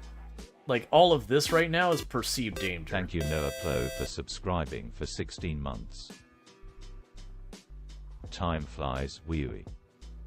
Thank you, Noah Plo, for the tier 1 sub. You would sub the channel for 16 months, a year and 4 months. It's a heck of a long time, so I really do appreciate that you continue to support the channel after all this time. So thank you so much for that continued support. It does mean a whole heck of a lot. So with all that said, what I'm going to go ahead and do is I'm going to take 2 seconds to pause the game, because we are doing the thing where for every sub, we add a Lego piece to the kit. So I've got this part, and I've got this part, and they go together now, and that is for that sub. We're making pretty good progress towards our daily goals, so thank you so much for that as well. And we're just going to keep that all moving along. I haven't been telling people what the kit is. When you start recognizing it, you'll start recognizing it. Right now, we're pretty early on. We've actually got a pretty decent number of pieces on there, because it's anytime we get 100 bits or a sub of any kind, we put a piece on it. You know, if people do multiples of that, then obviously I'll give multiples. So like someone gives 5 gifty sub, that's 5 pieces. Someone drops $10 in bits, it's 10 pieces. You get the idea.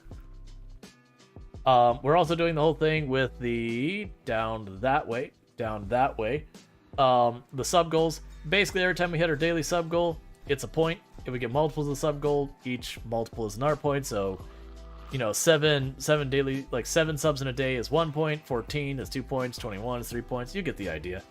And if we do hit 27 points, which is how many streams I have this month, then we will go and have some Twitch integration streams in the next month. If we get 2 points over that, then we will go and do a game night where I'll hop on Discord voice chat. We could all play games together as a group kind of thing. And if we get 2 over that, then we'll set up a community server in some kind of game. We'll like vote for it. Is that a large? No, it's not. It's just the way the arms are.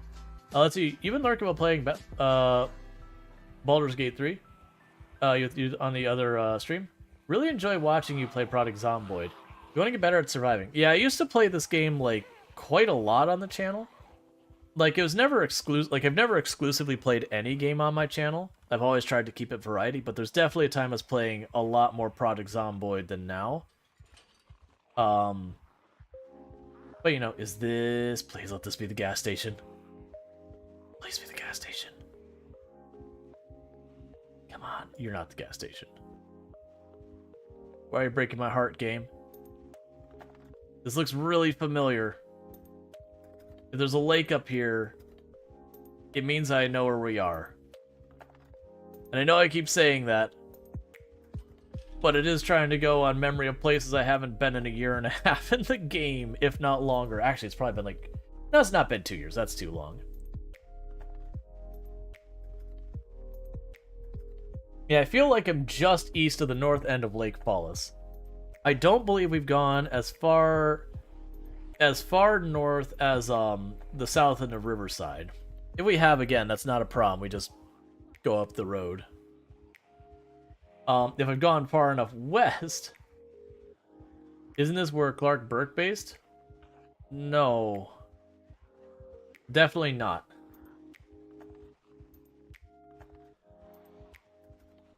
Yeah, Clark started in Rosewood, I believe. No, no, Clark started in Muldrow. Worked their way west. I think we went down to the boot camp, then pushed into Rosewood. Then after Rosewood, we went for March. Did we go for March Ridge? I think we went to the military base after Rosewood. Because I know we beelined for the prison immediately on Clark Burke, because that's where Ellen Ennis had died, and I made it a point to go after it. Just, you know, partly for my own being like, I can do it, and then partly to, like, because it was salty about dying there. It wasn't even I died in the prison either. It was like I died in the parking lot, because I had so many bodies piled out there, because it was 16 times pop, all the orange there, that a zombie was standing, not moving, on top of the bodies of the other zombies, and I didn't see it and ran into it. And got grabbed, got bit, and that was the end of it. That's how honestly all of my characters that I've gotten to, like, the, you know, over 100,000 kills, that's how they've all died for the most part. Is there was a zombie I didn't see. Actually, Clark Burke I did see. I whiffed a swing I shouldn't have taken. There's one of the ones where I was like walking past a zombie, I turned to smack it, missed the swing, and because I was kind of walking past it, it was right next to it when I went for the swing, so got grabbed and bit. Because it was something I shouldn't have done. I don't think this is where I thought it was.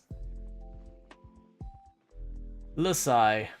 Well, gradually we'll work our way north. Sooner or later we'll hit the river and I'll know where I am. At this point, we're going to be far enough west that we'll either be at Riverside or on the west end towards Riverside.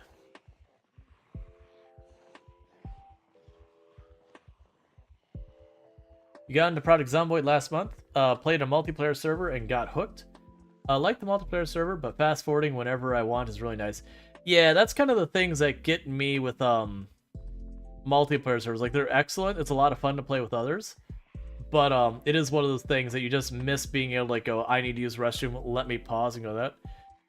Or, you know, this is like kind of a slow part, let me go ahead and just fast forward.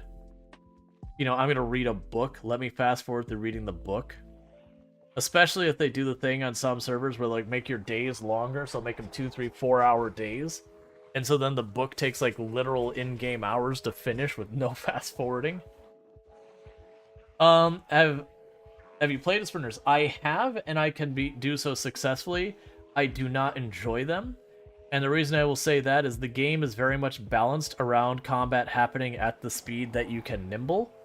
So the moment you start including sprinters, a whole bunch of quirky weirdness happens, where, like, sometimes sprinters will just walk right through walls and doors because they glitch out. Sometimes they'll just skip right through a fence that, you know, they won't, like, interact with it. And you can have, like, all sorts of weird stuff. So 90% of succeeding with sprinters is to do everything you can to effectively make them not sprinters by making them go over doors and go over, like, you know, fences, through windows, stuff like that. So I'm not a fan. Oh, I think, are we really on the south side of Lake Fallis? Really? I thought it was way farther north than this. I'm okay with this, if this is where I think I am. Yeah, it'll be 3 houses. The road will go north-south. South will be the ice cream parlor. North will be, you know, downtown Lake Fallis, if you can call it downtown. Those yards seem a little long. No, that might be right. Well, this actually works out. If this were, yeah, this is Lake Fallis. We unintentionally, I was just thinking we were farther along. Yeah, so you remember where I mentioned earlier that I had a character that I got caught with the tropical storm and a helicopter combo before, but it was at nighttime and it was awful? It was right here in this area that I was on a character that I think at the time we were like 35, 45, 55,000 kills, somewhere in that ballpark. And I was just out here, and it was getting to be like 7 p.m., which is, I believe, the latest the helicopter could show up. We were in the tropical storm, and I'm just going, like, what the... And there's a clip of that, me going, ooh, fog. That's what I exactly like with my tropical storm helicopter. So I can get a bunch of booze out of there to go to sleep, if necessary. But my plan is to go right downtown, and all that sort of stuff.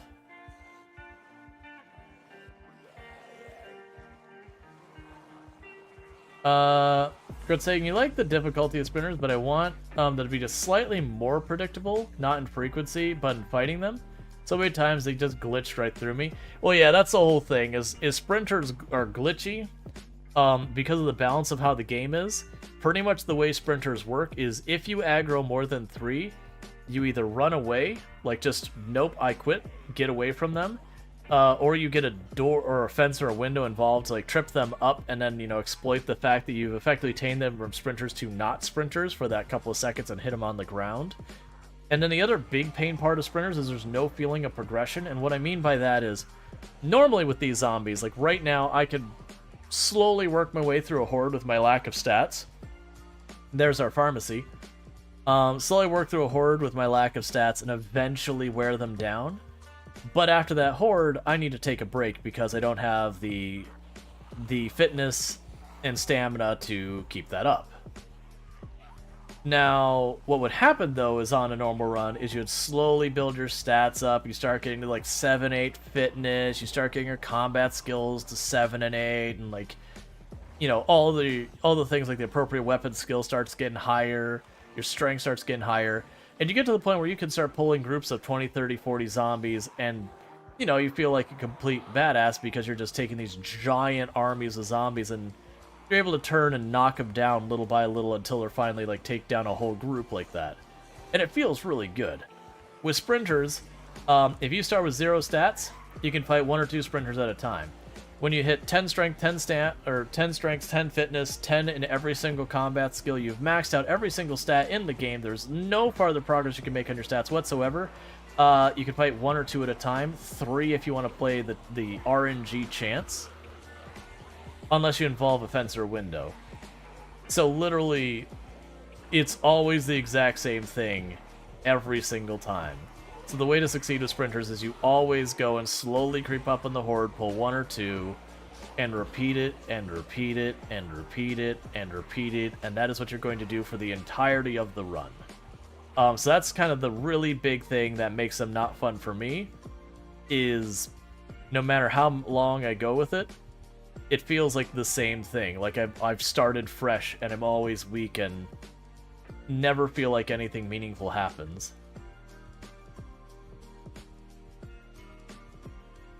And I'm not even exaggerating on that either. It literally is. There's just 0 feeling of progress.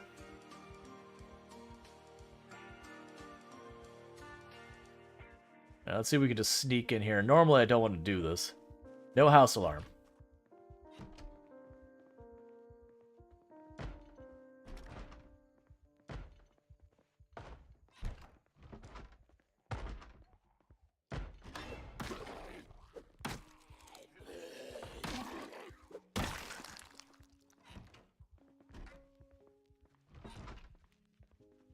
Be fast about this. Well, it seems like 1 zombie followed me.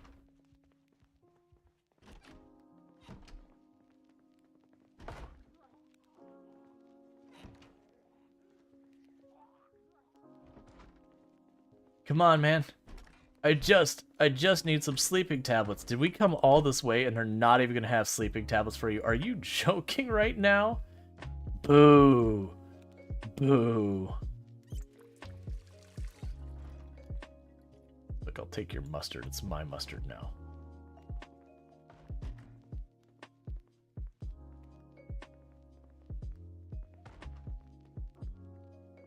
There is a possibility we do find stuff here. We can still find stuff to help us sleep. We can hit that bar that's on the way out. A cheap alternative to sleeping medicine is to just slam some booze. No, it's... I would say, oh yeah, I probably should have sat down and rested for a minute. That's fine.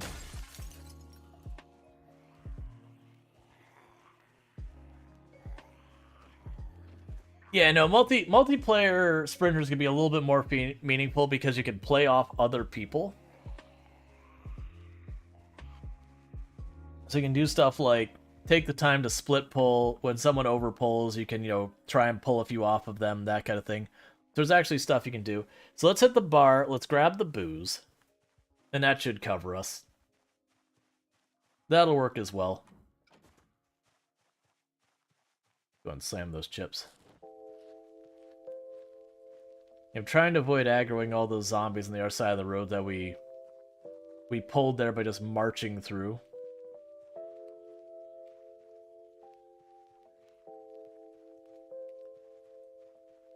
Yes, it should be the laundromat. And I believe there's like a police substation or something next to it, and then the bar? I can't remember the police... No, I think the police station substation's north? Yes, police substation's north.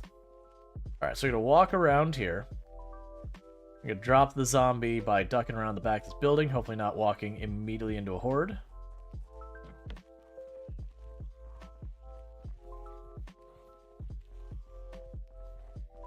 This is probably a bad idea, but it's fine.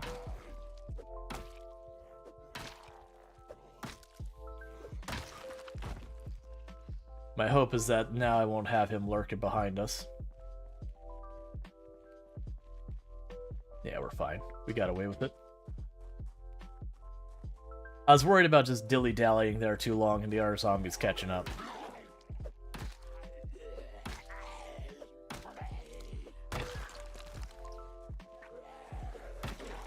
Fall over. Thank you.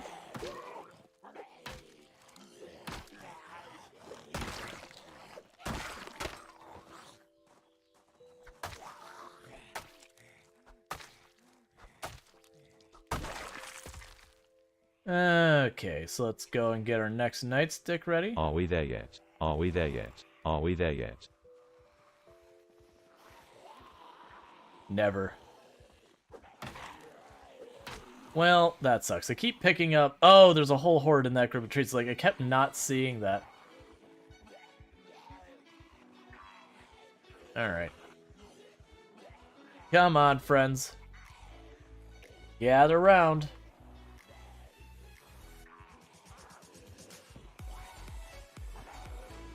You don't want to fight them all. Yep, the trees are hiding them. Yeah, no, he probably would have had it if I would have just sat there and just got exhausted, went to sleep, got exhausted, went to sleep, got exhausted. But like 30 plus minutes of that felt like it would be just really a bad time.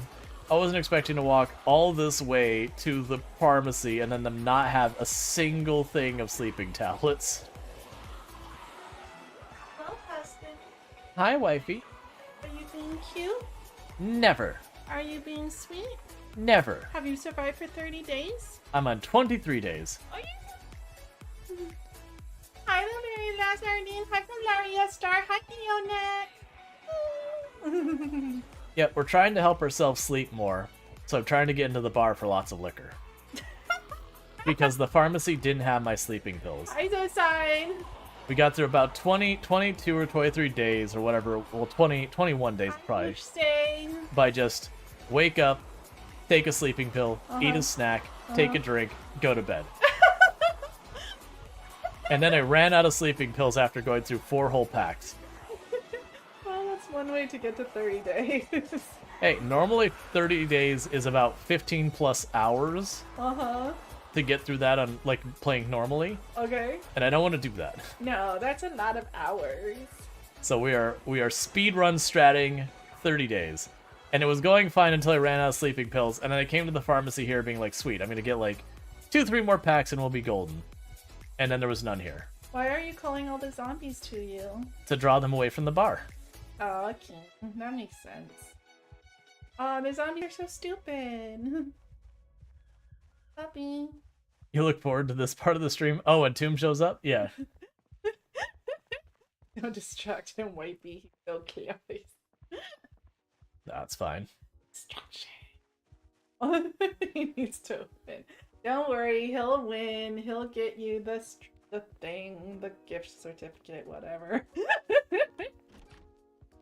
I was waiting for it to be a house alarm so badly. What's your character wearing? Leopard print underwear and a tie. Nothing else. Oh, and shoes. We do have shoes. Why? What else do you need in life? Yeah, that's true. Chat, I think we have enough booze. I think we're settled. Yay, bourbon! Bourbon solves everything. Alright, let's get out of here. I'm way overburned. Oh, there's a way to solve that. Just take off those leopard print underwear. Then you'd be carrying less, right? Yeah. Well, the game let you do that. Yeah, but you're like in tighty whities then. Alright, so drop the rolling pin. It's not needed. It would be funnier if it were just like a blur. There's a bunch of games that do it. Drop the hammer, it's not needed. Drop the lighter, it's not needed. I thought he was cosplaying Lieutenant Dangle from Reno 911 when I first joined this stream. I love Dangle. Basically, I'm just dropping a whole bunch of stuff to just get as much weight off of as I can. So I'm strictly holding the booze and that we need to succeed in life. Yeah, you need booze to succeed in life. Alright, so now our mission is to survive getting out of here. Okay, well, good luck. You heading to bed? No. Oh, okay. I was like, it feels like it's a little early for that. But I need you to survive to 30 days. Otherwise, chat will be upset. Chat would be upset. And you don't want to upset chat. No. No. They put up with me. Yeah, they do. More than me. Yeah. Lieutenant Dangle. I actually haven't seen Reno 911, but that was the other day when people kept hearing Tomb laughing every couple minutes. That's what she was watching.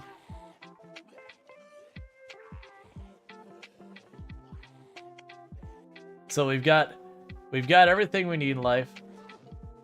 And the reason I'm eating the cereal, actually we won't eat the cereal, we'll eat bags of chips, is to boost my carry weight. Just enough. That's not a problem. But yeah, if we go down this way, there's an ice cream parlor and a fruit stand. That should have more than enough food for us for the rest of the time. And if I didn't already say it, Mac, I'm sorry if I didn't already say hello. I thought I did. But I also get distracted pretty easily, and then I forget things. So, you know. Oh, we have just a regular soda can? Excellent. Slam the soda can, buddy. You've earned it. Throw it on the ground. That's the type of person we are playing this run. We could be responsible, but psh, we're not going to do things like that. We have basically the better part of a bar in our pocket. That's more than enough to get us through the last 6.5 days.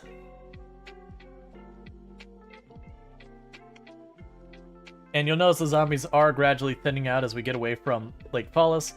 It used to be when I would play the game, and I was trying to go for like the really sweaty 16 times pop, like very first started doing that kind of thing.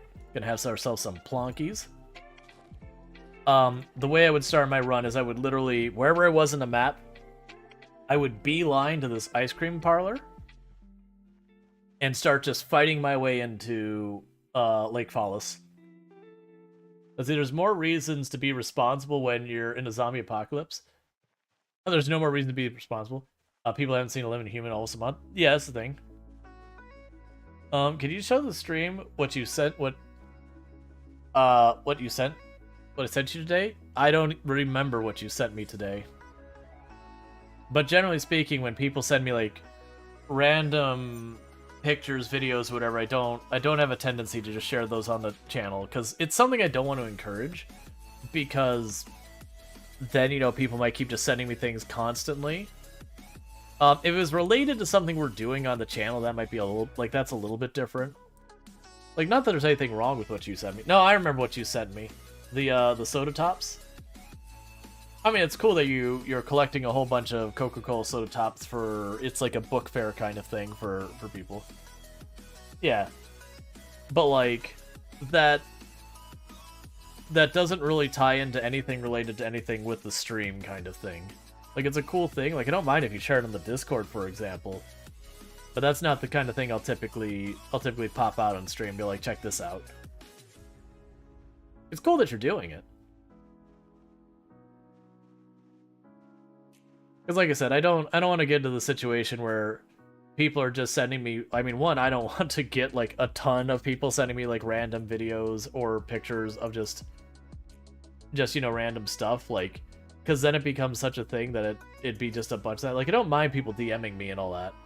And I don't mind getting those things. I would worry if I encouraged that of a whole lot of people doing it. It's the same reason we made a change our rules on the Discord recently, that we have our art channel, and that we were saying like no long, like don't put like, for people who commission art and like computer graphic artists, whatever, no longer like, you know, commission stuff showed off in the art channel kind of thing. Just because it was starting to get like, it's one of those things that blurs the line between like self-promotion and like art. Like, it is art, but it's art you're doing for business.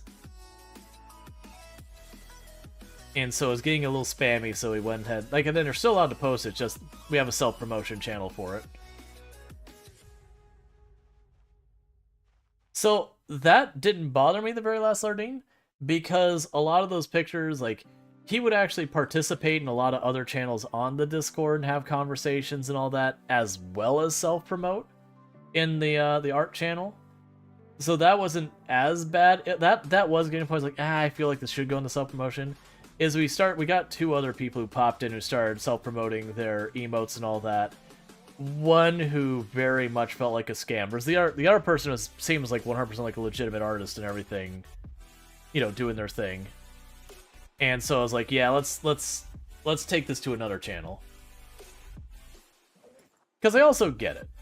Like, you know, you're an artist, you're just trying to make ends meet. I figure this is all going to be rotten. It's 20 days in. If we get lucky, we might find some potatoes or something that might still be good. I don't think we'll need them, but, you know, oh, we have a stale potato. We have 2 stale potatoes.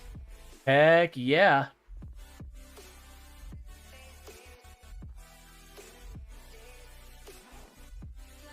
But yeah, no, we started to get a second and third person, so it's like, okay, hang on, wait a second.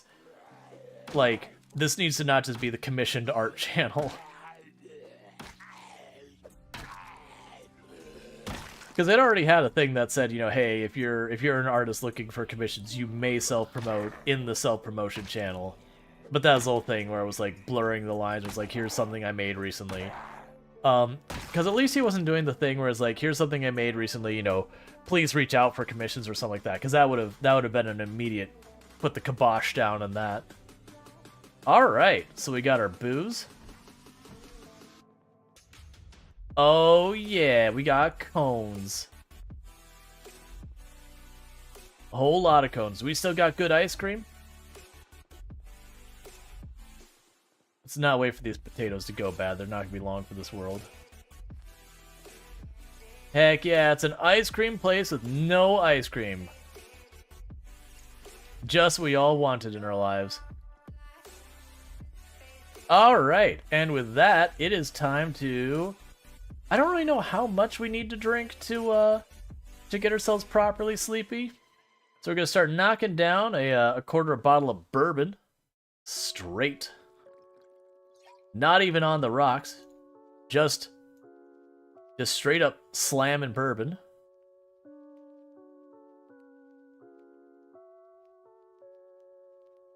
Okay. I see. So it's going to take me a couple of swigs to properly get ourselves sleepy. That's fine.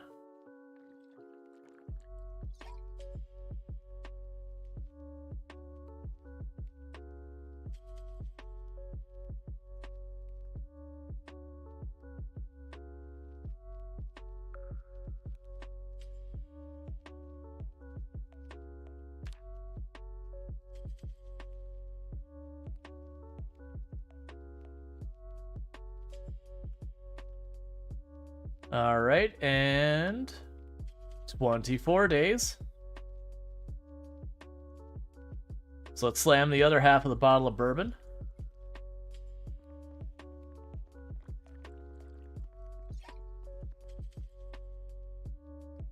Oh, water is officially off.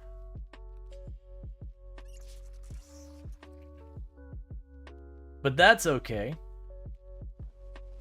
Because we're getting sleep, we're getting our hydration in a different way.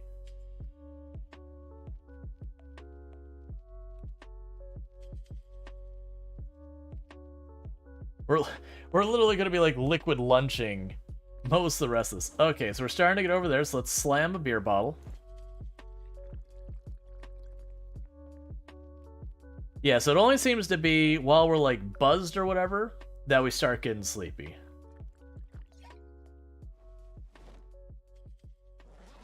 Oh, that didn't quite do it. We need a little bit more beer. We only got a handful of days we still got to get through.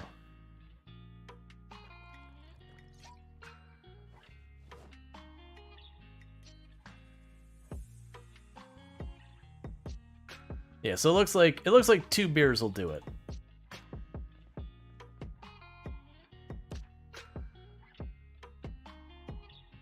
Yeah, pass out simulator. You know, there would people who definitely go through the zombie apocalypse this way. They'd be like, nope.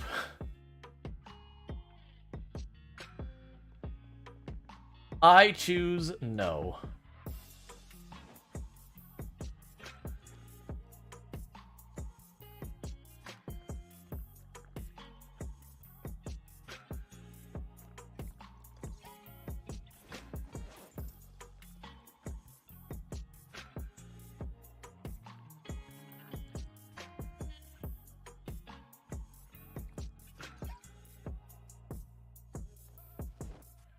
The best part is because the alcoholic beverages work as food as well.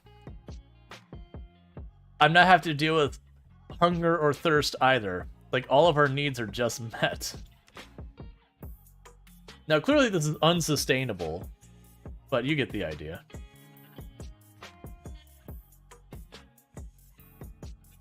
"25 days.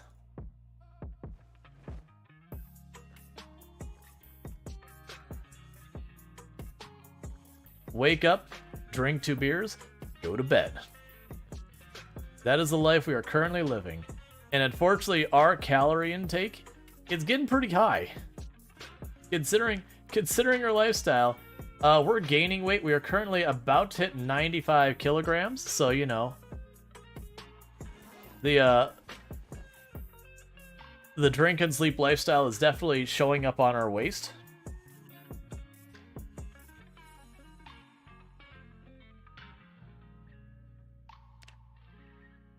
All right.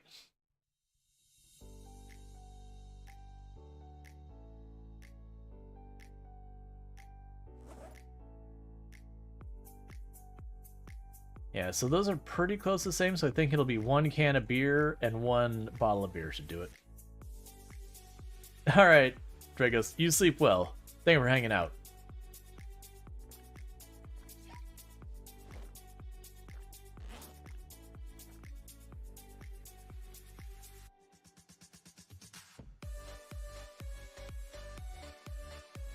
All right. I mean, those things work almost as well as the sleeping pills, honestly.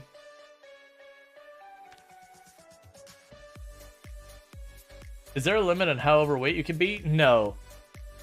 You can just keep... Well, actually, there might be, but not that I've ever seen. They do have, like in real life, where the more you weigh as a person, the more calories your body can burn in a day. It's just like naturally because it just takes more energy to sustain you. Let's go ahead and eat the potato just because we can. So it is a thing with that. And we'll drink an entire bottle of red wine with our beer. Because we got plenty of liquor for the last 4 days, so we are square to speed run this. So I'm gonna go ahead and say it here. I'm pretty sure that the alcohol is a more effective way of knocking ourselves down than the sleeping pills.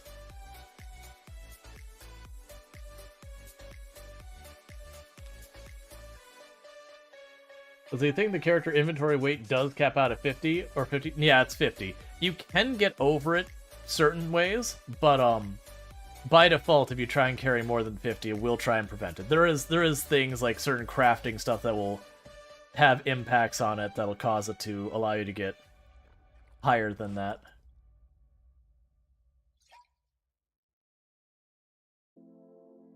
So it does look like a bottle of... No, actually, we were faster with the other one, so let's just slam 2 bottles of wine. It's fine. I've got a bunch of bourbon. You know it's really effective? Combining booze and pills? Yeah, no, that actually kills you in the game.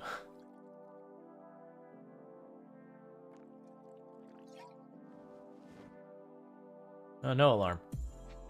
There we go. We are plastered is where we're at. Excellent. Go to sleep.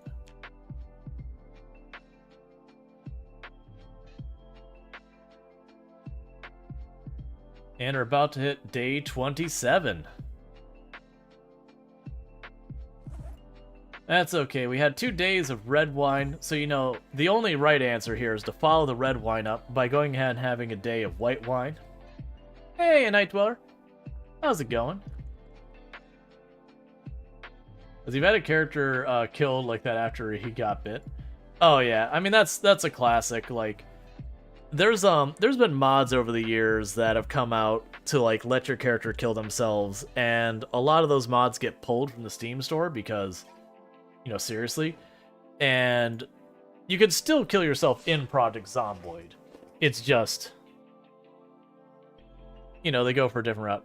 We're actually in risk of catching a cold as we get this drunk. Because we are trying to just do the dare drop where we hit 30 days survived.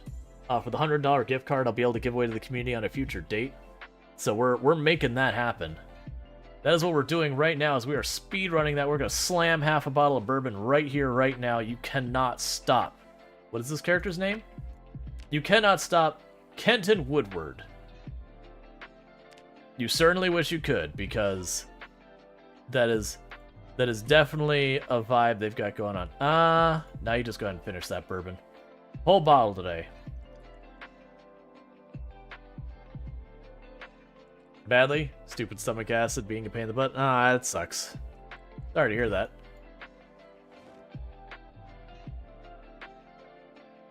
Alright. Surprisingly, 2 bottles of wine makes us way more drunk than slamming an entire bottle of bourbon by ourselves. I'm just going on a limb here and say I'm pretty sure a full bottle of liquor hits you a little bit harder than 2 bottles of wine. You know, assuming we're not dealing with like weird volumes here, like it's a really big bottle of wine, a little sampler size liquor or something. Being upright alleviates the problem? Gotcha. Alright, we only got just about 2 more days to survive. That really good wine and that really bad liquor. Hear me out. I've had some really bad liquor before. That certainly, Here, we're gonna do half of this one. That certainly would have gotten you pretty far. Like, tastes awful, it's budget, but it's still, you know, the proof is proof. Honestly, some of the really cheap liquor, like the really bad cheap liquor, is some of the stuff that's like very, very alcoholic, but just, you know, not good.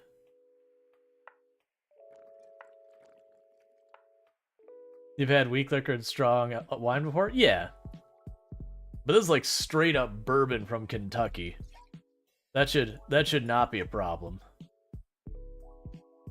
I don't know about being drunk during the zombie apocalypse. Doesn't sound like a great idea. I mean, we are speed running surviving here. Do I have any more alcohol? Okay, so we're basically out of alcohol, so we'll have to do one day that we do the let's just get exhausted and deal with that.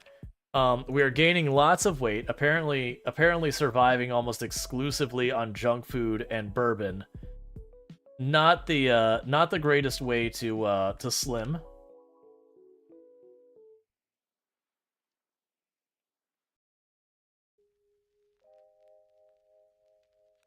All right.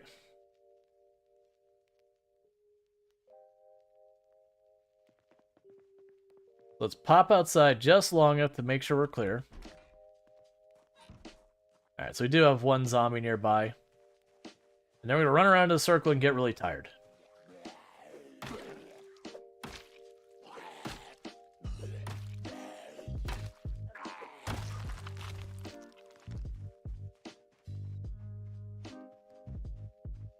Hey, we can actually sprint. Here, let me show you that, oh, we're not going to be able to sprint long enough for it to matter. Next day, when I actually have the energy, we're going to sprint and run into a wall. Just to show you that that actually has an animation to it. And no hangover, impressive. Considering, yeah, he's been boozing for about 7 days straight. Yeah, so we're trying to exert ourselves as fast as we can. Because the more exerted you are, the faster your tiredness picks up. There's a feedback loop there. So we want to just do laps, get ourselves properly tired.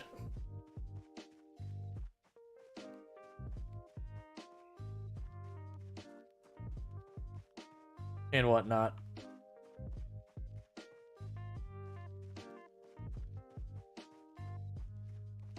Alright, come on. You can drink once you're ready for a break. Okay, we are no longer capable of jogging of any form.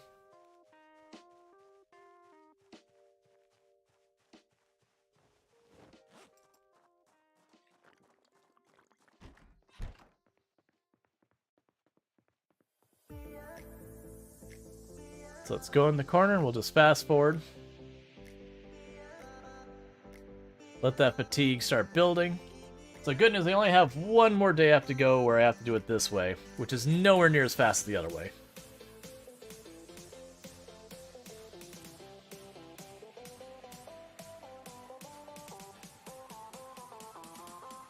And we're already recovering from that, so we're going to slam a bag of chips.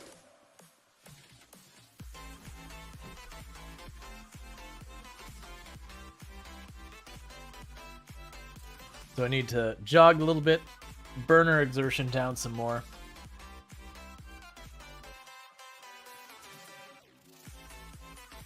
Alright, come on.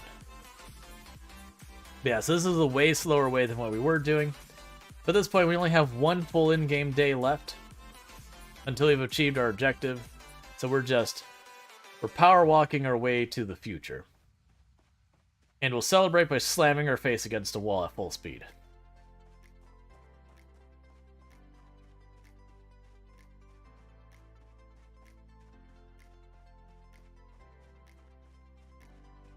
Alright, come on.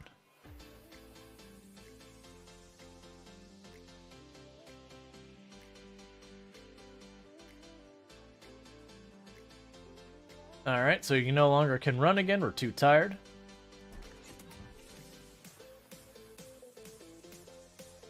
Get back in our corner. And as we get more and more fatigued, the rate we recover from exertion will get slower and slower as well. You know, and back and forth, like I said, they have a feedback loop. The more fatigued you are, the faster you exert and the slower you recover from it. The more exerted you are, the faster you fatigue, so you get the idea. And that's the reason why it's always super duper dangerous to let your character start getting tired, like in a fight kind of thing, that the more you start getting exerted, you either, like, if you're right at the end of the fight, that's fine, but if it's not something you're getting nearer to the end of it, you want to either, like, escape the fight or whatever, because that was a problem that'll continue to compound until it ultimately does get you killed. Gonna eat some more chips. Drink some more water. Eat even more chips.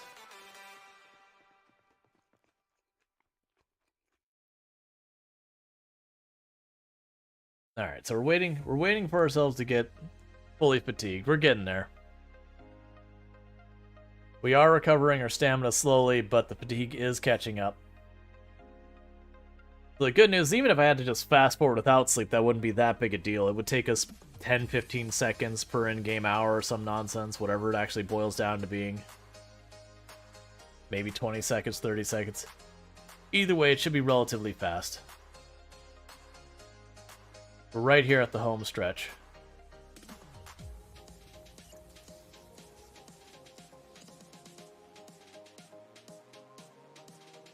Eat some chocolate.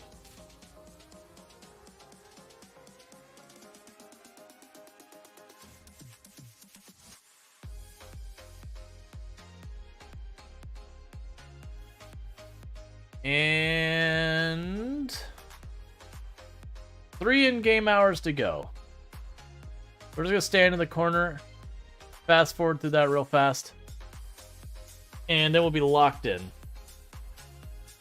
Because we only need to survive 30 days, and in 4 in-game hours we will survive 30 days, at which point we're gonna run face first into a wall. I'm gonna go ahead and snooze the ad so that people don't miss that part.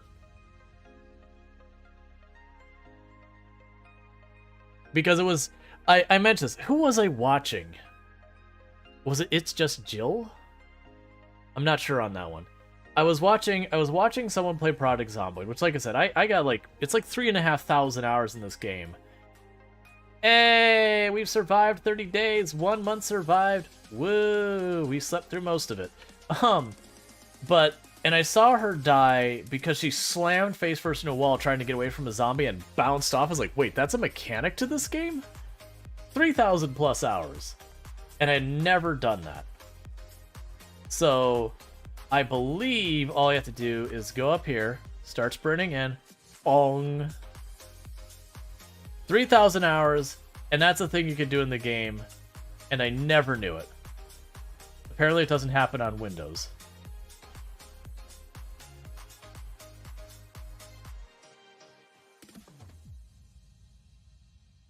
Now, I've only seen it when I alt sprint, not shift sprint. It doesn't seem like you can get injured doing it, by the way.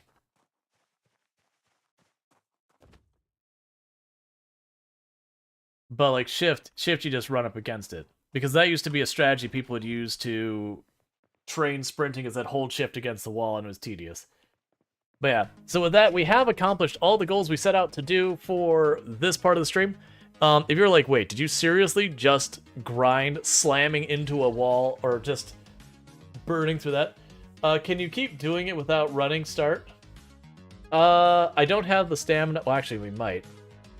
Let's stand walking at a wall and tap Alt to see what happens. So we're walking at a wall. Yes. If I am against a wall and I touch Alt, I can fall over. Which gives me all sorts of fun ideas for a gag. That's precious. But with all that said, what's gonna end up happening is we are gonna be switching up our games. This is a normal thing I do during the stream, is that usually around halfway through the stream, which would normally be around 11 p.m. EST. We're at midnight EST, but that's because I did want to get all of this stuff for Dare Drops done in one play session, and we did it. We did what normally takes a little bit over 15 hours, and we knocked it out in probably about 4.5. We have been streaming for about 5 hours, but we have the intro, which takes somewhere near like 20-something minutes.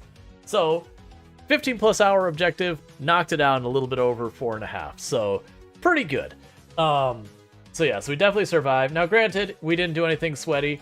For those who want to see, I'm just gonna quickly show this. You know, keep my cred in the game. Let me show you. We're not gonna play any, but let me show you what our main character has going on. To show you why it was like looking at all this stuff, I was like, none of this worries me. If we go to, is that the right one?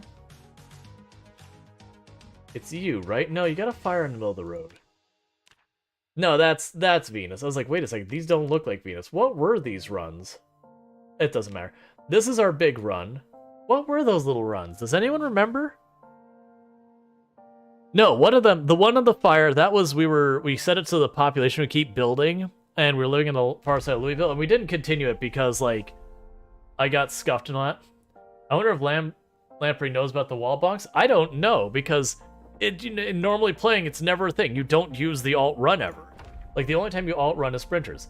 But yeah, so this is my main run that we have alive. You'll notice 1 year, 7 months, 13 days, 11 hours, 171,591 zombie kills.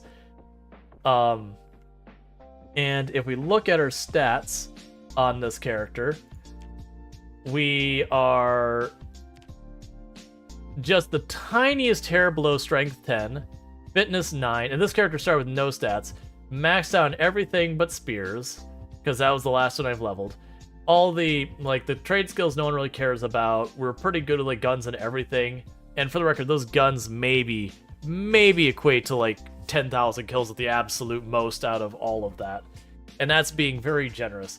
So, where I was playing that character to survive 30 days and, like, is nice and casual and all that, this is on 16 times pop sweatiness, that if we look at the map to give you an idea of how long this character's legacy has been, if we pull up our map right now, this character spent their entire life in Louisville that we spawned up here, and like you can see that I've got map markings from everywhere. We've done everything. By the way, the dare drop screenshot, you're relying on your modded kill count. Might want the screenshot in-game survive thing. Oh, that is fine. I don't think they would actually care, but yeah, that's a good point, is that I didn't show the paper doll thing. So let's go ahead and let's quickly show the paper doll. If you already grabbed the clip, it's probably fine. But I will show the paper doll in case anyone challenges it. I don't imagine that even be a thing. So that's you. But yeah, because we're using that. It does, for the record, that mod, all it does is it reads a text file that Project Zomboid saves to the hard drive. But yeah, so there, 1 month, 1 hour. Boom. We've survived that long. Alright, so with that said, let me go ahead and close that out. Because we are going to be at the point of switching games, and it's perfectly timed, because there goes the ad break. So when we get back for the ad break, what'll end up happening is we're going to be jumping into, I'm going to go with, because I'm not believing, because I'm doing it. Farming Simulator 22, we've been doing what's referred to as the Survivor Man Challenge. And for those who don't know what the Survivor Man Challenge is for Farming Simulator, it's basically you start with... Thanks, Yuri. The Survivor Man Challenge is a challenge where you start with $0, a chainsaw, and a dream, and you build up a farm from that. And we've got a lot going with that. So let's see. It's time to expand for real this time. I hope. Survivor Man Farming Simulator 22 continues. And for those of you on YouTube and TikTok, I am going to have to end the stream on you and bring it back up just because of how the stuff works. Normally I do that before I start the switch over. It is what it is. I'll be back in just a minute though. And that's just because we can't switch game categories on those platforms with all sorts of weird side effects and nonsense. And I do need to remember when I do the end stream, start stream on YouTube, that it does